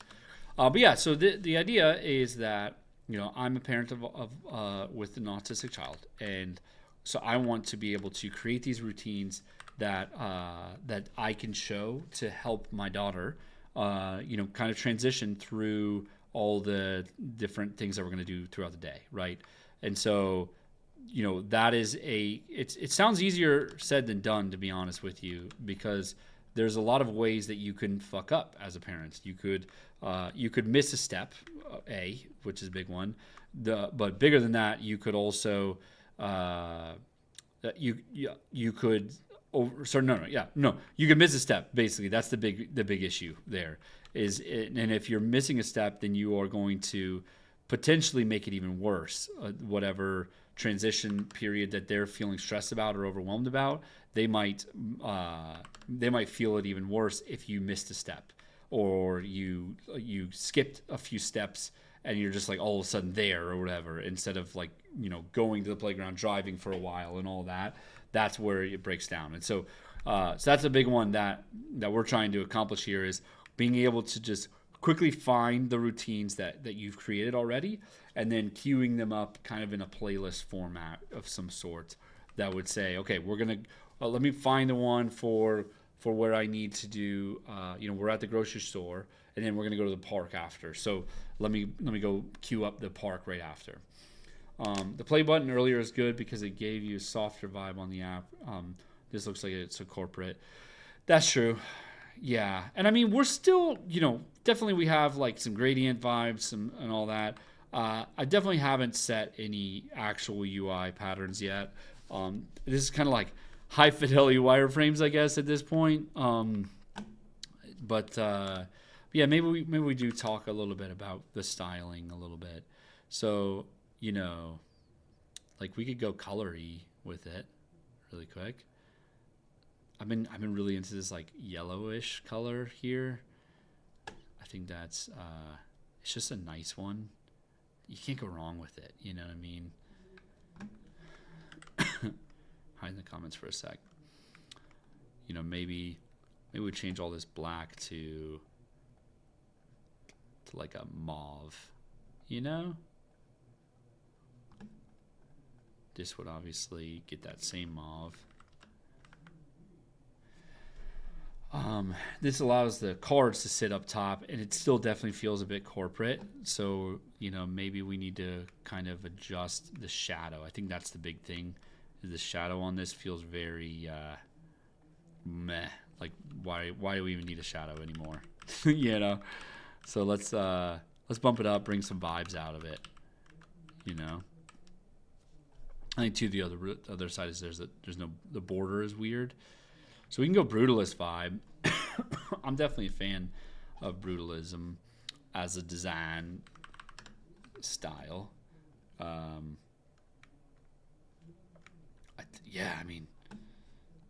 Should we just brutalist the hell out of this bad boy?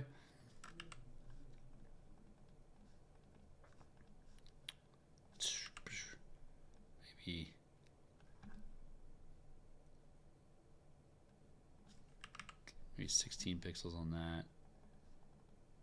Throw a little stroke on this guy. Look at that. We're getting some vibes now. Feels much less of a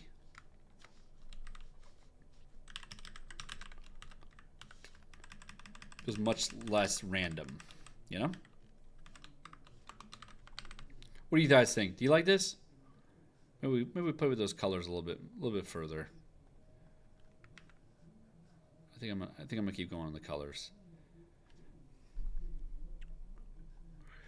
Got to be honest with you, probably a lot of moms are going to use this, so that's something to keep in mind.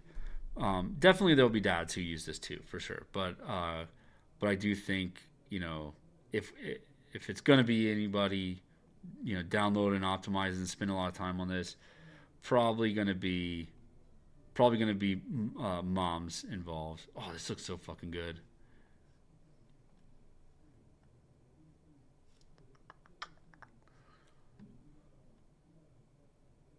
Maybe in the future while doing live, get like 30-minute critique portfolio break. Well, so, okay, here's the thing though, is I want to be more than just my portfolio reviews, right? So I'm going to be introducing more shows, potentially even some co-hosts soon. We'll see how that goes. You know, I'm trying to move slow on that. But yeah, so basically I want to go more in depth on other design topics and design news. Probably won't do much more of these kind of live design sessions. I'm loving this a lot, I will say. I just, I don't want to design a new app every day because probably not a lot of these will get built then. So that's why this is probably going to be fewer and farther between. But kid-friendly colors would be cool. Thinking of like Crayola. Yeah, let's go to Crayola.com, see what there's like.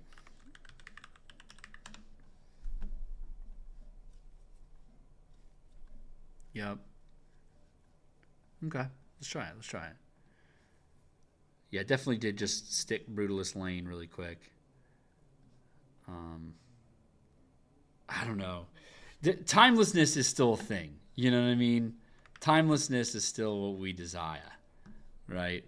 I want to feel timeless. Anything I do, right? These tags are definitely not feeling timeless, so we're gonna sort through that. We're gonna get to the bottom of that. But Andy, you're liking it? I'm glad you're liking it, bro. Yeah, this is feeling a little bit better.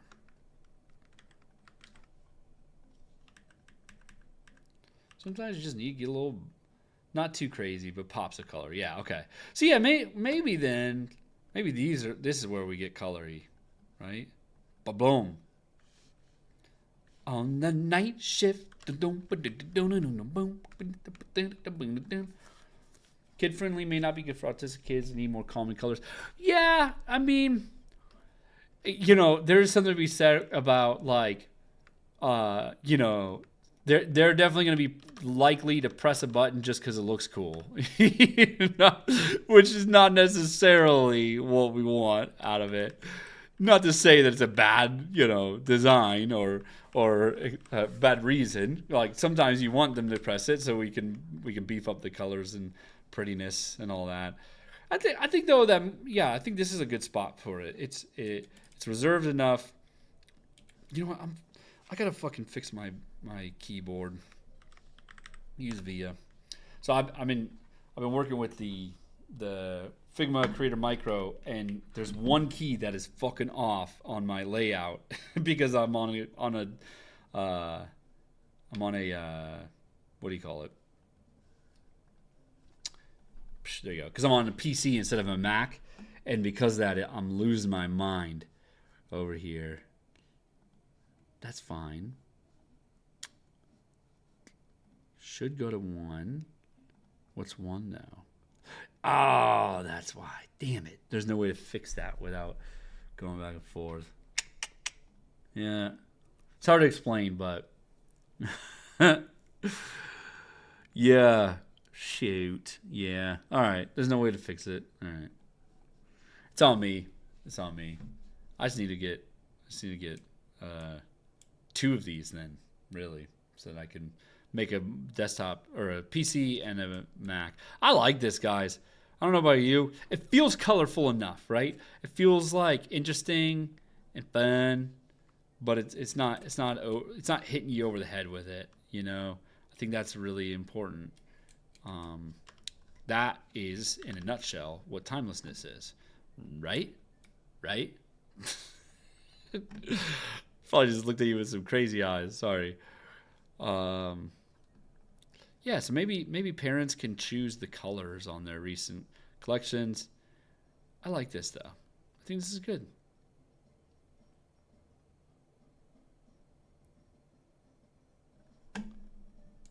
All right. So the real question though is this the correct orientation for this? I don't know. I'm struggling with saying yes. I mean, we can't know until we know, right? Um,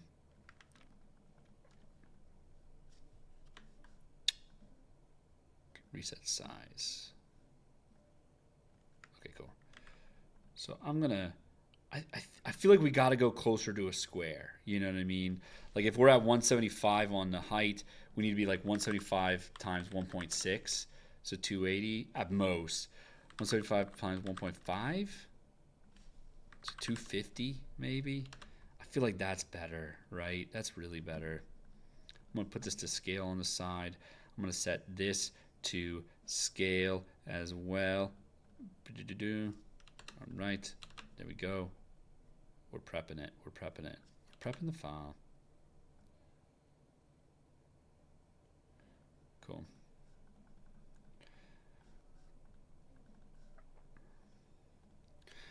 I don't know about you guys, but I think this looks a lot better than it did just a few minutes ago. I was starting to be like, damn, this thing is rough, but I like it.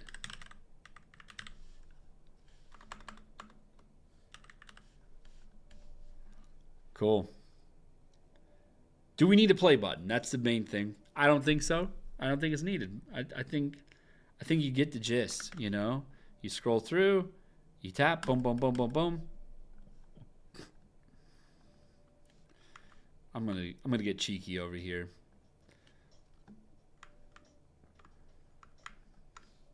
I'm getting cheeky. I don't need to do this, but I want to do it. We're gonna make this clickable.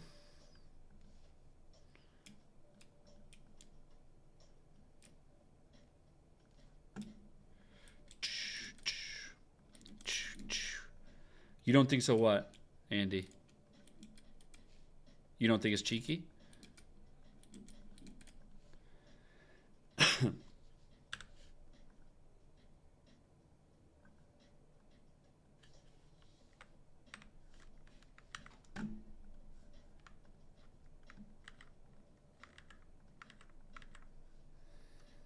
All right, we're gonna grab all these together. We're gonna create a component set. I'm gonna also drag this. I'm gonna press Shift E, and when you click on that, it's going to dissolve into the new frame. This one's gonna do the same thing, dissolve that way. This one's gonna dissolve to the left. All right. This one's gonna dissolve to the left. This one's gonna dissolve to the right. This one's going to dissolve to the left. And that one is going to dissolve all the way back. All right, now we just need to set new images. Head to Unsplash. Insert random. And just like that, we have a new component set. Here we go. Oh, the image isn't loading.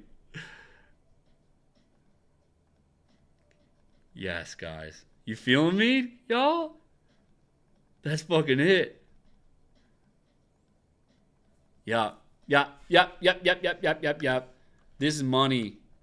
This is money on top of money. I'm so excited, guys. I was like, seriously, like, God, I am losing it. And now we got the energy back. We just needed to add some vibes. That was all. I was not liking being in wireframe land anymore. I think that's all I was missing. We're going to the creator had a hard time. Oh, okay. Yeah. What if vanilla white background, more keyboard, more problems? Yeah, let's see. Let's just do a test. How does vanilla white look on there? It looks still pretty good. You know, I think yeah, it actually brings to my attention. We should probably put, if we're trying to stay brutalist, which I am very much a brutalist fan, guys. If you haven't got on board yet, it's just you can't go wrong with it, right? It's not lazy design. It looks good. Like this is handcrafted design, and it still looks vibey. So, you think it's gross? No, baby. No. Don't say that. Don't say that. Don't say that. Yeah. It's looking really good though. Okay. Cool. So, we've got our recent routines. We've got recent playlists. We need to make a playlist, but we'll get back to that there. So I've got 30 more minutes left. I'd love to get a few things together really quick. I want to get this guy. This thing needs to be bigger. Maybe we bump this up to like 100. Fuck, that's way too big. We're bumping it up to 80. Even that's probably too big, but I need it.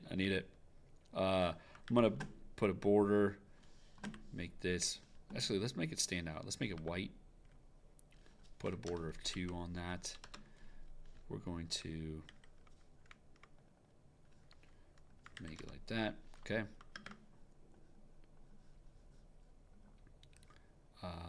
Right. Scroll vertically. Yeah, okay. There we go.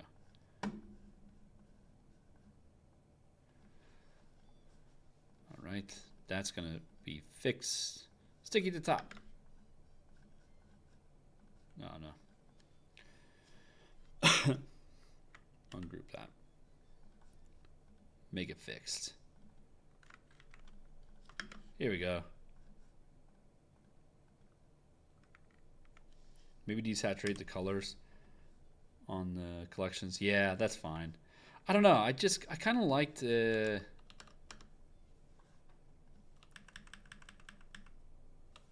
Yeah, maybe like a 30.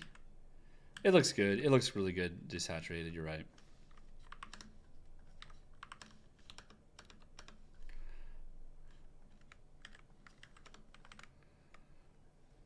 Ah, that's off though, right? You bump it even more.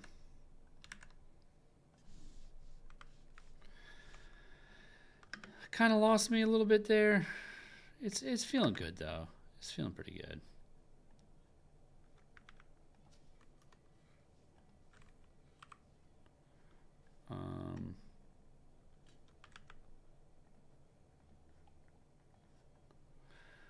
I need to start fucking setting some styles too, some color styles, but we'll get there too. All right, perfect. We got a scroll bar now. Nav bar sticky. We've got this thing scrolling through as we want it. So that looks good. All right. Hey, Clara, thanks so much for giving me a follow. Appreciate you. Hey, Kyle and Andy, do you guys think that that the desaturation of those colors feeling pretty good? Maybe bolding the titles and headlines. Yeah. Yeah. What are these at? These are at bold. I feel like these should be semi-bold. These should be bold. This is semi-bold. This is semi-bold. But in the fucking prototype, it's not loading as semi-bold. It's so weird that it's like a Figma bug. But yeah, it's getting somewhere. I think we could maybe lower. No, I don't think that. Maybe split the difference. Okay. Like it's too desaturated. Yeah, that feels pretty good. Does that hit color accessibility though?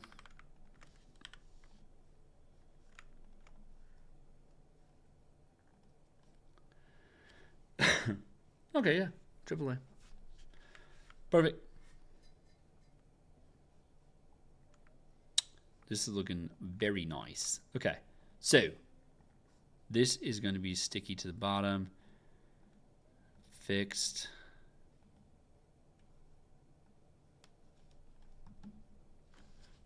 A12 minus 80 minus 50.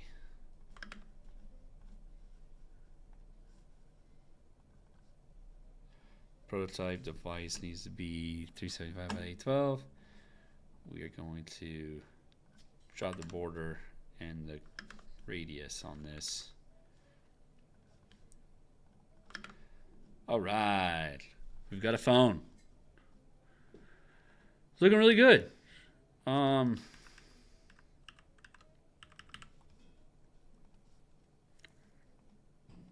What's the progress about the app so far? Yeah, so far I just kind of recently started getting into the actual UI. Just felt like it needed a spruce up. Yeah, so one big thing is we started working through these recent routine cards. So this is going to kind of be the roundup of the routines. And so you can kind of scroll through to be able to like quickly see, wait, what is all the steps in this one? Oh yeah, I like this one a lot. And then you could scroll in the card slider. This is not a scroll action though. It's a tap to the right or left. So it's like Instagram stories vibe, right? Now what I want to do though is I want to like scale this. I want to make it so that it's we've got the version that is like up front, you know, or saying words sometimes it's very difficult. I want what it's going to look like when we press play or tap on it. Right there, you go. That's the thing. God damn. So, all right. Here we go. Here we are.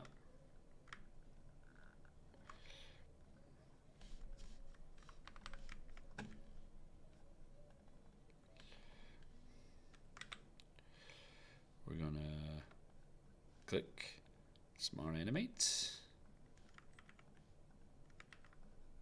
All right, bring that back over. Fade it out. Scale it down.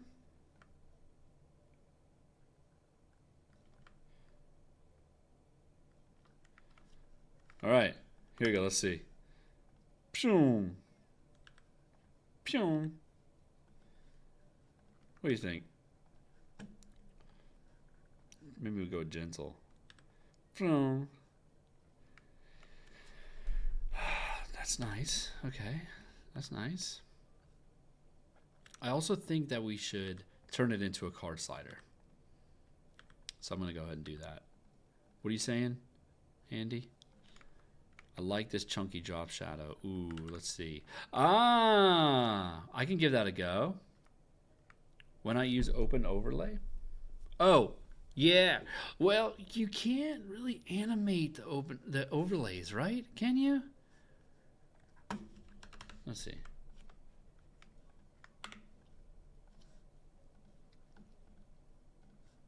I used to use it a bit.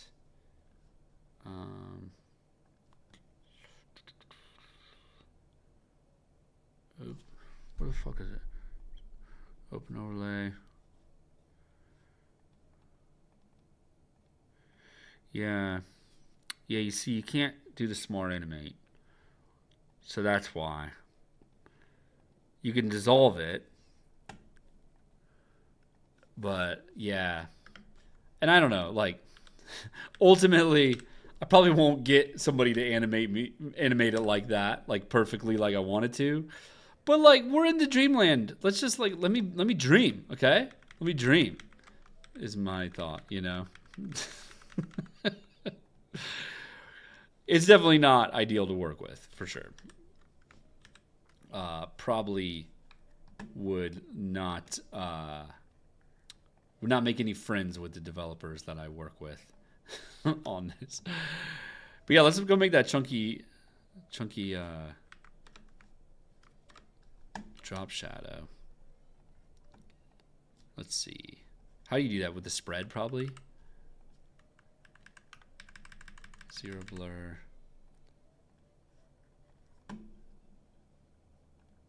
Yep.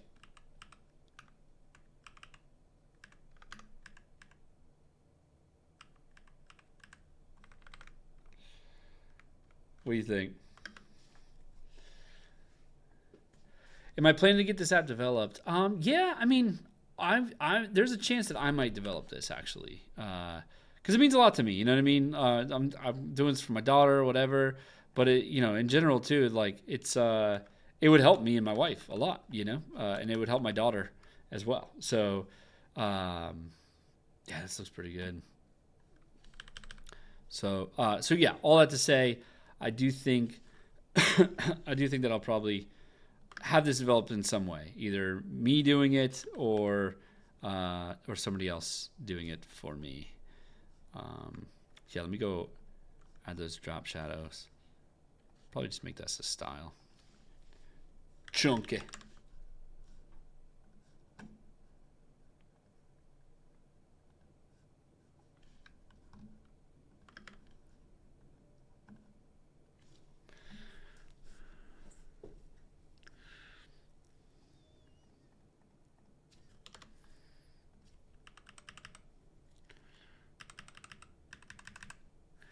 Yeah, this looks pretty good. Maybe we could even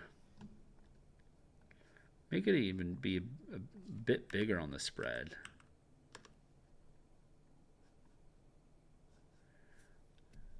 That looks pretty good. Love the heavy shadows. Hell yeah. Okay. Ah. Yeah, feeling pretty good. Let's keep with this heavy shadow thing. It's actually pretty cool because it fits pretty well with my wife's brand on the charity that she's running, and so yeah, I think that feels vibey. Progress tab bars are a bit out of style now. Yeah, that's true. Let's see if we can do something about that. Hit Q to this.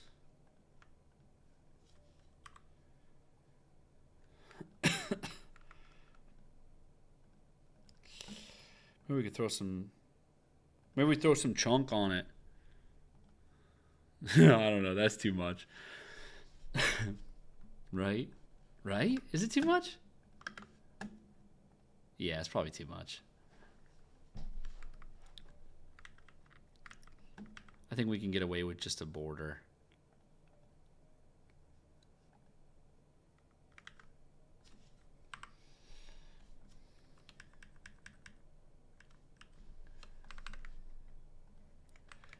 Do, do, do, do, do, do, do, do, do.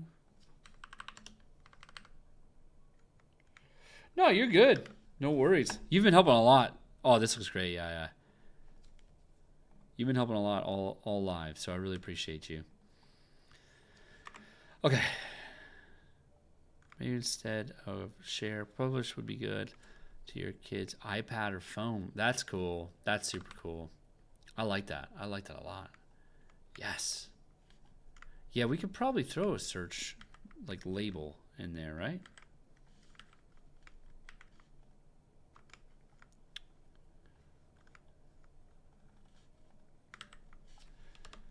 All right, we got 20 minutes, y'all. It's time to step up the fucking heat. All right? What are we working on? Yeah. Well, okay. So, basically, yeah, let me recap before we go dive into the next phase. We are currently building an app, and we designed this. Basically, we started from none of this was made yet. When we came in, I had an idea of a few features that were listed, and basically, this is an app for my daughter and me and my wife. So, basically, there's today is the last day of Autism Awareness Month. My daughter has autism, and she's pretty nonverbal. And so how me and my wife help her a lot is whenever she's feeling a little overwhelmed and in transition, like we're out and about and we've got all the groceries ready, but we need to go buy them, right? She kind of just wants to leave, right? And so for us, what we do is we bring out these visual schedules and these visual routines.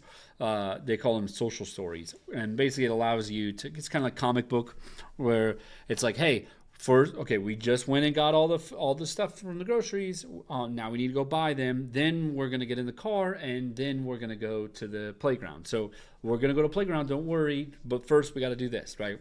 And so that's kind of how we do that. And the truth is it's very easy to get wrong, and also it's hard because in like, what if you forgot to say get in the car and go to the playground? They when we check out, they might be like, wait, I thought we were going to the playground that's right over, like right next to this grocery store. We're driving to somewhere. Why are we driving?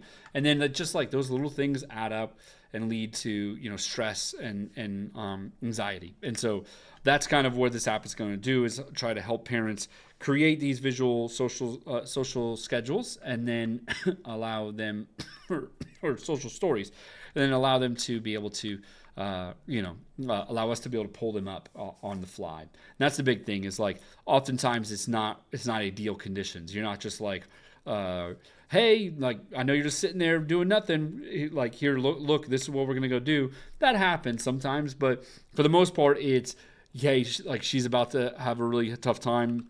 We need her to see that we're leaving soon. Don't worry. And so that's the thing, is like, ideally you would set these up as a parent. And then when you're out and about, you can pull them up and then be like, shit, I need to like pull up really quickly the grocery one. So what you would do is you would head to collections, and then you would, or recent collections that you use. Maybe one of these is like grocery store, right? So you tap that takes you to this other list, which will like kind of help you find the right, routine that you want to walk through with your kid. And then ultimately we need to show the played version, like, hey, here's what we're doing, don't worry, kind of thing. And so that's what I'm about to go design really quick before I hop off, because I've been live for 4 hours and 43 minutes now. So holy shit. Some could say that I got no work done today, but I got a lot of work done today. Okay, so let's say that we tap that first routine. So we've zoomed into, this is the name of the routine, right? So I think that one thing that I want to do is, when we get here, is basically boom boom. I want to kind of turn this into a card slider now, because one big thing is when we show her a visual schedule, like my daughter, her name's Emmy, that when we show Emmy a visual schedule, oftentimes she wants to kind of take over, right? She like sees it and is like, oh cool, we're going to the park. What park? And then she starts like kind of exploring a little bit, right? And so I want to be able to like have a very familiar experience for kids to be able to see that and know exactly like how to use it. So I think she would be able to pretty confidently, because she goes into our photos a lot, and because we use our photos a lot, and so so I think having something like this where it's like, this is the image, so this is the image, paste it over here, then image 2 is over here, right? So having it where it's like image by image would be really nice. That way she can like kind of scroll and be like, wait, what was that one over there? I think too, something about like the iPhone's photos scroll bar is so nice.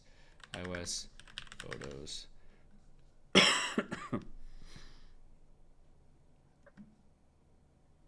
Like the seeking thing at the bottom. App UI. Probably it's in Mobbin, huh? Yeah.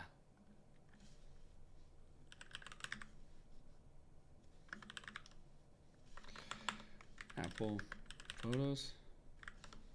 Damn, is it not in here? What the hell? You know the, I'll pull it up on my phone, I guess. You know the UI like this, where there's like image is here. But like this is the main one, and it's kind of like bigger than all the others, right? There's something magic about that like my daughter actually likes to track using that a lot too. So I think having like a little thing at the bottom to be able to display that, so that way, you know, she's able to, you know, so we tapped into this one, and then now we're showing it. And so, you know, maybe we bump this down, call this is the name of the routine. The film strip underneath. Yeah, film strip. That's the word I was looking for. Hey, I'm new to your channel. I love your content. Maybe I will join your daily streams. And I really loved your behavior, and I really enjoyed your stream. Hey, thanks so much, Umar. That's awesome. That's awesome. Yeah, I typically do portfolio reviews live. I don't often do live designs like this, but I had a lot of fun today. So, and you know, we still got a long ways to go on this app. So I might even just do this every Tuesday for a little while until we finish the app. You know, maybe I go even fucking build it live, right? That'd be fucking cool. So yeah, I don't know. We'll see. We'll see what happens. But I definitely want to finish this app because yeah, it's important to me to be able to like help parents of autism, but also help me and my daughter. There you go. Okay. What the hell just happened? What the fuck just happened? Okay. All right. So we've got, I feel like this needs to be broken out and sitting down here somehow. How do you just paste the picture in a smaller container? Yeah, let me show you how to do that. So I'll move this over so you can see my layers panel. So you see here, I've got this this image right here. So there's two layers, right? So if I just copy this and paste, that's one thing. But selecting here, it's actually going to drop the whole new element in, right? That's not what you want. What you want is to copy the fill. So instead of clicking here, click just to the left of it. You see how you start to see this little hand here? And now even if there was no fill, you could still click just right here. Boom. And once you click there, you're able to copy the fill, right? And then when you paste, blah, blah, blah. So yeah, that's how you do that. Yeah. Love your UI course. Like that I learned from it. Feels more like hanging out rather than school. Like, hell yeah. That's awesome to hear. And yeah, hopefully I use those tactics today on this live that I preach about using. I think I did. I feel pretty confident in saying that I did an okay job at following my own rules. Yeah. One thing I didn't do enough was I didn't stop and Moodboard enough because damn, like there was so many times where I was like just feeling lost, and I think yeah, I really should have stopped and slowed down a little bit. But that's neither here nor there. We're fixing it. We're doing all right here. We're doing all right. I'm gonna add some stroke to these just to give it the vibes that we have all become accustomed to now. And yeah, this is feeling awesome. Oh shit. All right, cool. So now you're able to scroll through all the way, and then they're also able to track through down here. I feel like this is nice. This is really banging. Right? I mean, am I just tooting my own horn? I don't think so. Let's just oh, another hotkey for you too, Mayamba, if you're still here. You can press Command or Control. I'm just gonna go, yeah, Command Alt C and Command Alt V copies the layer styles. You see that? So you could also do that, where instead of copying the frames or the fill from over here on the side, you can just copy Command Alt or Command Option C and then select a new layer, Command Option V, and basically that just pastes the layer styles. So that's a big one. That one, one of the Figma team told me that one. I didn't know about it, and it changed my whole life. So I use that thing every day. Okay, So I think that I want to put this bad boy into a little frame. Give it some space in up here. Give it some space in up here. I'm gonna put this in a white border or box.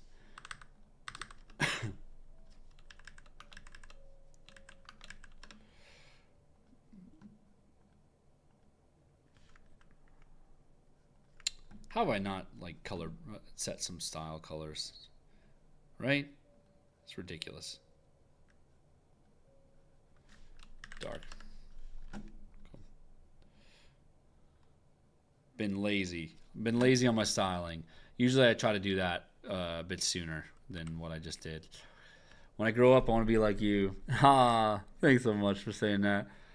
Just made my day. Yeah, I think like in a lot of ways, for me, I kind of just like kept going with what I wanted, like in the moment. I think early career, sometimes it feels like you've got to like every step that you take needs to build onto the next. And I think like just be one piece of advice that I'll give you is be confident in switching gears if you need it, right? When I was in high school, there was a moment where I almost went to film school because I was just like really excited about visual effects, which is funny, right? And then I went and was like, no, actually, I'm gonna go be a game developer because I was really into games, and I still am, right? But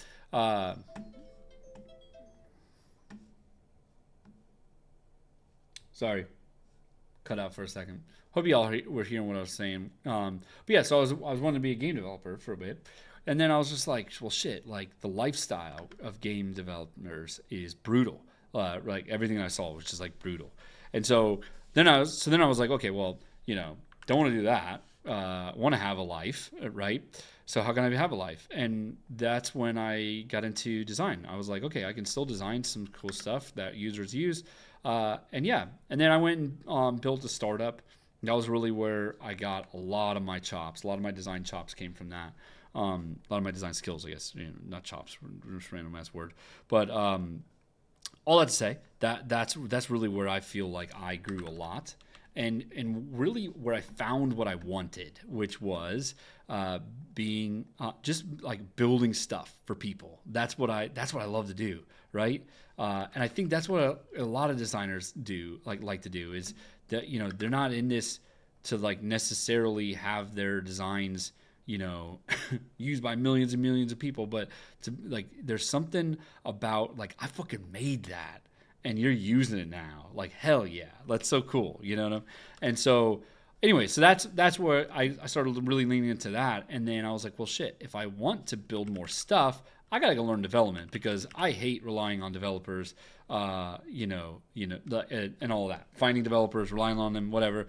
And so that was where I went and learned development. I stopped being a designer for like a year and a half and focused on development. Missed design, got back into design eventually, and then that was where I came back and I knew development, I knew design, I thought like a developer. I was just like a much better designer in general because I had a like fresh clear eyes. And yeah, and so then that was really where I felt like a lot of my stuff, a lot of my career got started was when I went back to design. And then oh shit, I think I'm gonna move this up here actually. And then COVID happened, right? I was on a product team, and I had been for a while before COVID happened. I had been feeling like a little bit in a rut. I was like, happy with the team I was on. I loved everybody that I was working with, but I just kind of felt like unchallenged. COVID happened, and I was like, okay, I'm gonna go out and like bang it. I'm gonna go hard.